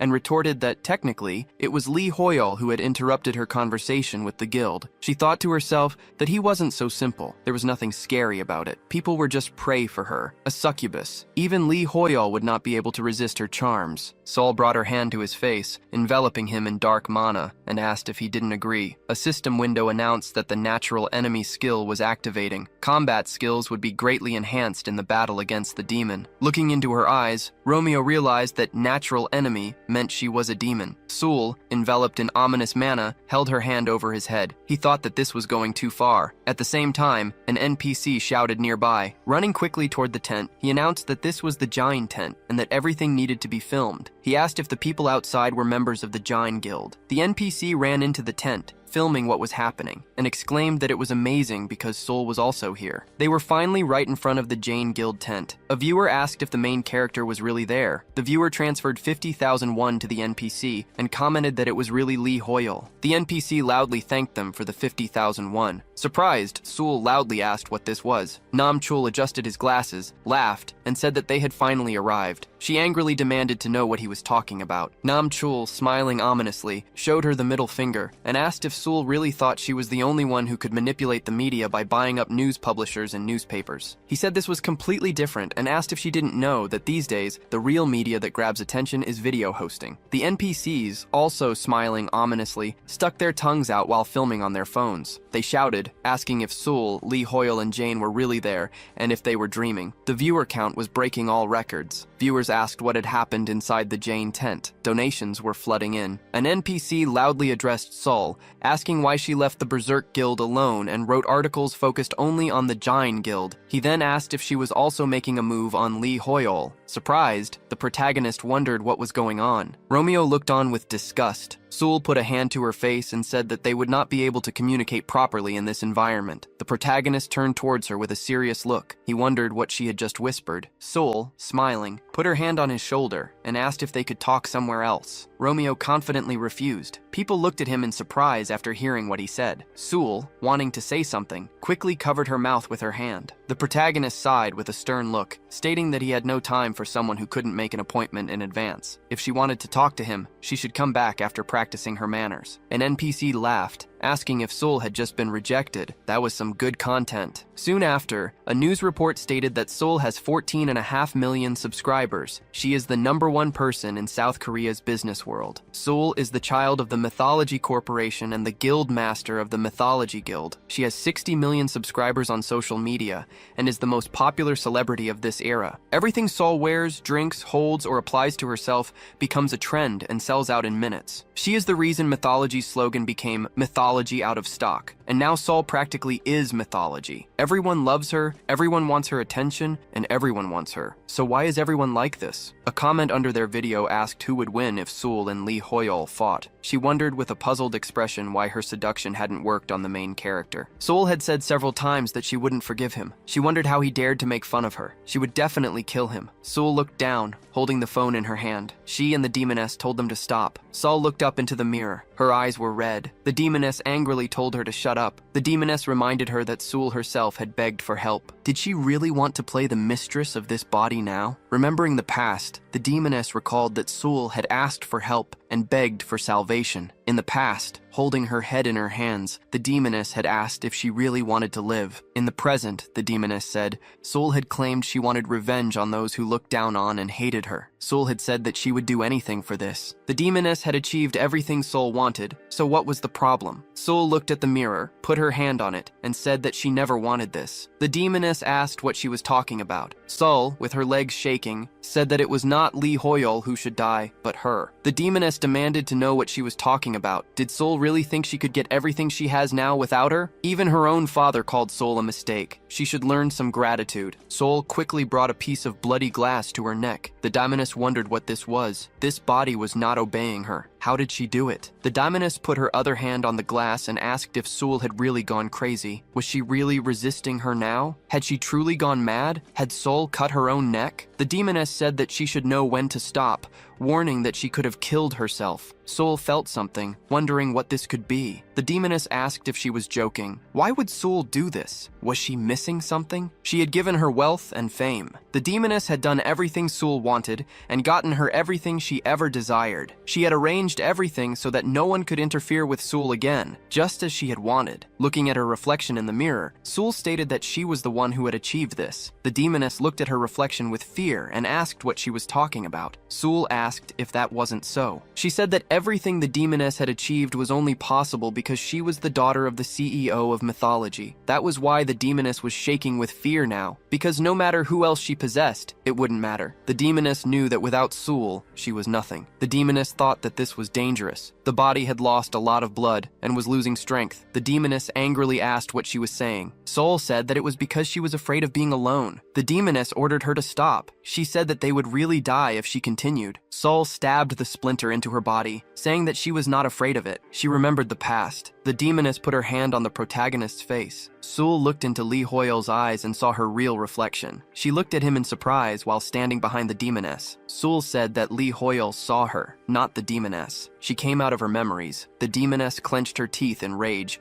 putting her hand on her neck. She thought that she would die like that. The demoness resolved that she would not let this happen and would get her revenge. She wondered why people were so weak. She couldn't heal because she didn't have enough strength. The demoness put her hand on the box, thinking that she needed to absorb something, anything at all. She quickly headed towards the door where an NPC was standing behind her. He looked at her in surprise and told her to hold on, adding that she needed to get to the hospital quickly. The demoness sent dark mana in his direction. After some time in a wooden house on the island, Romeo was surprised, holding a cup of hot tea. He remembered the system window which notified him that the natural enemy skill was being activated, and wondered what it was. The protagonist looked away irritably and said that it was a curse. He sat on the sofa, crossed his legs, and said that she was sneaking in at such a late hour without permission. He thought that she still had no manners, just as before. Romeo put the cup on the table and told the demon to come in. The protagonist smirked and said that she was not the guest he expected, but he would be hospitable. Romeo smirked and crossed his arms while Lee Hoyol stood up straight, waiting for the demon. The door did not open after his words. The protagonist sighed with relief, thinking that apparently even demons did not want to come at such a late hour. The demoness smiled,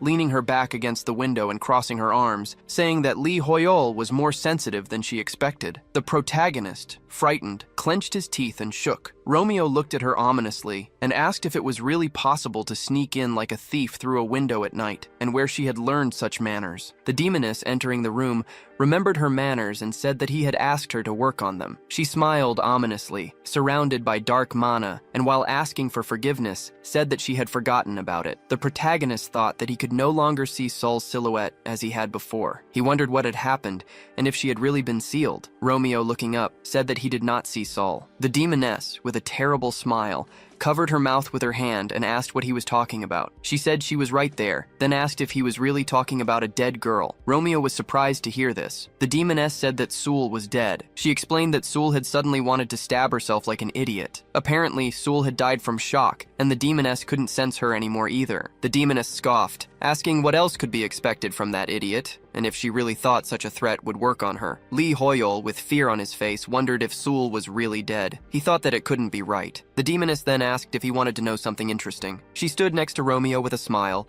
raised her hand, and said that Sul died because of him. She continued to say strange things, something about the main character being the only one who saw her. Sul was illegitimate, and according to the demoness, the first article about her was published when she was 8 years old. Sul didn't have to do anything to attract the media's attention. She was bullied at school and in the neighborhood. In the end, her mother killed herself in a fit of depression. Did Lee Hoyol know what Sol's father, Baekju Sung, had said? The demoness recalled the past and recounted his words. He had gritted his teeth, looked at a piece of paper, and said that although Sol was a mistake, he could not leave a child without parents, so he would accept her. The demoness crossed her arms and laughed loudly. She raised her hands with a smile and announced that after a couple of years had passed, Sul awakened her hunter abilities. Her father made her work very hard in the rifts. She did whatever he wanted. Why did Sul do this? It was all because she wanted to be loved by her father. She wanted to confront everyone who underestimated and hated her, shouting that she was Ju Sung's daughter. She wanted to take revenge on everyone who pointed fingers at her mother. In the end, no one needed her. Sul had said that she would repay Lee Hoyol's debt because he had believed in her. The demoness asked laughingly if it wasn't funny. Sul had died completely in vain. Romeo, with a terrifying look, interrupted her and ordered her to shut up. The demoness, smiling uncomprehendingly, fell silent. The protagonist wondered if she really dared to talk to him. She was just a weak demoness. Her impudence knew no bounds. A system window notified that the player Lee Hoyol had turned his attention to her. Her mental strength was too weak. The demoness, looking at Romeo's terrifying gaze,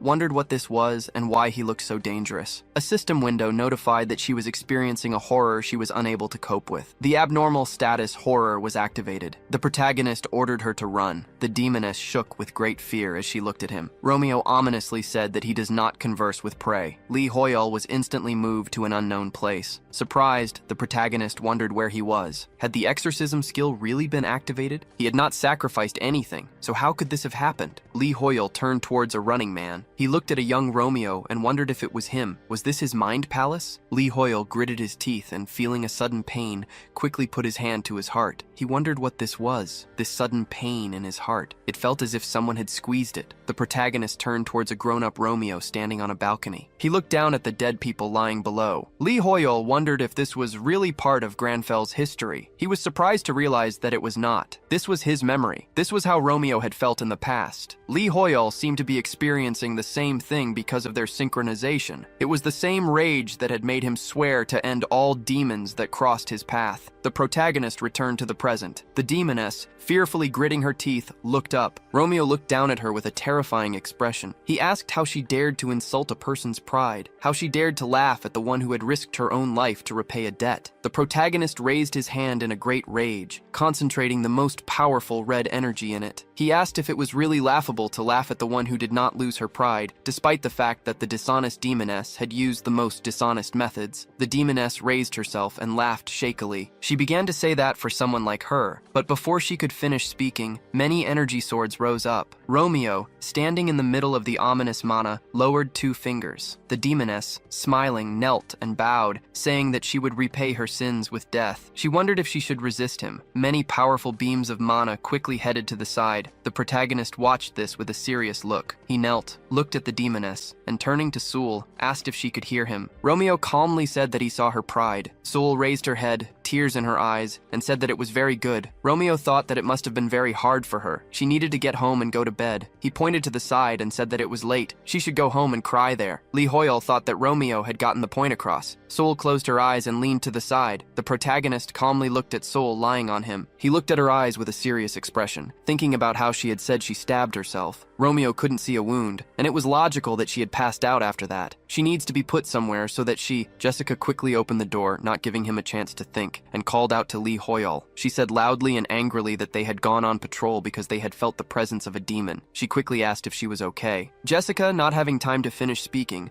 looked at the protagonist standing over Sewell. She apologized, saying that she didn't know he was with a lady. Jessica didn't know at all that the main character was going to rip the blanket off Sewell. Romeo calmly looked at her and said that he was covering Sewell with a blanket. Jessica said it was obvious, adding that it would be strange if someone like Lee Hoyle wasn't in a relationship. The main character wondered why she snapped at him. She said loudly and embarrassedly that no matter what, they were asking for forgiveness. They would modestly leave now. Anak, red-faced, turned his head to the side and covered his mouth with his hand. He burst into tears and quickly ran out of the room, shouting that Lee Hoyle was a fool. Jessica, stretching out her hand, called for Anak to wait. Lee Hoyle wondered with shame what this was all about. After a while, the door closed. Romeo was sitting on the couch, doomed. Lee Hoyle tiredly threw his head back and wondered if this day would ever end. It seemed that fighting a mortal sin was actually easier. A system window announced that a class quest had appeared. The protagonist looked sternly at the system window, wondering what this was. He had a bad feeling. At the same time, in the AU department in Korea, Soo Ji-young looks at her computer screen. A notification about an update has appeared on it. The announcement from Arcana said they would soon release a new region, the northern city of Permafrost. The producer happily raised his hand, pointing a finger toward the screen, and exclaimed, asking if this wasn't an incredibly important event. Permafrost is the largest metropolis in Arcana. Shops and forges would be opening there as well. He excitedly asked Soo Ji-young to look at the comments, saying that this was very good. Smiling, Soo Ji-young agreed with him, adding that it certainly was. This update would allow them to breathe a sigh of relief. At the same time, Waikong, happily looking at the screen,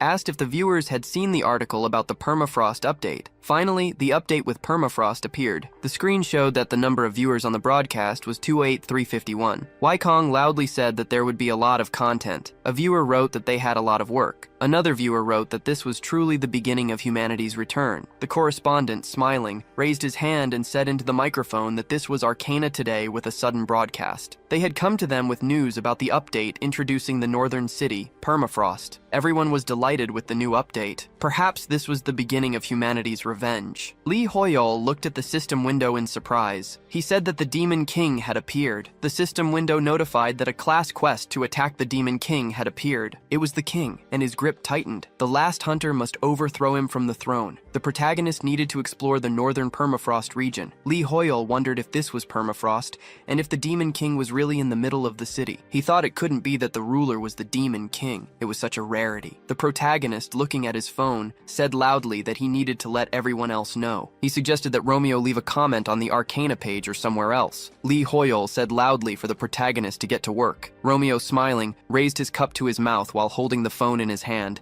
and said that the Demon King reminded him of Ixion. The Demon King was the true sworn enemy of the demon hunters, who were trained back when Arcana was a game. The man crossed his arms and said that the Demon Kings were powerful. They were not just powerful, they were very strong, and there were a lot of them. They even had a ranking system. Few demon hunters had survived a clash with even the lowest ranking Demon King. He handed Romeo the book and said that he had better get ready. In this book were the names and descriptions of the Demon Kings that they knew about. The man, smiling, said that Romeo should memorize them. The system window notified that a new quest had appeared. May they be filled with knowledge of the Demon Kings so that they can kill them. The remaining time was 1 hour, 59 minutes, and 59 seconds. The man said that he would check it in 2 hours. In the present, Romeo thought that, as he had later read on the internet, this quest had not been necessary to complete. He laughed, smiling, and said that it had been a significant time that allowed them to gain valuable knowledge. Lee Hoyle thought that at least now it was useful. Life is very unpredictable. He looked at his phone and wondered if a comment had appeared. The phone showed that Romeo had proclaimed to everyone that they needed to make every effort to prepare before ascending into Permafrost. There, they would be faced with the threat of the Demon King and also needed to be wary of the NPC. A comment said he was a fool. You can get a lot of money at once that way. Lee Hoyol thought that he wouldn't take it seriously either. He quickly threw his phone back with a smile, thinking he didn't care. Permafrost is a very large metropolis. Nothing too bad could happen. Even the Demon King wouldn't be able to do whatever he wanted. The protagonist lay down next to the sleeping soul, crossed his legs, and thought the update was going to be cool. The restaurants in Permafrost were good. Maybe he should visit them. First, however, he needed to look at the items he ordered from the Mage Tower. She charges a lot for custom-made items, though that didn't matter. Lee Hoyol was sure that everything would be fine. It was late, so he would sleep for a while. He suddenly started rolling on the floor, thinking that because of this strange post, he couldn't sleep. The protagonist loudly wondered why Romeo talked like that. A bird flew quickly towards them. Holding a bag in its paw, it said that this was a delivery from the Mage Tower. It then asked if he was Lee Hoyol. Romeo looked up and confirmed it. Lee Hoyol was surprised, thinking he had a very deep voice. As it flew away, the bird said that people nowadays mostly order contactless delivery. The protagonist was only making her job more difficult. Romeo, holding the bag in his hands, looked at it. Lee Hoyol thought that she didn't have a very good personality either. In any case, this was his order. It had arrived just in time, and now he didn't have to go all the way to the Mage Tower. The protagonist decided to see how the items turned out as Romeo tore the bag open. He held a box containing a ring. The system window notifies that this is a ring made of pure emerald. Its rank is unique, and its effect is to restore stamina upon impact. This is a ring made using a unique technique. It uses the effect of the emerald to the maximum. Lee Hoyol was very surprised,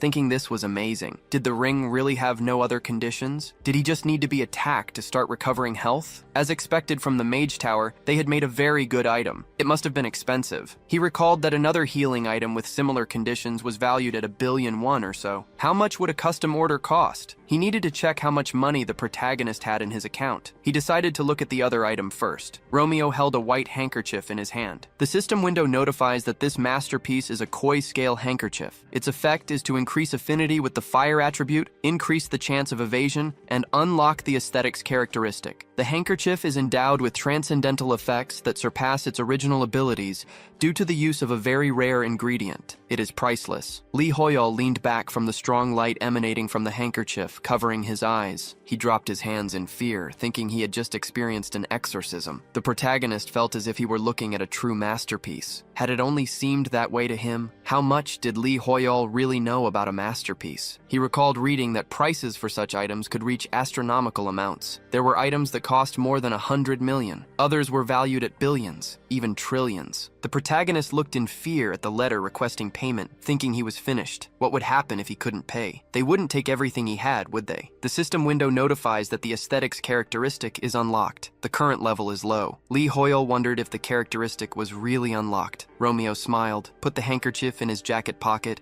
and asked if it was really about aesthetics. He really liked that. The system window notified that the masterpiece, the koi scale handkerchief, was in his hands. The protagonist sighed tensely, wondering what he should do since Romeo liked it so much. Lee Hoyol needed to distribute the points he had gotten from the exorcism of the succubus who had possessed Soul. Romeo extended his finger to the system window and increased the points of the luck characteristic. The system window notified that luck was now 5, with 0 points remaining. The protagonist thought that now there was only one thing left to do, hope that everything would work out. Lee Hoyol knelt down, folded his hands, and looked up, begging for luck. Romeo happily looked at the item in his hands and said that Marcello had apparently sent the vest as a gift. It would go very well with his scarf. The protagonist was very lucky. The protagonist thought that this was not true at all. He did not want such luck. The system window quickly notified that a class quest had appeared. Lee Hoyol wondered what else there was. Romeo was very surprised by what he saw. The system window notified that the attack on the Demon King was suspended. He first needed to complete the previous quest. The protagonist wondered if it was suspended and if there was really a previous quest. Sometime later in Japan, at the headquarters of the Inazuma Guild, an NPC throwing sheets of paper asked if they were really losing to the Jain Guild in the rankings. He asked what could be more shameful, adding that they were practically betraying themselves. Hisagi, who had a scratch on his cheek,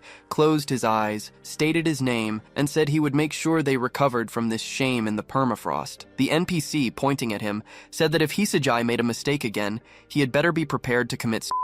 He then asked if Hisagi understood. Hisagi agreed. After some time, he clenched his hands into fists and walked down the corridor. The analyst sadly extended a hand in his direction and turned to the master. Hisajai interrupted him, adjusted his hair, and said that permafrost had appeared in the sea near Hokkaido. This information was top secret, so the analyst was not to tell anyone outside the guild. The Japanese government would buy them some time. In the meantime, they should try to raise their influence and affinity in the permafrost. The analyst asked loudly if the permafrost was safe, noting that it went against the AU. Hisajai did not let him finish, and punched the wall next to the analyst with great force. With veins bulging on his neck, he said that the permafrost was a city for barbarians, and that Taemin from the Jane Guild was a first-rank barbarian. Adjusting his glasses, Hisajai said that they had lost to Jane in the lands of Asakura and Yuzur. He added that there would not be a next time, and that they would surpass Jane again. The analyst fearfully agreed. Hisajai quickly turned and ordered the analyst to tell all guild members to go to Hokkaido. Smiling, he raised a finger and told the analyst that if he was not prepared to commit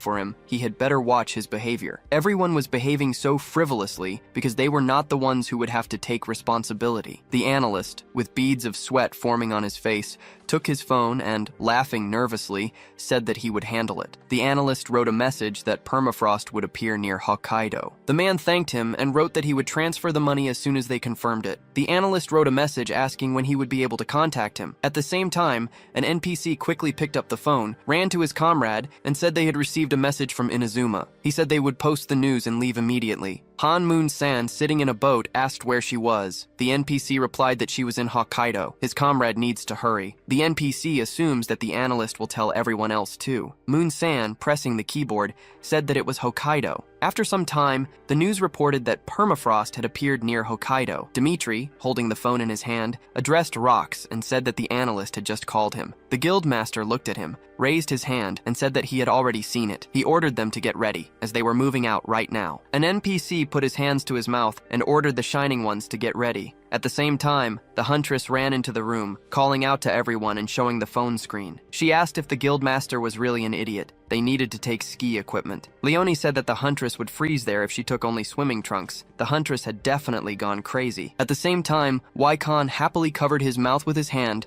and, turning to the audience, said that the permafrost was in Hokkaido. The viewers wrote that he was very cute today. And what about Bosley Hoyol? Waikon today has no hair in his nose. The northern city of permafrost. This is the city where you can get the barbarian class. It was one of the main bases when Arcana was a game. There were blacksmiths, NPCs, and various shops, usual for a metropolis. People were delighted and called this event the beginning of humanity's return. If the city's content is the same as in the game, then it will greatly help players. Sometime later in Hokkaido, in front of the portal to the permafrost, Taemin angrily put his sword on his shoulder and asked what this was. He wondered what they were even talking about and if they had gone crazy. Nam Chol, holding a tablet in his hand, asked what was wrong. Taemin, angrily pointing his finger back, turned to his brother and said that they required passports. He had never been asked for a passport. How had he even become a player? Nam Chol raised his hand, smiling, and said that there must be some kind of mistake. He said hello and stated his name. An NPC holding a gun apologized and said that they could not enter without a passport. Nam Chul, surprised,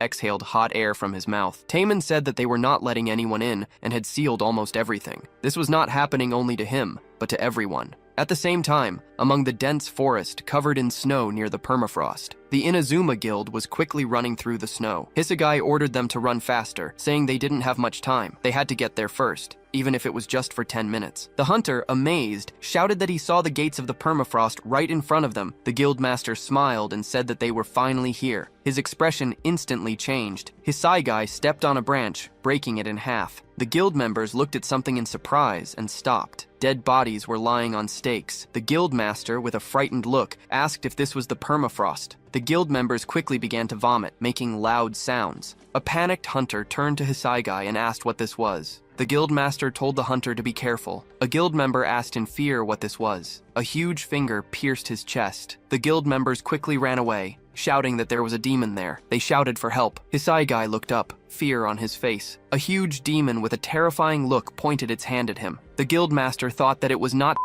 he needed to be afraid of. A few hours earlier, at the Lee Hoyol residence in the Isera archipelago, Sol was sleeping on the bed, making sounds. She remembered what happened and quickly opened her eyes. Sul immediately got up and wondered why she was still alive. When had she lost consciousness? She worried if she had embarrassed herself too much. It was a great shame for her. Had she burst into uncontrollable tears when the protagonist said that she was amazing? She owed her life to him. How could she now answer for all the inconvenience she had caused? Romeo thoughtfully held his chin and looked at the system window. He thought that it seemed the Demon King had started to act. The system window notified him that it was time to return to the burning permafrost captured by demons. If the scale was empty, the quest would fail. Romeo wondered if there would really be a failure with an empty scale. So far, he did not see any scale. Would it really appear when they arrived? The protagonist closed his eyes, raised his hand, and said that it was time for him to go. He thought that first, he needed to wake up Saul. Romeo looked to the side and saw her. He calmly asked if she had already woken up. Lee Hoyle, frightened, raised his hand and thought that the protagonist needed to say something. Sewell embarrassedly lowered her head and thanked him, saying she sincerely regretted all the inconvenience she had caused him. Lee Hoyle had also saved her life. She covered her face with her hand, declaring that she would pay off this debt by any means necessary. Sol reached for his jacket and said that he was very kind and could ask for anything he wanted. If necessary, she would pay with her body, heart, and even her dignity. Romeo, holding an envelope, reminded her that she had said she would pay in any way. Lee Hoyle looked at him in surprise, wondering if this was really an envelope with a payment request. Then he remembered. He had raised his luck. Prayers worked in strange ways. This was simply incalculable wealth. The letter stated that the payment for production was free. The Tower of Magicians did not charge a commission fee for magicians with the authority level of Supreme Magician or higher in return for their striving for greatness through labor. The protagonist wondered if it was really free. Perhaps it was because of that new function. Lee Hoyle looked at the letter in surprise and thought that he loved Marcello very much. He realized he didn't have anything specific to ask for. Maybe he should ask for premium mythical rank tea. Harkon turned to Lee Hoyle and said that it was him. Romeo turned around with a disinterested look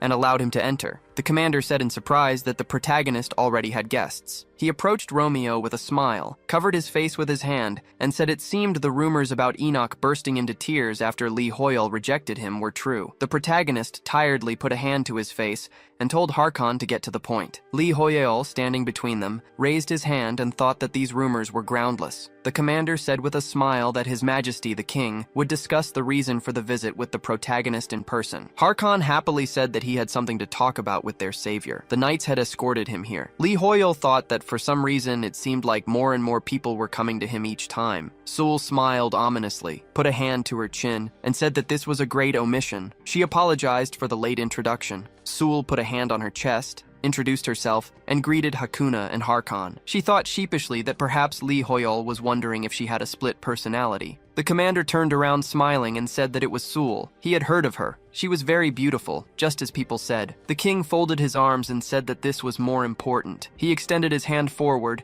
addressed the savior, and said he understood it was too late, apologizing for the intrusion. Hakuna had come for his wise advice. Romeo sternly asked what was wrong. Sewell tensely clenched her hand and wondered what was going on. The king of Yuzra had not only come for a personal visit, but had also asked for advice. Lee Hoyle was much more influential than she thought. Hakuna, smiling, raised his hand and said that a resident of the Arcana had recently settled in Yuzra, wanting to start life anew. However, in the past, his behavior in the Arcana had left much to be desired. Therefore, the king wished to entrust this person's fate to the protagonist. Hakuna looked at Sewell and said that if they did not mind, he would bring this person here right now. The king then turned to the guest sneaking around his kingdom in the dead of night and asked if she could step aside. Lee Hoyle thought that Sewell was, in fact, an uninvited guest in Yuzra, which was why Hakuna had come. Romeo addressed her by name with a serious expression. Sewell called out to him. She closed her eyes in embarrassment, raised her hands, and thought that her voice had broken and it was terribly embarrassing. Sewell said that she was listening to him. The protagonist, hands in his pockets, looked at her and said that she should return home now. Sewell needed to establish in writing how far mythology was willing to go for the good of the Yuzra kingdom. She also needed to bring him a recording for the next meeting. Sol, looking at him in surprise, agreed. Lee Hoyle believed that in this way, he would make amends to the king. The system window notified that a class quest had appeared. Sol, looking down in embarrassment, said she realized that she needed to document everything. She wondered if the next meeting meant they would see each other again. Sewell raised her gaze to the protagonist's doomed expression. She raised her hands in shame and asked for forgiveness, saying she was harboring sinful thoughts. Romeo, quickly straightening his jacket, asked Hakuna for forgiveness and said that he must leave immediately. The king, looking at him in surprise, asked what Lee Hoyle was talking about. Where was he going in such a hurry? The protagonist, taking off his jacket, said it was the permafrost. Harkon, surprised, asked what kind of sudden business Lee Hoyol had there. He suggested that perhaps Lee Hoyol could explain everything briefly. Romeo, with a stern look, said that the Demon King had arrived. The system window notified that someone had taken the first step into the permafrost, and the quest had begun. Half of the people were still alive. If the bar emptied, the quest would fail. Back in present-day Hokkaido, in front of the portal to the permafrost, Taemin grew enraged and hit the table hard enough to crack it, declaring that he had already told the NPC to get out of the way. Something was definitely wrong here. The NPC raised his hand, asked for forgiveness, and said this was unacceptable. The guildmaster said furiously that something was wrong. Did the NPC not know who Hisagi was? Those guys had been in the permafrost for some time already. He quickly showed the NPC his phone and told him to look at the guild ratings. The ratings hadn't changed at all. If they had achieved anything, their rank should have gone up, but it hadn't, regardless of what the NPC said. Rox, scratching the back of his head, interrupted. He said he hadn't planned to interfere to avoid embarrassing himself, but now he felt uneasy too. He confidently asked if they understood that this violated the established AU agreement. If they were unlucky, this incident could turn into an international problem. Were they really planning to start a war? Were they really okay with this? Taemin looked at him in surprise, thinking he was an American. An NPC put his hand on his helmet and asked if that was really so. He announced that it was accepted. The NPC raised his hand and ordered everyone to retreat and leave their positions. They needed to get into formation faster. They agreed with him. Taemin, squeezing the hilt of his sword in surprise, asked what was going on and why everyone was leaving. He wondered if this was really because of the Americans' authority. The hunter quickly raised his hand, addressed Rox, and said that a recording from the drone sent into the permafrost had arrived. The guild master looked at the recording in fear. He asked if this was really the Inazuma Guild and the demons. After a while, Kojiro put his hand on his head and told his Seiji that the government was going to send out bombers. The guildmaster looked at him with fury and told Kojiro to tell them not to do unnecessary things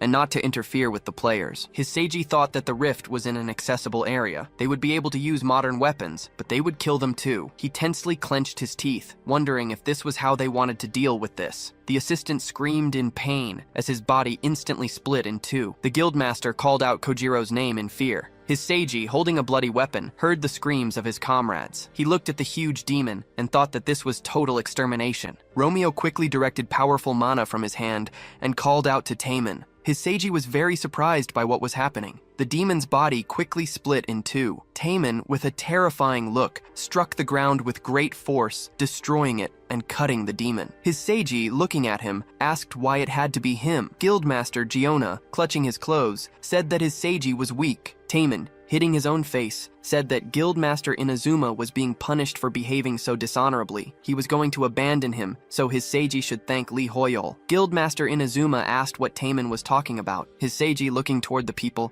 asked who Lee Hoyol was. He wondered if there was someone on the cliff and if reinforcements had arrived. Romeo, standing on the cliff, ordered them forward. The hunter, looking up in surprise, said that the main character was there, and the Knights of the Lionheart Order were with him. The knights quickly jumped down and ran forward. They struck the demons with their swords. Romeo, looking sternly at the bodies lying on the spears, thought that this was what they called historical permafrost. They had allowed themselves to mock the inhabitants by putting their bodies on display. The protagonist said with rage that this was the Demon King. He covered his eye with his hand, enveloped the space around him in fiery mana, and said that this was ridiculous impudence. The Demon King awaited a proper end, and Romeo would guarantee it. The system window notified that less than half of the survivors remained. Some time ago, the hunter asked if they had really come to help them. Harkon, looking at what was happening, thought that Lee Hoyol had spoken of this. He believed that the Demon King had appeared in the permafrost. The commander had not expected that the city itself would be in such a bad situation. Harkon, looking at the protagonist with fear, thought that Lee Hoyol knew about this and was still going to save the permafrost alone. Romeo thought that he had feared the worst when he saw how the survivor count was rapidly falling. Lee Hoyol, smiling, thought that he would have been doomed if he had come here alone. He wondered if Romeo really thought they could have handled it themselves. At the present time, the protagonist, looking at the commander, thought that they were really lucky that Harkon had gone with them. A few hours earlier at the Lee Hoyol residence in the Ysera archipelago, Hakuna angrily raised his hand and addressed the savior, saying that this would not do. The king did not doubt his abilities, but the Demon King was a great danger. Hakuna definitely could not let the protagonist leave alone. They would soon organize the fighters, so he asked him to postpone his exit. The commander tensely said that His Majesty was right. The protagonist's life was in danger. Romeo confidently asked what life Harkon was talking about. Demons must be exterminated. Someone's life life was not a reason to wait. The commander was very surprised by his words. The protagonist sternly said that exterminating demons was the only way out, and there was no other choice. Harkon, putting a hand to his face, laughed and said that Lee Hoyol had always been like this. That was why he would not let this knight go alone. The system window notified that the number of survivors was decreasing. Romeo, his lips clenched in fury, asked to be let past. The commander, drawing his sword, said that he had promised to return to his majesty after exterminating all the demons of the world. Harkon, holding the sword before him, said that he had also promised the protagonist to become his sword in this world. The commander smiled confidently. He said that thanks to Lee Hoyol, his tired spirit had been calmed. He added that since the protagonist's will was strong, Harkon would continue to be his sword. Hakuna, smiling, closed his eyes and told the savior that this was good. As long as the commander was with Lee Hoyol, the king could rest easy. Romeo, looking at Hakuna,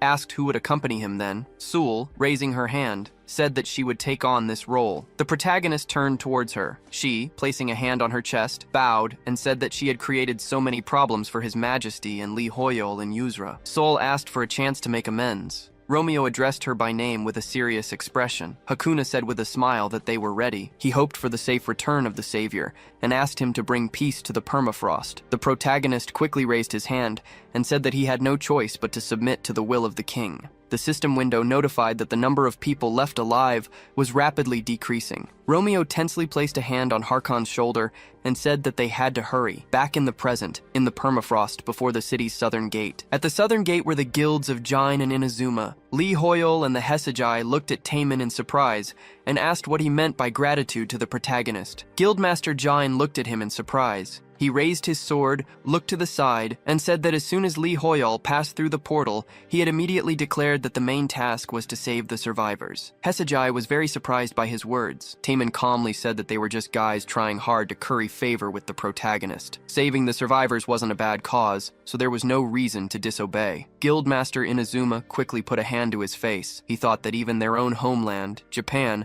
wanted to finish them off along with the permafrost. Hesagi said in despair that they were fools, that they were their competitors. Romeo stood on a cliff with his arms crossed alongside the knights. He thought with a serious expression that this was to be expected from the Lionheart Knights. They had quickly cleared the area in front of the city gate. The title of the strongest knights in the empire was theirs by right. Thanks to them, they would be able to enter the city faster than expected. Harkon looked at the protagonist's hand in surprise. Romeo quickly enveloped his hand in light mana. Rox was very surprised and trembled. He quickly looked at the gates to the permafrost. Camilla sighed and addressed him by name, stating that the Shining Guild was at the western gate. She asked in surprise what was wrong. Dimitri leaned over tiredly and, turning to Rox, asked where they were going. They had long since passed the city gates. The guildmaster said with fear that he had seen a strange post on the Arcana forum. It was a strange post on the topic of the permafrost. It had fewer than 10 views, but the same person kept posting the same thing. Usually, Rox would have simply ignored it and forgotten. But today,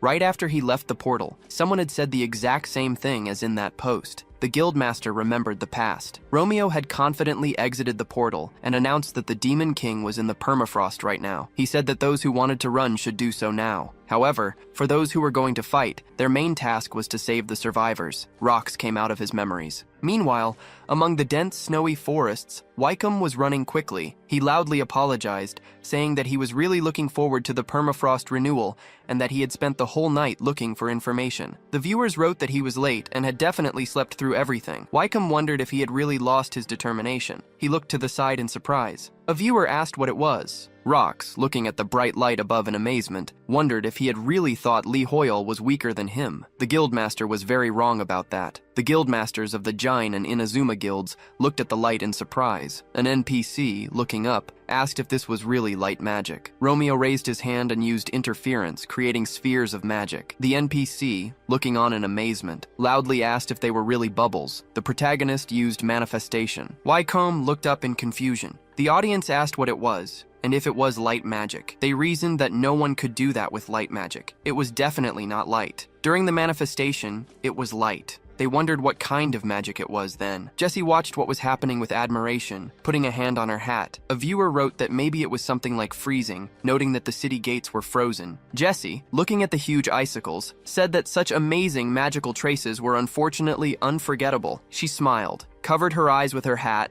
and said that all the magicians around must be thinking the same thing. Rox, very surprised, said that he was completely wrong because Lee Hoyle was just a monster. The gates quickly cracked from the severe frost. A hunter, frightened, raised his hands and loudly shouted that those were the city gates. They began to crack at great speed. The hunter loudly announced that the city gates were open. Instead of a gate, a large hole had formed through which the city was visible. Everyone looked at the system windows that had appeared in surprise. A system window notified them that this was a common quest called Liberation of the Permafrost. It had fallen into the hands of the Demon King. People were to liberate the permafrost, and valor would be rewarded. The current contribution was 0. Rox, smiling, said loudly that this was a common quest, just as it had been said in that post. Dimitri, surprised, turned to the guildmaster and asked if he had really decided to just pass by the permafrost. Rox, confirming this loudly, said that during a siege, the city gates are considered a significant contribution. There was no reason to wait near the southern gate, because Lee Hoyle was already there. They needed to hurry to the other gates as soon as possible. The guild members loudly accepted his order. After some time, stones lay near the broken gate. Harkon, looking at them, said loudly that this could not be. He looked down in amazement, addressed the main character by name, and said that this was truly amazing. The commander had never seen such a siege in his life. Harkon said loudly that Lee Hoyle should just give the order to attack, and he would go to the front. Romeo, warily sensing something, thought that he shouldn't do that. The unpleasant aura was becoming stronger after the destruction of the gate. The protagonist was sure that someone was inside. Taemin looked at Romeo happily and loudly addressed him by name, saying that he should just give the order and they would go on the attack. The guildmaster confidently said that Lee Hoyle shouldn't worry. Taemin said loudly that they would give all the contribution points to the protagonist. Romeo quickly extended his hand forward, loudly addressed the guildmaster, and ordered them to stop. He said they were retreating because there were demons inside. Taemin, with the demons behind him, looked to the side and asked what the protagonist was talking about. The demons quickly grabbed him. Namkyeol, frightened, loudly called out to his brother. Romeo thought that the guildmaster would be dragged behind the walls. He quickly turned and loudly called out to the knights. Jessica, clutching her sword, instantly headed in their direction. A stream of mana rushed between the demons and Taemin. Jessica, landing near him, said that they would continue the offensive. Taemin was surprised, thinking that this was a barbarian technique. The protagonist, with a tense look, thought that this was not all. He furiously raised his mana-enveloped hand and loudly called out to Jessica that the demons were above them. They looked up in surprise at the rapidly flying demons. Romeo instantly jumped back from where he stood. At the same time, Kichi, smiling, jumped while holding threads in her hands. She confidently looked back and loudly ordered Alkari to set up a portal next to her. He set up a portal, asking for her forgiveness. The protagonist, looking at him, wondered who these people were. Alkari, holding a weapon, looked away and said that it was done. He ordered Lokad to come through. Romeo looked at them in surprise, wondering where they came from. They were not from the Tower of Magicians, yet he used portal magic. A purple portal quickly appeared in the sky, and Lokad flew down from it. The ground instantly broke into pieces under him, raising streams of smoke. Laughing, Lokad said that as they could see, the portal was directed downwards, so they did not need to be afraid to use it. Harkon, running quickly to the main character's side, loudly agreed and ordered the attack. Romeo, standing under strong streams of air, raised his hand and loudly ordered the knights to follow the commander. Lee Hoyle thought that he would most likely fly straight down and die if he went through the portal. It would be better for him to run. The hunters and knights entered the battle with the demons. The system window notified that Kichi, Lokad, and Alkari from the squad of shadow mercenaries gave their contribution points to the battle. Lee Hoyle wondered if they were really giving their contribution points to him. Why would they do this? Romeo looked at Kichi in surprise. She extended her hand toward Harkon and announced that she was pleased to meet him. Kichi confidently asked if he was the commander. They were reinforcements sent by the king of Hakuna. She couldn't wait to join the battle with Harkon. Kichi explained that she was the captain and he could call her by name. The commander said with a smile that he was happy to hear His Majesty had sent reinforcements. Harkon looked to the side and said that he was not, however, the one commanding the battle. Lee Hoyle was over there. He was the commander. Kichi looked to the side in surprise, thinking that she was lucky. She wondered if the famous protagonist was really the commander. This was good. If she met him here, she would be able to earn bonuses in Yusra. Romeo remembered the past with an ominous look. She quickly dropped to her knees. Lee Hoyle put his hand on his chin, looked at the system window, and wondered if 35 contribution points were really that many. He didn't know if that was a lot or a little. The eastern gate of the permafrost. outside the castle gates. The NPC smiled, put his hand to his earpiece, and announced that this was Arcana Today, with a special edition. At the moment, the United by Heaven Guild, which is second in the rankings, was at the eastern gate. The general quest to free the permafrost began as soon as they entered the territory. At each of the 4 castle gates, every guild was in battle. The United by Heaven Guild had many more members than the rest. They were calmly conducting the siege, replacing the fighters on the front lines from the rear guard as needed. Lu Xingchun, 4th in the player rankings and guild master of United Heavens, raised his hand and ordered everyone to reload. He then ordered them to shoot. Clouds of smoke quickly appeared near the monsters after the impact, knocking them down. The reporter announced that in addition to this, Guildmaster Chun's contribution points had reached 1812. He added that people should not be surprised. He had accumulated the highest number of points among the players who had made their contribution points public. Would the positions in the guild rankings change after this siege? Chun smiled ominously and shook as he listened to the orders for the knights to reload and attack. He thought that he had been expecting a castle siege. The Shining Ones may be capable of individual battles, but when it comes to an organized siege, they were no match for him. The system window notified that his points were now 1832. Chun thought that everyone should see how many points he had accumulated. The guildmaster looked up with a terrifying smile and quickly raised his arms to the sides, thinking that with such a number of points, he would become the ruler of the permafrost. Laughing, Chun ordered them to attack and continue the offensive. He declared that the whole world was at their feet. At the same time, Li Hoyol's contribution points were 35,712, and they continued to grow. After some time, at the southern gate of the permafrost, Romeo sternly crossed his arms, thinking that he had been hesitant to go here because of the possible traps along the way. It was a good thing the squad of shadow mercenaries volunteered to be the first to explore the area through the portal. Kichi looked down with a frightened expression and trembled. She wondered if the main character hadn't recognized her and worried that he already hated her. Romeo looked back, thinking that in any case, the squad of shadow mercenaries. This squad was formed from several elite specialists under the command of Captain Kichi. They complete their assigned tasks by any means available and are also known for disregarding the ethics of their missions. The protagonist thought back, believing Hakuna had been talking about them back then. It was all the better for him that help had arrived. Kichi covered her head with her hood in fear, wondering if Li Hoyol would take revenge on her for not helping him in the fight with the leopard. Romeo was surprised to hear how he was addressed. Alkari said that he had looked around using the portal. Apparently, no one was hiding nearby. The protagonist said that he understood. Alkari sternly raised his hand, saying that he didn't think they should go through the gate. There were enough traps along the way to instantly kill an intruder. Oddly enough, when he tried to create a portal beyond the gate, some powerful force prevented him from doing so. Romeo was surprised, thinking it was the power of the Demon King. He said that everything was clear, which meant they needed to find another way in. Jessica quickly put her hand on her chest, loudly addressed Li Hoyol, and said that she knew about a secret passage into the permafrost. She said with confidence that there was a very large evacuation shelter under the permafrost. Underground passages permeated the entire territory. One of the entrances was located near the castle walls. Jessica was sure that most of the survivors were there too. The protagonist thoughtfully looked down, rubbing his chin. Taemin quickly rushed to the side, pointed forward, and loudly said that he knew it. He wondered if it was her. Smiling, he put his sword on his shoulder and raised his hand, loudly saying that it seemed to him Jessica's sword technique resembled a barbarian's. He asked if she was from the permafrost. Jessica confirmed this, adding that she knew the guildmaster was a barbarian. Taemin smiled confidently, looked at her, and said he was glad to meet her. The protagonist considered that the guildmaster only knew about the entrance for barbarians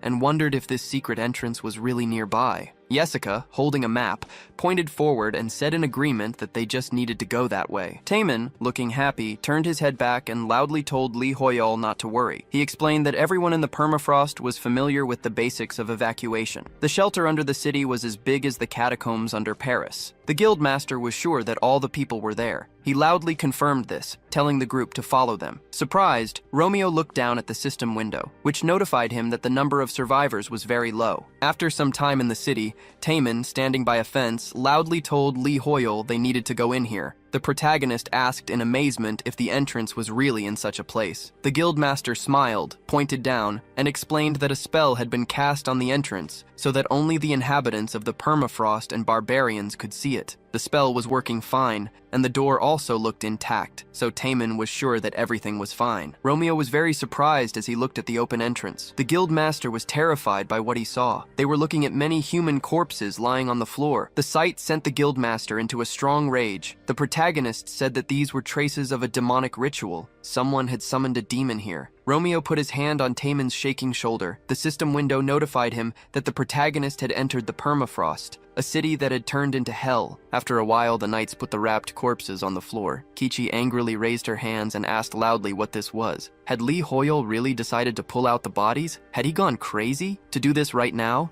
when they didn't even know when the Demon King's army could attack them? Alcuri, standing at the entrance, said that was why they were standing guard. The commander quickly raised her hands and said there was no need for this guard. They needed to go into battle and kill everyone, then they could go home. This was just a waste of time. She put her hand to her face in fear, turned to Alcuri, and asked what they had done to make Hakuna hate them so much. Kichi thought the king had done it on purpose. He laughed loudly and said the captain would not have said that if she had known how to read magical traces. Alcuri smiled confidently and said it was better to be patient for now. In due time, they would find out what that gentleman in a suit had planned. At the same time, Lee Hoyle became very scared and jumped. The NPC ominously held his bloody sword. He held Romeo's shoulder and wondered if the NPC had really died defending the passage. The protagonist was very scared because of him. A knight quickly turned towards his running comrades and called out that there was a passage here too. Jessica put her hand on her chest, turned to Lee Hoyle, and he looked at her. She looked down sadly and thanked him for giving her permission to retrieve the bodies. Jessica said that these were soldiers whose homeland was the permafrost, just like hers. She said she didn't even know how to repay the protagonist for this debt. Romeo wondered how he could counsel Jessica, knowing her homeland was the permafrost. He looked down tensely. Romeo said that even if it weren't her hometown,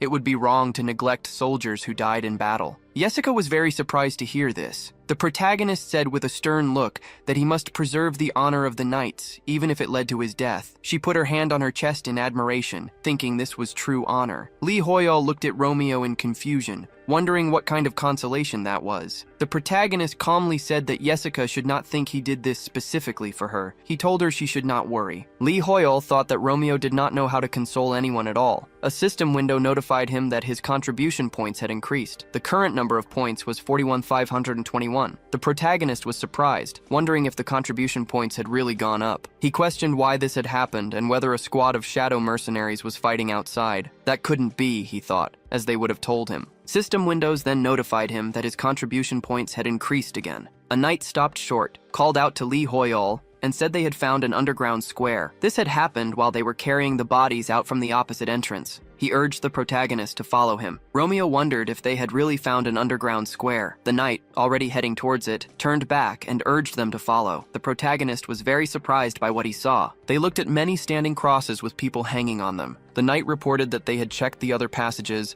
and everything was the same. Romeo clenched his teeth and said sternly that this was a summoning circle made using blood and bodies. Jessica looked at him in surprise, not understanding what he was talking about. Romeo clenched his hand into a fist, thinking that to summon the Demon King, a sacrifice was necessary. It was just like the ritual of exorcism, which also required a sacrifice. All these summoning circles, starting from the entrance, and all these bodies were connected into a single, very large circle to summon the Demon King. That was why removing the bodies had affected the contribution points. They had, after all, returned offerings meant for the Demon King. Romeo looked down tensely and asked where Harkon was. The knight raised his hand with a serious expression and said they had already reported this to the commander. Harkon was supposed to meet with Lee Hoyle soon. The underground paths shook violently. Jessica, surprised, asked if this was really an earthquake. Lee Hoyle thought that it was not an earthquake. He quickly turned around and ordered them to prepare for battle. Romeo said it was the clatter of hooves. The cavalry of the Demon King's level 400 army was quickly heading in their direction. A demon, holding a weapon, asked how they dared to touch their offerings. He ordered the people to die. Jessica, getting into a fighting stance, said that there were a lot of demons and they needed to be careful. Romeo thought with great tension that this was not an ambush, but a retreat. With furious faces, Taemin and Harkon jumped towards the fleeing cavalry to attack. The demons shouted that they would take revenge on the people. They yelled for the people to die all at once. The cavalry rushed past, ignoring them. Jessica asked if it was really the commander. A knight with a serious expression confirmed that it was Harkon. Lee Hoyle, putting a hand to his chest in fear, thought he was about to be trampled. The commander, running quickly in their direction, addressed Lee Hoyle and asked if he was okay. Taemin, clenching his fist, began to say that these bodies Romeo interrupted him, stating that these were offerings for the summoning of the Demon King and that he knew about it. Harkon was surprised and said that they knew about it. The guildmaster, pointing back furiously, said that those guys were lined up over there. Romeo thought that the monsters that had just rushed past were merely fodder. He assumed they were only there to check on the summoning circle, since removing the bodies had broken it. Romeo confidently stated that the elite would arrive soon. It would probably be at least a demon commander. The commander-in-chief suddenly appeared behind him and said that this was so. Romeo turned around in fear, wondering where the demon commander had come from. With frightened faces, Harkon and the guildmaster shouted for Lee Hoyol. A powerful explosion erupted where they had been standing. The demon's axe had pierced the stone. The commander-in-chief looked aside in surprise. He pulled the weapon from the stone and asked if these were really stones. The Demon King remarked that Lee Hoyol used quite interesting magic. Harkon, his voice filled with fury, said that the demon was the commander from the northwestern valley. The commander-in-chief looked arrogantly in his direction. Harkon quickly jumped towards the demon, raising his weapon and demanding how he dared. The Demon King instantly appeared behind him and identified him as Harkon, the commander who had opposed him 10 years ago. The commander turned around, wondering how he had failed to follow the demon's movements. The commander-in-chief asked why Harkon still looked the same, saying he had heard that people age quickly. He even noted that the commander had become weaker. Harkon became angry and asked if it had really been 10 years, insisting only a few years had passed. The Demon King said that he had heard about that too. The commander-in-chief rose, enveloping his body in mana, and explained that 4 days in Arcana were like 1 day here. With an ominous look, he asked what would come of it then. Harkon, with only a few years of training, against them, who had improved 4 times as much, and gained experience fighting in a war. Who would be stronger? A very large magic circle formed in the city, sending up plumes of smoke. At the same time, Kiji looked up in fear, asking what this was and where the shaking was coming from. A huntress, directing healing magic from her hands, tended to his aging eye. Looking up in fear, he said that he saw it. The entire castle was rising into the air. The commander-in-chief, standing near a portal, said that he did not have time to deal with weaklings like Harkon. Rays of light quickly flew out of the portal in different directions. Yoshika squinted, covering her face with her hand against the bright light. The Demon King said that the commander should find him if he wanted revenge. He raised his hands with a sly smile and said that if Harkon could get to him, of course, the commander-in-chief would personally meet him. A system window notified them that a class quest had been created. The quest is to deal with the Demon Command and the generals who have dispersed across the permafrost. Romeo stood behind the arms, his gaze full of determination. Shouts rang out that the Demon King was leaving and the ceiling was collapsing. Harkon, standing furiously among the falling rocks, addressed the commander-in-chief and asked if he was really running away. Yoshika, addressing him by rank, cried out that their exit was blocked by rubble and the entire city was shaking. The commander tensely clenched his teeth and wondered if the only way out was really through the crack in the ceiling. Yoshika and Harkon were able to jump out of here, but the underground passages connected the entire city. If the catacombs collapsed, the surface would also be significantly damaged. Any survivors would very likely be hit. In the worst-case scenario, even if they reclaimed the permafrost, it would be completely destroyed. The commander, in confusion, put his hand on his head and asked how they could stop these passages from collapsing completely. Taemin, looking at the protagonist, called out his name. He said that it was dangerous, and they needed to leave. Romeo raised his hand with a stern look, directing the mana streams. Lee Hoyol knew that it was dangerous, and that he would not be able to hold the entire network of tunnels with his mana. Perhaps he would be crushed by a boulder, but he would do it anyway. The debris quickly began to fall towards the protagonist, and people shouted for him to be careful. Romeo directed the mana without moving. They called out his name. A powerful beam of mana flew upward, illuminating the space around. At the same time, a surprised Kichi covered her face with her hand against the bright light. Rox, looking up, asked if this light was really from Lee Hoyol again. Dimitri, stretching out his hand to the side, asked Jessie to stop. The girl looked at the bright glow in surprise. She pointed her finger out the window, addressed her mother, and told her to look at how bright it was there. Her mother, angry, ordered her to close the curtains quickly, saying that demons might notice them. An NPC raised her hand in amazement and wondered what this light was. All the survivors from the permafrost were supposed to be in this room. Kirwan was surprised to hear his name called out. The NPC pointed to the exit and reported that they had conducted reconnaissance outside as he had ordered. All the demons defending the southern gate were dead. They had been killed by the researchers. The NPC announced that the researchers had returned. Harkon looked up in admiration and said that it was amazing. Yoshika said with confusion on her face that she couldn't believe it. Lee Hoyle knew that he couldn't hold this entire place with his mana. Taemin asked in great surprise how this was possible. The protagonist confidently thought that he wouldn't run away anyway,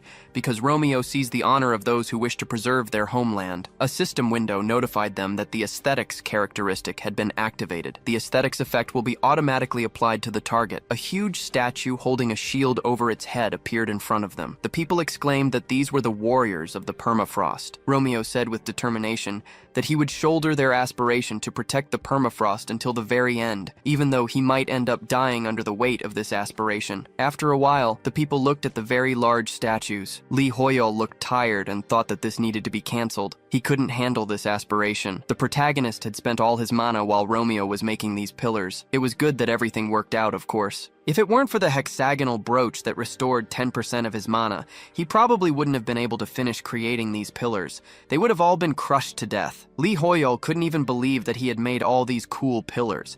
It seems the reason they became statues was because of the aesthetics characteristic.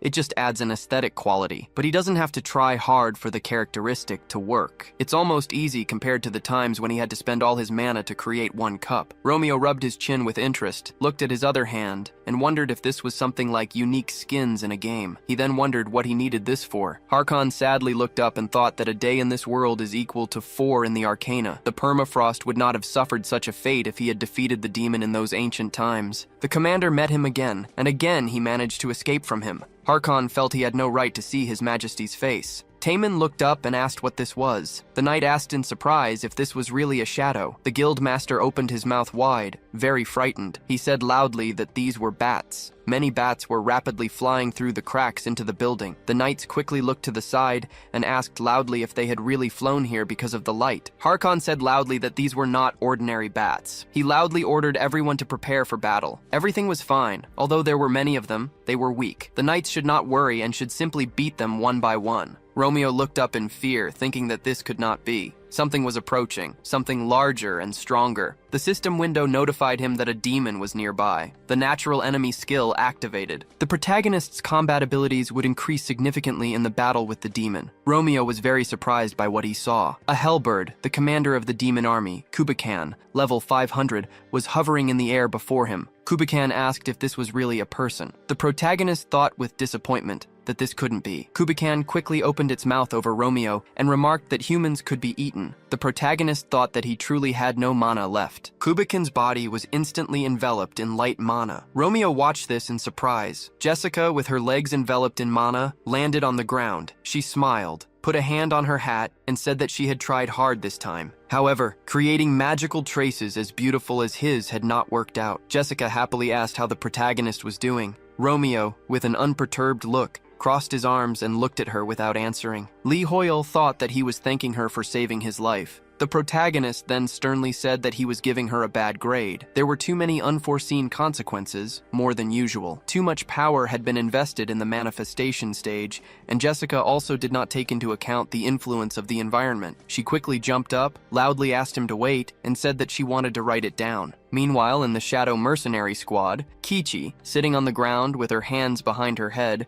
complained to the old man that no one was telling them anything. She wondered if Alkari really thought they had been forgotten, and what the point of them being here was. Alkari, who was quickly writing something on a piece of paper, loudly told her to be quiet. He explained that he needed to sketch the magical traces they had recently seen before he forgot them. Kichi said that after the earthquake, the castle had risen into the sky. There were flashing lights and everything, yet no one was telling them anything. She suggested that perhaps they should just go to them. Alkari loudly reminded her that he had told them not to talk. A frightened Lokit, looking at something, turned to the captain. He said that he thought they were surrounded. Many unknown people were watching them. Lokit shouted that they had disappeared. Kichi quickly stood up, raised her hands, and loudly ordered them to prepare for a fight because they were coming. The unknown people headed towards them at great speed. After landing, the man looked at the captain in surprise. The girl exclaimed that they were people. The man said in amazement that she was right. Kichi stepped back and asked who these people were, wondering if they were really barbarians. The man raised his hand, pointed forward,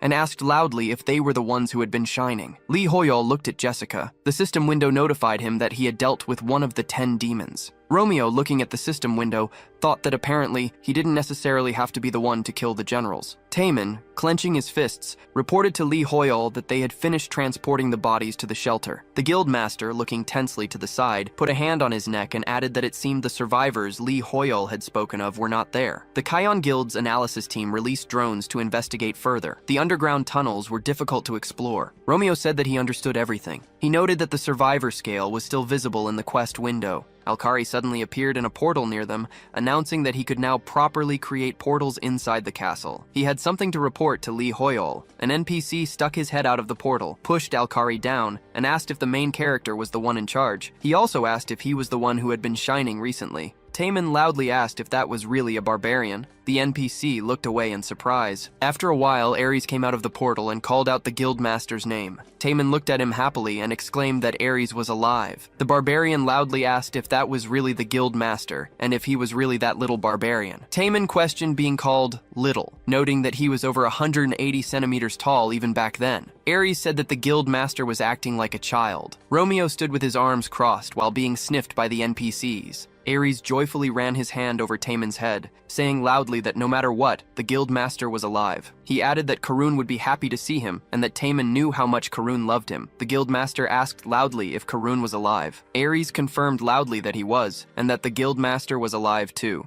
Lee Hoyol indignantly asked who Karun was. Ares looked at him with a smile and asked if Lee Hoyol was the leader, adding that the Pillar of Light had been really cool. Taemin shook in fear, thinking that the barbarian was speaking too informally. He worried that this was not good, as NPC barbarians did not know proper etiquette. The guildmaster raised his hand in fear, addressed Lee Hoyol by name, and explained that they were not trying to be rude. Romeo smiled and said that everything was fine. He added that he understood barbarian culture. Ares calls him the leader. The protagonist understands that they treat him with respect. Ares said, laughing loudly, that this leader was truly different from the other explorers. An NPC sniffs the commander, while Jesse sniffs the barbarian. Ares calmly said that fortunately, they also have a good leader. He has been making secret sorties into the city for many years to lead out survivors. His name is Karen, and he is the father of all barbarians. They lived in the forest nearby, trading and working with the permafrost. One day, they saw the permafrost catch fire. The wind brought them an unpleasant smell and an ominous aura. The barbarians immediately ran into the permafrost under Karun's command. What they saw was terrible. Generals in the form of birds flew everywhere, squeezing the permafrost warriors in their claws as if mocking them.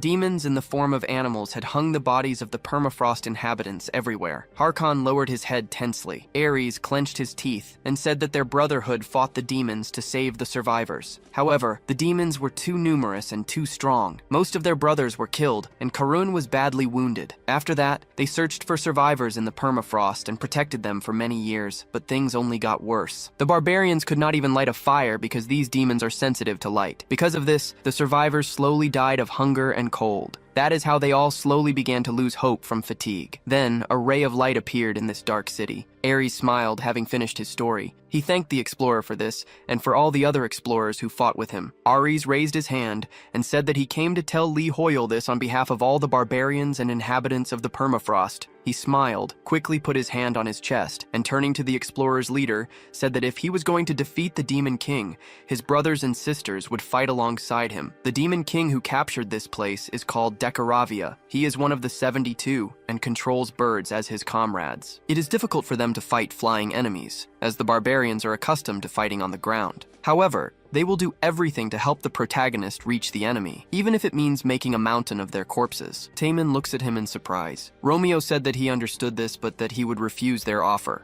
Harkon looked at the protagonist in confusion. Ares raised his hand and asked Lee Hoyol if he was not going to fight, or if he did not need the barbarians. Romeo disagreed sternly, saying that he would defeat the demons and that he was glad they were ready to help. However, collecting corpses was not a hobby of his. Ares was very surprised by his words. The protagonist crossed his arms, addressed Alkari, and said that there were other priorities. The magician agreed with a serious expression. Romeo ordered him to move all the survivors to the kingdom of Ysera. Romeo added that Alkari should also convey a request to the king to provide them with warm housing and food. The protagonist was sure that the portals could handle this. Alkari lowered his head and said that he would do his best. Romeo looked to the side and addressed the guildmaster. Taemin looked at him in surprise. Romeo said that the guildmaster would go with the barbarians. It would be good if Taemin and the guild could provide protection to the survivors during the evacuation. In addition, the protagonist was sure that the guildmaster was worried about the fate of the barbarians he knew. Taemin was delighted and loudly thanked Lee Hoyol. Kichi, standing by the portal, asked if the protagonist really wasn't going with them. Romeo, looking away, said that he had unfinished business. Several demons instantly appeared above his head. The commander of the demon army, a level 500 Hellbird, said that traces of a Kupikan aura led here. Could it really be the main character? Romeo stood in front of his comrades, raised his hand, directing mana from it, and told them to leave. At the same time, inside the portal, the survivors looked at the bright light in surprise. Ares, smiling, raised his hand and loudly said that they should prepare to leave. An NPC asked if he was with the researchers. What was going on here? Alkari, raising his hand, said that he was opening a portal to Yusra. Ares loudly said that he would explain everything later. He ordered everyone to leave. The NPC asked if Yusra was the legendary island. Could they really be saved? Taemin happily looked at the portal. He was surprised to see a system window notifying him that a class quest, the secret technique of the barbarians, had appeared. The guildmaster raised his hands in amazement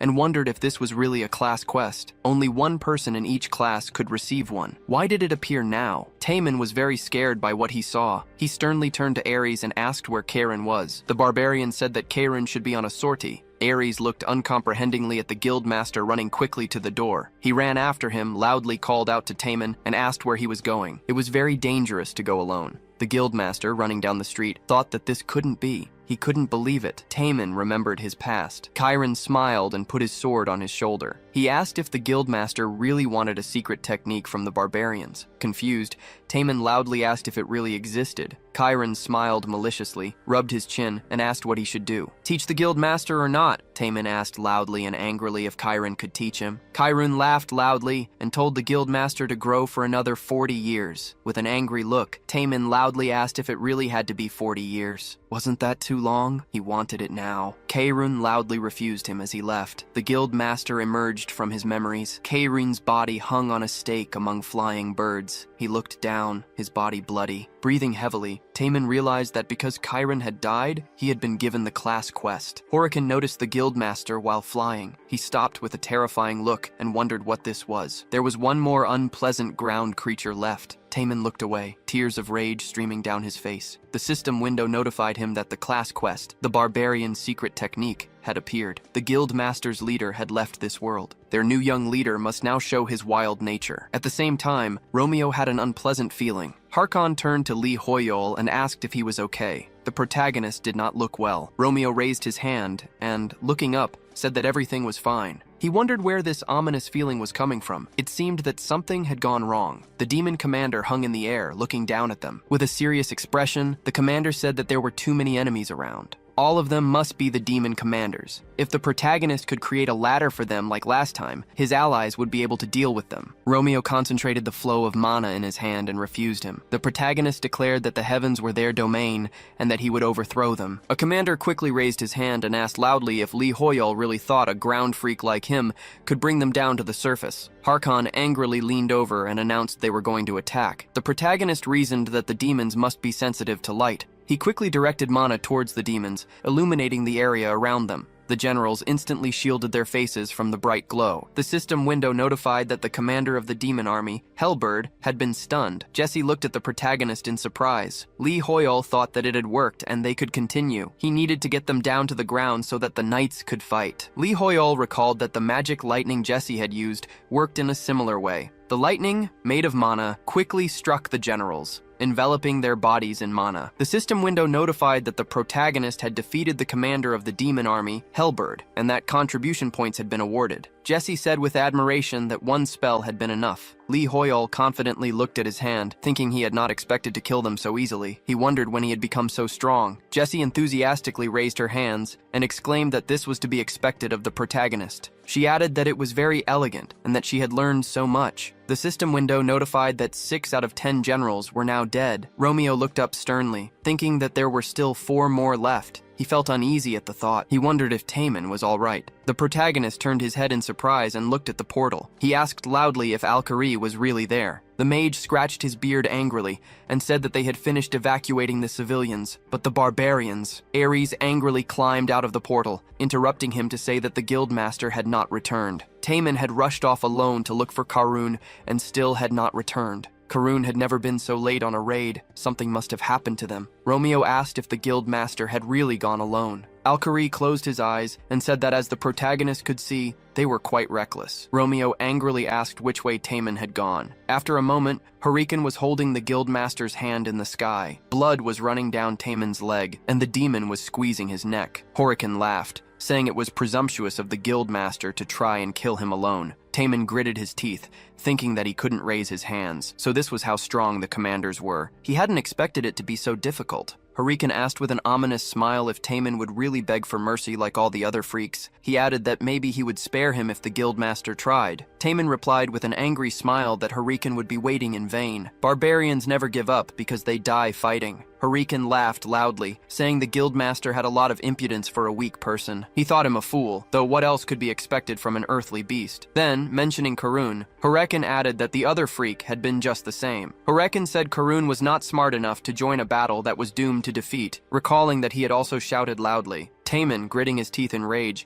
yelled that the demon should not laugh at the leader. Hurricane retorted that weak people like them should run and beg for mercy, shouting pleas to be spared, and that was how Karin had finished. The guildmaster, clenching his fist, replied that Karin had also told the demon not to laugh at the leader, a warrior who died in battle. Taemin thought that he should raise his fist. This demonic creature considered Karin a fool, so the guildmaster was obliged to kill him. Hurricane asked if Taemin could guess what the fool's last words were. Remembering the past, Hurricane recounted what the leader had said. Karin had smiled confidently, squeezed the hilt of the sword in his hand, and said that the demon had found a problem. Someone very foolish would come for him soon. The leader claimed he could smell him on the wind. It had been a long time ago, and that guy was truly crazy. A new leader, one who even Karun was no match for, would be here soon. Smiling ominously, Hurricane had raised his weapon and said that the leader was talking too much for a dead man. Karun, smiling, had replied that Taemin was always asking about some barbaric method. The leader had been sure that the guildmaster would like it. Hurricane came out of his memories after telling him everything. Taemin was stunned, his eyes wide as bloody tears flowed from them. Smiling maliciously, Hurricane said that he was curious about this very strong guy who was supposed to come. Was it the guildmaster? The demon laughed and asked if Taemin was the one the man had been talking about. He was no better at understanding people than a beast. With a terrifying look, the guildmaster suddenly bit into Hurricane's arm. He clenched his teeth even harder, causing blood to spurt from the wound. Hurricane screamed in pain. He threw Taemin down with great force and demanded to know what the guildmaster was doing, telling him to leave him alone. Looking at his torn arm in fear, Hurricane screamed again. With blood pouring from the wound, he shouted, asking where his arm was. Taemin, an aura radiating from his body, said that the demon himself had said not to laugh at Karin. The guildmaster furiously clenched the demon's arm with his teeth, steadying it with his own hand. Hurricane looked down, laughed, and asked what kind of creature this was. Taemin was no different from an animal. With a terrifying look, the guildmaster raised his hands, enveloping his body in fiery mana, and said that the leader knew he was here. A system window notified him that he had fulfilled the conditions of the barbarian's secret reception. He would be rewarded for this, and had earned the exclusive class skill, Call of the Wild. Hurricane raised his weapon, enveloped it in mana, and stated that no matter how hard the guildmaster tried, he would still remain a ground-bound freak. Taemin need not worry. The guildmaster would meet Karun after Hurricane struck him in the stomach. With a terrifying look, Taemin's appearance began to change. Raising a clawed hand, he opened his mouth wide and let out a roar. The system window announced that a class skill was being used. Call of the Wild awakens the true frenzy imprisoned within, significantly increasing the savagery characteristic. Enveloped in fire, the guildmaster shot towards Hurricane, intending to attack. Taemin dealt a powerful blow to the demon, throwing him aside. Blood flowed from Hurricane's wound. He wondered what this was. The guild master was moving completely differently than before. What was this oppressive feeling? If Taemin got any closer, it would be the end for him. He needed to fight from the maximum possible distance. The guild master instantly disappeared from where he stood. He appeared behind Awakens with a furious expression, saying he was irritated by the demon's wings. The guild master grabbed the wings with his hands and tore them out with force. Awakens, raising his hands to his sides in fear, called him a freak and begged Taemin to leave him alone. The guild master listened with fury as Awakens coughed loudly. Awakens thought that this was a curse. He could not hold on any longer. A stake was instantly pierced into Taemin's body. The commander of the demon army, the Hellbird Awakens, level 500,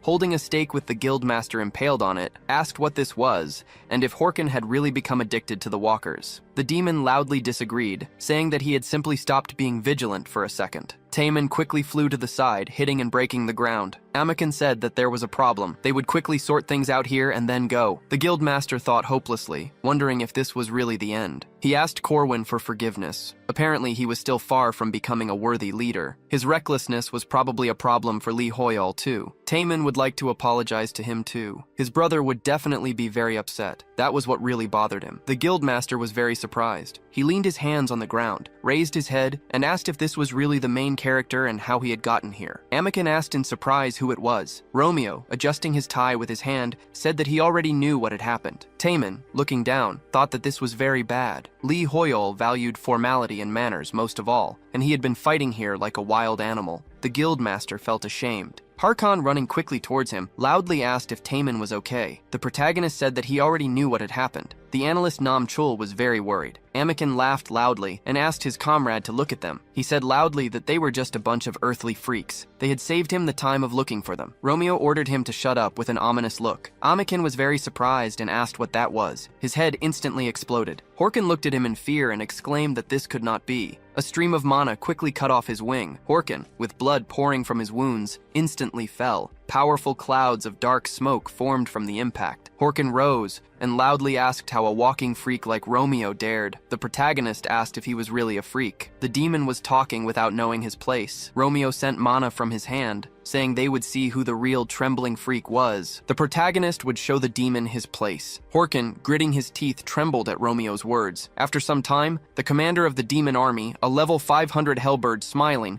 quickly flew by, inflicting wounds on the NPC with a beam. Dimitri, looking up, said loudly that the freak had taken off again. Gritting his teeth, he clenched the mace in his hand and said loudly that the commander could not be hit while in the air. Camilla quickly drew an arrow and said that they would have to rely on rocks. She confidently declared that she would cover them. Camilla aimed her arrows towards the commander, called out to the guild master, and said it was time to begin. The commander, smiling ominously, dodged the attacks, saying the arrows were very weak. Rocks struck him before he could finish. The commander, his body cut in two, screamed. Rocks, landing on the ground, loudly told Camilla it was a good job. Dimitri looked towards the fallen commander and asked if they had killed him. The guildmaster loudly ordered them to report the situation. Camilla, looking at the fallen commander, said this was what the demon command was like. Dimitri asked if there would really be more of these monsters in the future. Rox raised his hand and asked what the losses were. The NPC said that 8 were seriously injured and 2 had minor injuries. The guildmaster called out to the healer and told him to come here. At the same time, the correspondent quickly brought the microphone to his mouth and said that this was an edition of Arcana today about permafrost. Right now, Rox from the Shining Guild had killed one of the commanders of the demon army. 10 people were injured in the battle. Will the Shining Guild retreat? The producer looked at his phone in surprise and wondered what was going on. At the moment, among the guilds participating in the siege, the Shining Guild was clearly ahead. They even held an exclusive broadcast of the battle with the commander of the demon army. So, why was the number of viewers dropping? A message came to his phone from producer Yen Suk, saying that there would now be a reaction in real time. The producer wondered what they were talking about in the chat. In the chat, a commentator wrote, asking if they saw what happened there. Was that really Rox with the demon commander? Another asked if it was about the beam. Someone replied it was not about that, but about Lee Hoyol. The producer wondered, was it really Lee Hoyol? He asked what the hell was going on. A commentator wrote for them to watch Wai Kang's broadcast. The main character was now playing with the demon commander. The producer, confused, looked at the phone and asked what this was. Was the commander of the demon army shaking in horror? There were 6,658,127 people on Wai Kang's broadcast. Lee Hoyle put his foot on the head of Amigan, who was lying on the ground during the broadcast. At the same time, the commander raised his hand and quickly lowered it. Romeo looked ominously at Horiken. The commander told the main character not to come near. Horiken knew he was wrong and asked him for mercy. He looked at the mana in Romeo's hand in fear, falling to the ground. Horiken begged for mercy. The protagonist ordered him to shut up in disgust. The commander, shaking with fear,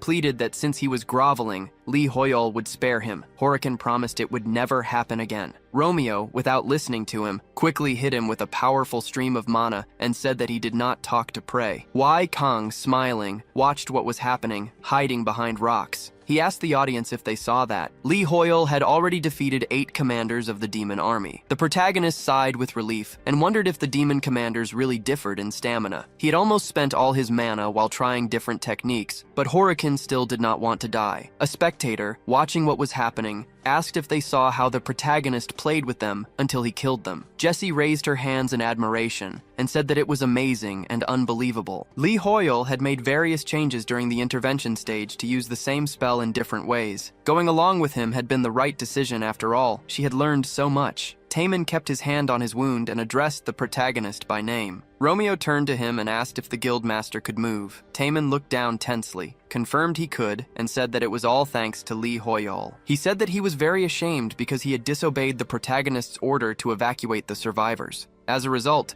the guildmaster was greatly disgraced. Romeo turned to Taemin with a smile. He put his hand on his shoulder and said that he could not be disappointed by someone who fought to preserve his honor. The protagonist saw his pride. Now they could return to the shelter and reunite with the squad. They looked at the system pop-up window in surprise. The system window notified them that a common quest had appeared. The permafrost was being transformed. The last commander general of the demon army had died. At the same time, Chun, smiling ominously, threw his head back and laughed. He said that they had also killed the commander of the demon army. The guildmaster was very proud of all the guild members. Chun, standing over the commander surrounded by his injured comrades, said that the position of the ruler of the permafrost could already be considered his. They should begin preparing for the coronation ceremony. The NPC thought that the guildmaster was a very careless person. The system window notified that Lee Hoyle's contribution to the siege of the permafrost was 471,992. Romeo thought that the 2 commanders of the demon army had been killed by other guilds.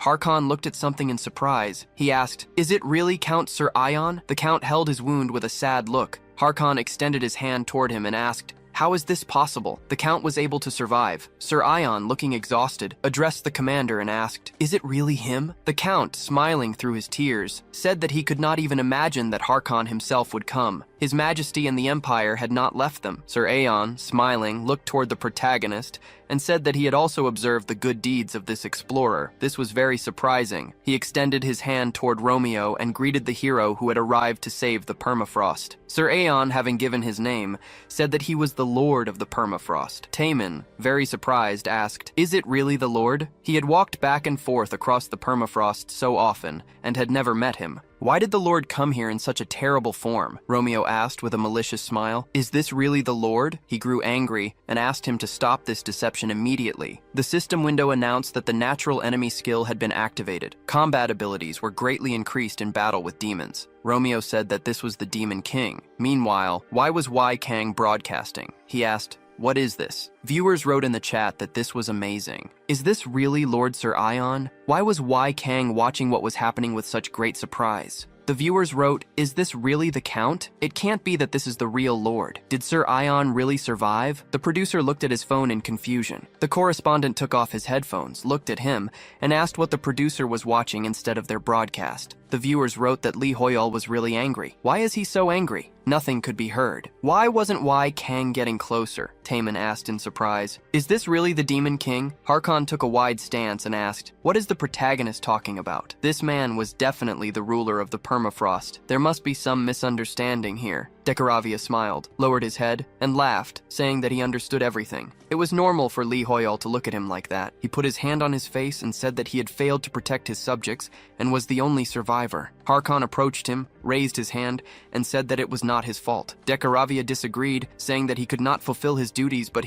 before he could finish speaking, stones quickly rose and pierced his body. Decaravia, his face bloody, looked down. Wai Kang watched in great surprise. The viewers wrote, "Is this really Sir Aeon?" One viewer was sure that the protagonist had his reasons. Is he really the god of murder? The reporter and producer looked at the phone screen in amazement. The commander quickly extended his hand and called out to Sir Aeon. He turned angrily to Lee Hoyol and asked, "Why did he do this?" Jessica said with a smile that he was still alive. Harkon turned around in confusion and asked, "What is this?" Decaravia laughed as he left the Lord's body. The system window notified that the opponent's earth resistance was too high. Decaravia asked, "Wasn't that a bit rude of Lee Hoyol?" He was talking, after all. The system window notified that the opponent was immune to earth attacks. Romeo raised an eyebrow in surprise and wondered, does he really have earth resistance? This wouldn't be easy to figure out. Decaravia asked them to take a closer look, because he was Sir Ion. Decaravia, leaving the body, enveloped Sirion's face with many eyes and announced that he was the Lord of Permafrost, whom they had been looking for with such diligence. Lee Hoyol was very scared by what he saw.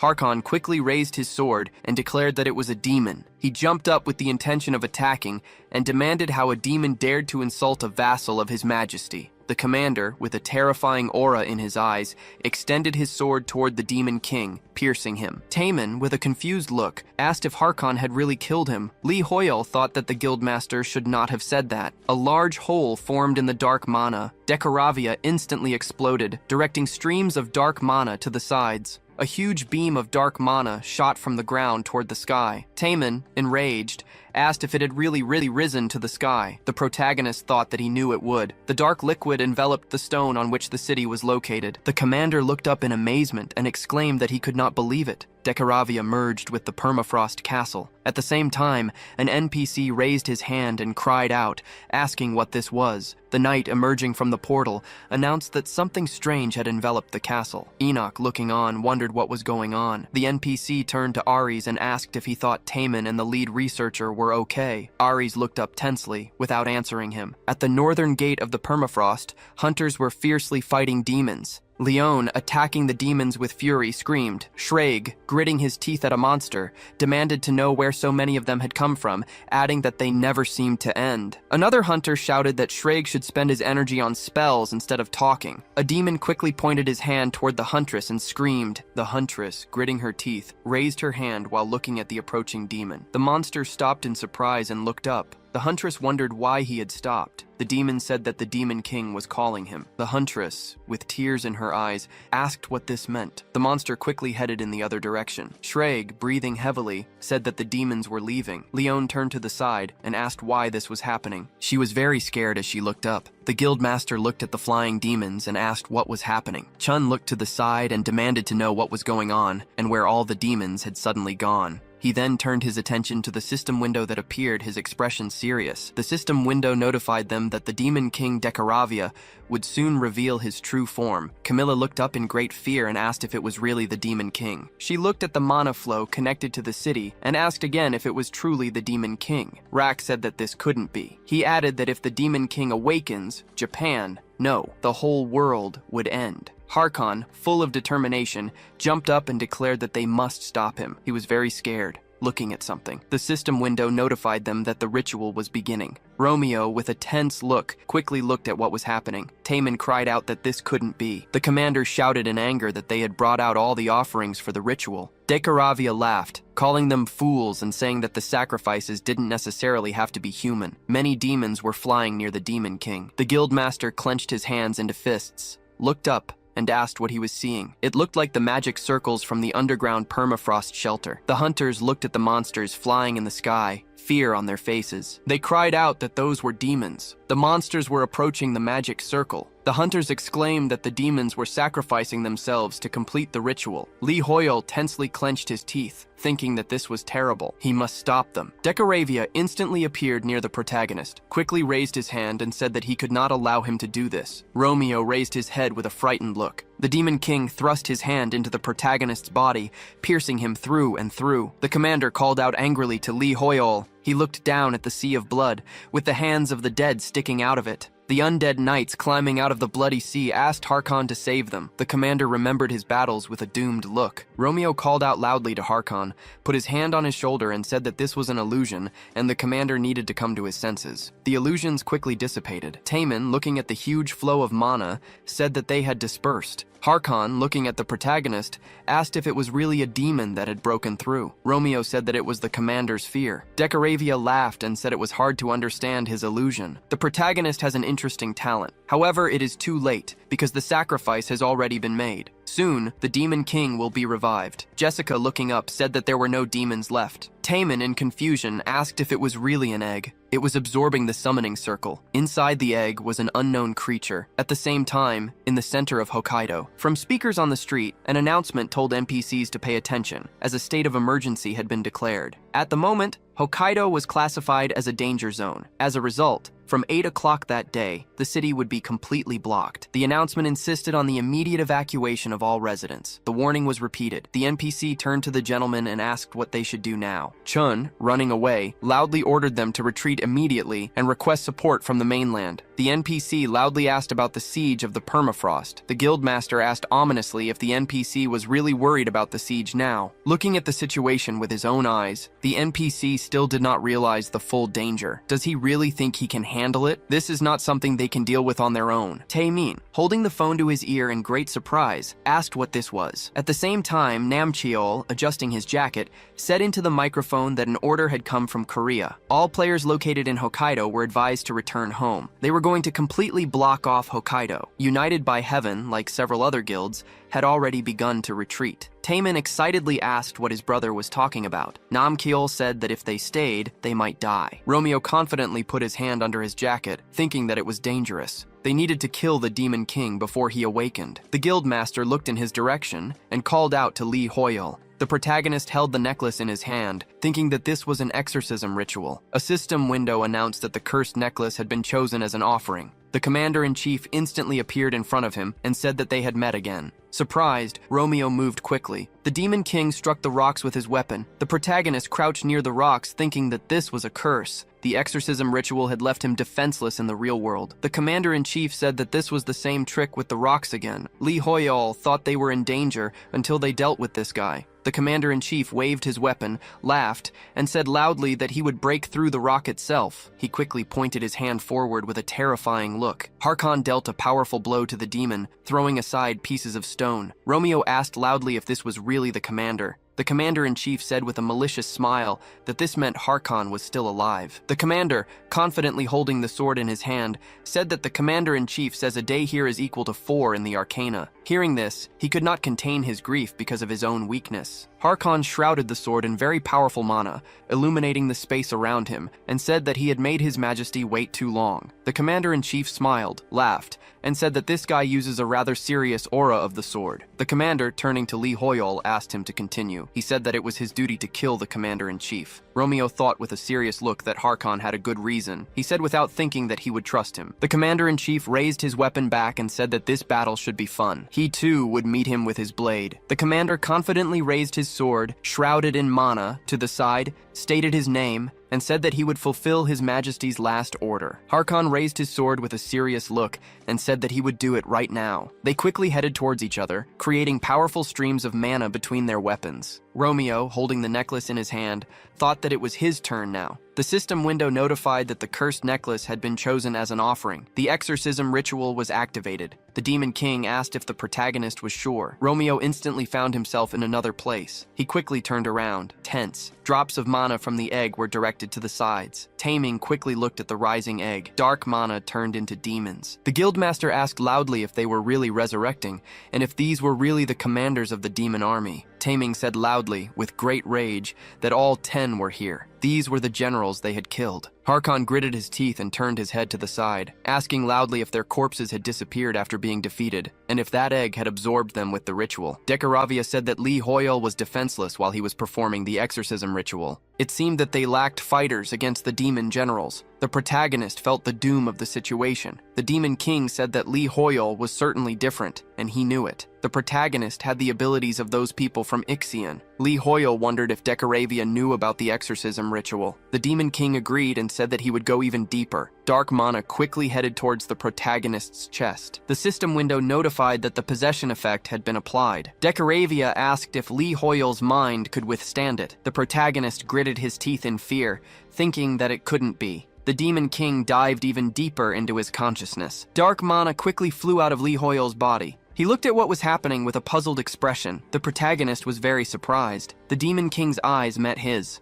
Romeo, with a furious expression, instantly appeared in front of Lee Hoyle, pointing his hand forward and telling Decaravia to leave. A system window notified that the abnormal state of possession did not work. The Demon King looked at Romeo's hand. The protagonist quickly clenched his hand into a fist and tore the Demon King's eyes apart. At the same time, the core instantly exploded with great force. The hunters closed their eyes and covered their ears because of the loud sound. Decaravia said that this could not be. To the Demon King, Romeo was nothing more than a weak person, whoever he was. Lee Hoyle, looking at the protagonist in confusion, addressed him by name. The Demon King asked where Romeo had gotten such strength. It was simply impossible. What was this anyway? This endless, ominous, and deep darkness? Romeo looked at Decaravia with a terrifying expression. The Demon King's eyes instantly began to dissolve. He quickly disintegrated into streams of mana. The protagonist returned to his body. He looked at the intact core and said that Decaravia had escaped. The Demon King, with a wound on his body, thought that this guy was dangerous. Decaravia needed an even stronger body. The egg instantly became covered with cracks, emitting dark streams of mana. A system window notified that the Demon King Decaravia had revealed his true form. Taemin, standing under a powerful whirlwind, said that the Demon King was born.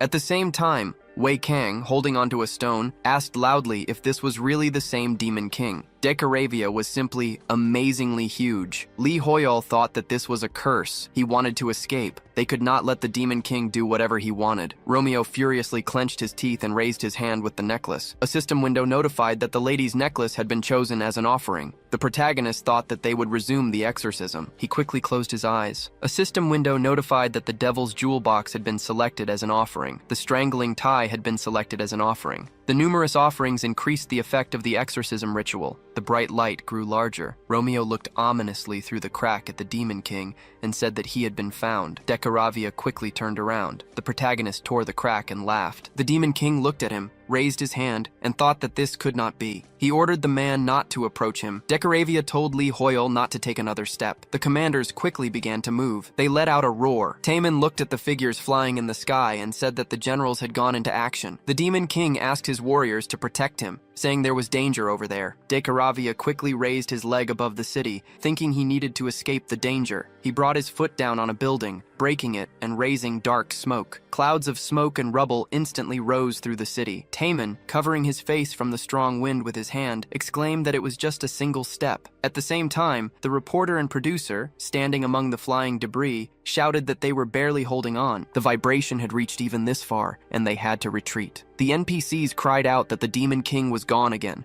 The commander flew up and demanded to know who in the hell Lee Hoyle was. The Demon King declared that no human could imprison him in a ritual while keeping their minds intact. The protagonist had been able to. How? Who in the hell was he? Decaravia, enraged, demanded what made him shake in horror at the sight of Lee Hoyle. Jessica, rushing towards the guild master, reported that one of the flying demon commanders had disappeared. Kupikan opened his mouth wide over the main character and said that it was a man. Taemin shouted for Lee Hoyle. A spear shot through the sky, cutting through the air. It struck Kupikan's head with great force, spraying his blood to the sides. The guildmaster said with tension that it was him. He wondered if it could really be his Saji from Inazuma. The guildmaster of Inazuma confidently ordered them not to let their guard down. He warned that 2 more were coming towards them. The commanders flew swiftly towards them, roaring. Rox leaped from the ground and thrust his sword into Kupikan's body. He shouted to Camilla and ordered them to act now. She confidently drew an arrow in her bow. The chains instantly wrapped the commanders' bodies. Rox asked why Lee Hoyle wasn't moving. Jessica, surprised, called out his name, explaining that the protagonist was using a skill. Rox wondered what the guildmaster was doing here. He turned his head with a tense expression, looked at her, and said that he simply made the choice with the highest chance of survival. Camilla, bow in hand,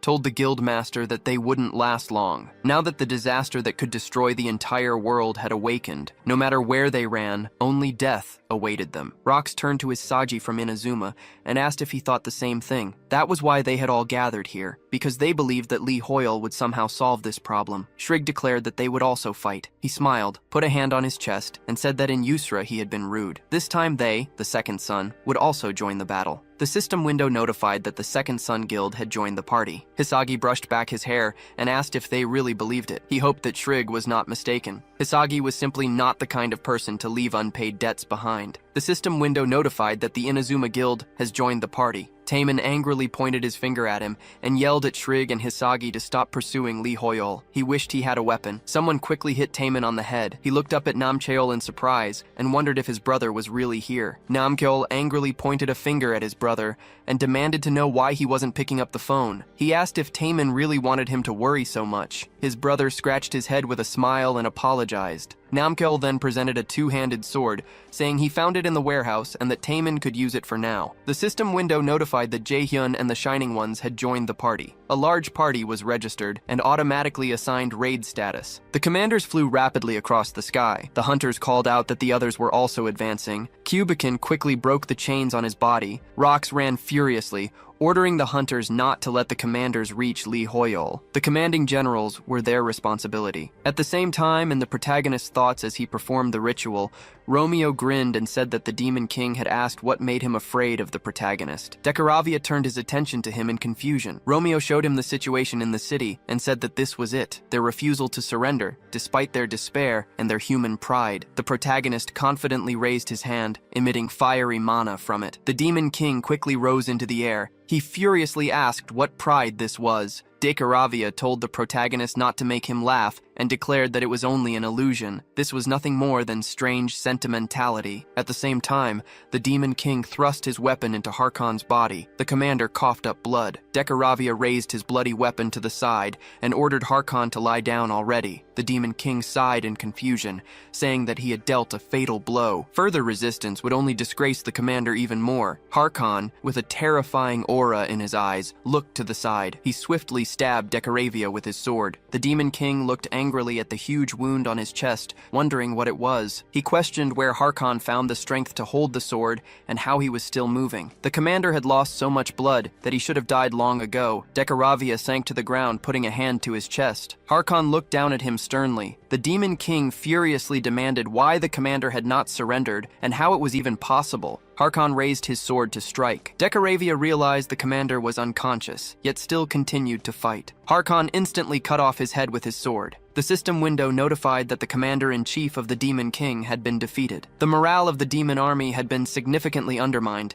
and the power of the Demon King had weakened. The hunters looked at the system window in surprise. Taemin happily put his sword on his shoulder, saying that Harkon did it, and they could move out too. Rox clenched his teeth and headed into battle, shouting his agreement. A powerful stream of energy struck Cubican on the head. The system window notified that the commander of the demon army, Cubican, had been defeated. The power of the Demon King had weakened. Hesagi turned and shouted that they would not be defeated and that they must go around Taemin. The guild master charged toward Amikon. A powerful beam of energy pierced the commander's body. The system window notified that the commander of the demon army, Amikon, had been killed. The Demon King's power had weakened. Horkin looked at the blood in fear, saying that this could not be. He wondered why they were not running, since they had seen how cruelly the permafrost was defeated. They were the Demon King's army, to be defeated by weak people, not just once, but twice. Taemin remembered Kiruin, his expression turning angry. He furiously struck out with his clawed and fire-shrouded hand. The system window notified that the commander of the demon army, Horkin, had been killed. The Demon King's power had weakened. The Demon King instantly bent over in pain and placed his hands on his head. Decaravia said in despair that this could not be. His commanders were killed by weak people. Romeo looked at the streams of dark mana with confidence. In the present, part of the Demon King's body was torn off. He fell to the ground, destroying the buildings beneath him. Decaravia felt intense pain as blood flowed down. Lee Hoyol gritted his teeth, thinking that the Demon King was resisting the ritual too much. He had already spent so much mana that it was becoming difficult to maintain the exorcism. Decaravia, with a terrifying look, opened his eyes and shouted that a human dared to challenge him. In the present, the Demon King opened his mouth wide, letting out a loud roar. He threw his head back, raising streams of dark smoke and destroying the city. The hunters covered their faces, standing under the powerful waves of smoke. Wykong said confidently that this could not be. It seemed that the Demon King was trying to escape. Decaravia ran through the city, destroying it. Lee Hoyol, surprised, thought that everything was now clear. The Demon King must be trying to escape the exorcism ritual. The Demon King bends over, screaming in pain. The protagonist thought that the Demon King's true form was unconsciously trying to escape. At the same time, a reporter called out to the producer, asking where the monster was going. The producer exclaimed in amazement that the city center was in that direction, where civilians had been evacuated. Lee Hoyol clenched his teeth, thinking that this could not be allowed to happen. If they let the Demon King escape, a tragedy would follow. He had to concentrate on the exorcism ritual and stop it. The system window notifies that his mana is running out. Lee Hoyol was surprised and wondered what was happening. The system window notifies that the exorcism is ending. The protagonist thought that this was a curse. Romeo appeared behind Lee Hoyol and said that they had a source of magic. The protagonist remembered the past. Carl had said to use one's inner darkness as a source of mana. Lee Hoyol confidently emerged from his memories. He quickly raised his hand and extended 2 fingers shrouded in dark energy. He realized it was dark magic. The Demon King's real body was filled with dark mana, causing him to scream in pain. Decaravia thought that this darkness should never... He stopped thinking because of the intense pain. Wai Kong watches tensely. The viewers wrote that this was some kind of horror. They wondered what was even happening. The hunters look up in amazement. After a while, Leonie is standing on a cliff with her comrades. She smiled confidently while looking down. The guildmaster said that she was about to throw the protagonist over her shoulder and run away if it became too dangerous. Apparently, there was nothing to worry about. The system window notified that the Demon King Decaravia had been defeated. The quest to recapture Permafrost was complete. Lee Hoyol had restored hope to the northern city of Permafrost. A short time later on the news, an NPC holding sheets of paper announced it was breaking news. With the increased interest in the city of Permafrost, discussions about the city's reconstruction and the empty government position became an important topic. An NPC sitting at a table asked if he had seen the video. A smiling NPC asked if it was really from Wai Kong, if he had seen it, and guessed it probably had 200 million views already. At the same time, a news report on the phone said that a column of smoke had been rising for several days at the site of the victory over Decaravia. The protagonist put the phone on the floor. He was sitting on the floor, stretching his arms. Lee Hoyol happily laid down on the bed and exclaimed that it was good to be home. He looked up in surprise. The protagonist thought that after defeating Decaravia, thick smoke had risen from his remains. At the same time, the quest legacy of Akshan appeared. The system window notified that the class quest legacy of Akshan had appeared. The beacon of salvation is lit and burns brightly. O last demon hunter, bring back the legacy lost to evil. Lee Hoyol confidently looked at the system window, raised his finger, and wondered what legacy of Akshan meant. Could this somehow be connected with Romeo, whom he had met in the Palace of Reason? For now, he couldn't be sure of anything. The Demon King's last words confused the protagonist. He remembered the words of Decaravia. The Demon King had said that this darkness should never fall into the hands of people. A few days after the return of Permafrost, Arcana reported that the full table of contribution points for the Siege of Permafrost had been published as of October 29th. Lee Hoyol received more than 1 million contribution points. In second place was Rox with 4,221 contribution points. In third place was Chun with 2,249 contribution points. The notice apologized for the delay, explaining there was a system error in calculating points, which had led to a problem with issuing the reward. It stated they would distribute the rewards as soon as the problem was resolved. Commentators wondered if it was really a bug, or if such a thing was even possible. The system window then notified that an urgent notification had appeared, an announcement of an error in the distribution of rewards for the Siege of Permafrost. Sometime later, in the Yusra archipelago, Sol knocked on the door, apologized to Hakan, and told him it was time for his examination. She entered the room and asked how he was feeling. The doctor was very surprised by what he saw. The commander, his body bandaged, was standing on the floor supported by just 2 fingers. He looked at them and said that it was her, Sol. She quickly headed towards him and insisted that he needed bed rest. Hakan may have been given healing magic, but his injuries were still very serious. The doctor raised his hand and pleaded with the commander, as he was making his job very difficult. Hakan laughed and said that it was not a serious problem. Sol, looking tired, put her hand to her face and said that if the commander did not recover, she would not be able to look Lee Hoyol in the eyes out of shame. Hakana entered the room and said he was glad that Hakan was feeling well. Sol was startled to see him. Together, she and the doctor greeted His Majesty. The king, smiling, extended his hand and said that everything was fine. They should feel comfortable. Hakana had only come to give the commander a package from their savior. Hakana, looking at him, asked if it was really from Lee Hoyol. The king, holding a feather in his hand, said that it must have been left by the commander-in-chief of the demon army at the place where the commander had lost consciousness. A system window notified them that it was a feather of a helped bird with a rare rank. Hakana said that the protagonist had asked for it to be given to her, since the commander was the one who defeated that monster. Lee Hoyol had also said that when Hakana met the Emperor of the Arcana again, he would need a trophy trophy proving that the commander had fully fulfilled his duty. Hakana looked at the feather in his hand in surprise. He squeezed it in his hand and asked if the protagonist had even thought of that. Lee Hoyol is a very attentive man. However, where had he disappeared to? Several days had passed since the victory over the Demon King Decoria. Life quickly returned to normal, but a lot had changed. The NPC slammed his fist on the table. He threw the papers away in anger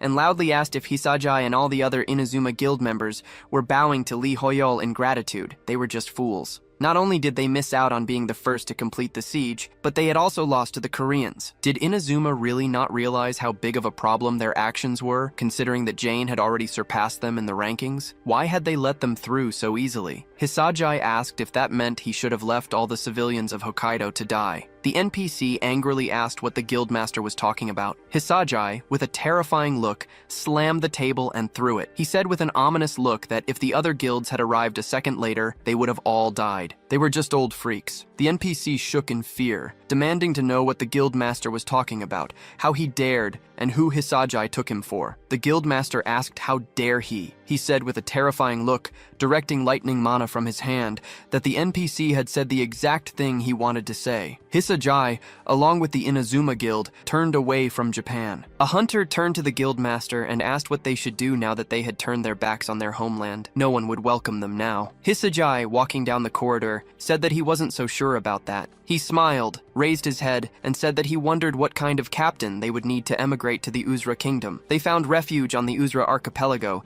and continued their activities there. The Japanese government was furious, but there was nothing it could do because technically it had kicked out the best players of its nation. Wycon's channel went viral, and he was now receiving cooperation offers from a variety of companies. He announced that due to the number of calls he was receiving, he would be taking a break from broadcasting until Lee Hoyol returned. It wasn't much of a problem, since people likely wouldn't tune into his stream without the main character anyway. The second son, Shred, managed to raise his guild's rank in the Siege of Permafrost, apparently atoning for his shame from the Uzra incident. Regarding Jan, everyone was talking about Taemin's class quest. Nam Cheol's expression at the press conference became a meme. News reports said that Jessie had indeed announced her departure from the Shining Ones. Rox, leaning his face on his hand with a stern look, asked what her opinion on this news was. As far as he understood, she didn't feel any attachment to the guild. Rox hadn't expected that she would be taken away from him like this. Jessie, calmly holding a cup, said that she had never said she was leaving. Rox, addressing her by name, said that if she really was going to leave, he would not accept it, unless the one taking her was Lee Hoyol. Jessie lowered her head and asked why he was already so tense. Lee Hoyol had disappeared anyway,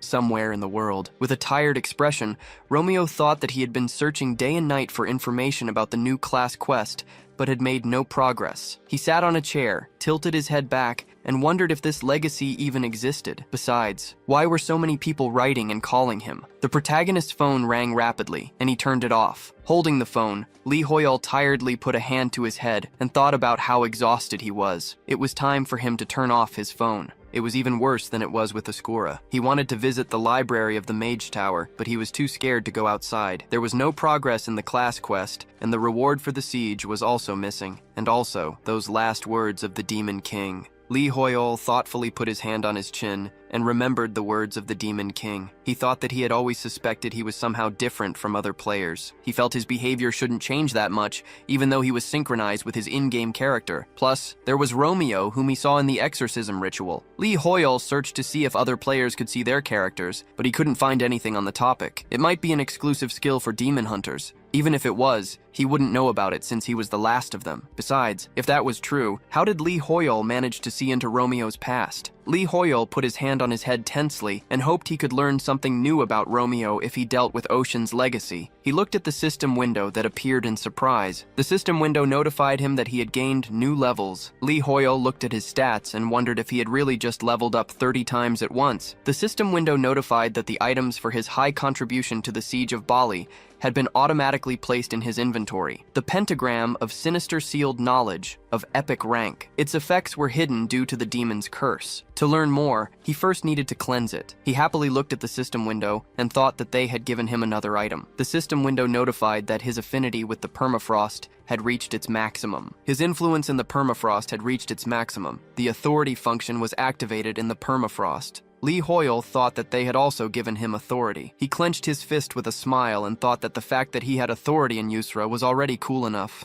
Now he also had authority in the permafrost. Romeo looked at the system window in surprise. Lee Hoyle wondered if there was really anything left. He was very surprised by what he saw. The system window notified that a special quest had appeared. A new star had risen above the permafrost. He needed to attend the ceremony to appoint a new ruler. At the same time, Taemin looked at the system window in surprise and asked if there was really going to be a ceremony to appoint a new ruler. Namchul asked if there was really a new ruler. Rock bit his lip and said that he had a bad feeling. Chun angrily rose from his hospital bed and loudly asked if they were really planning an appointment ceremony and hadn't even told him anything. The NPC turned to the master and said that this wasn't about him. The NPC asked him to stop being angry. The system window notified that Lee Hoyle was the ruler of the permafrost. He opened his mouth wide in surprise. He quickly threw his head back, put his hands on it, and screamed. He was in the permafrost. But now I want to hear from you. What did you think? Let me know your rating from 0 to 10 in the comments below, and tell me what your favorite part was. Thanks for watching, and I'll see you in the next one.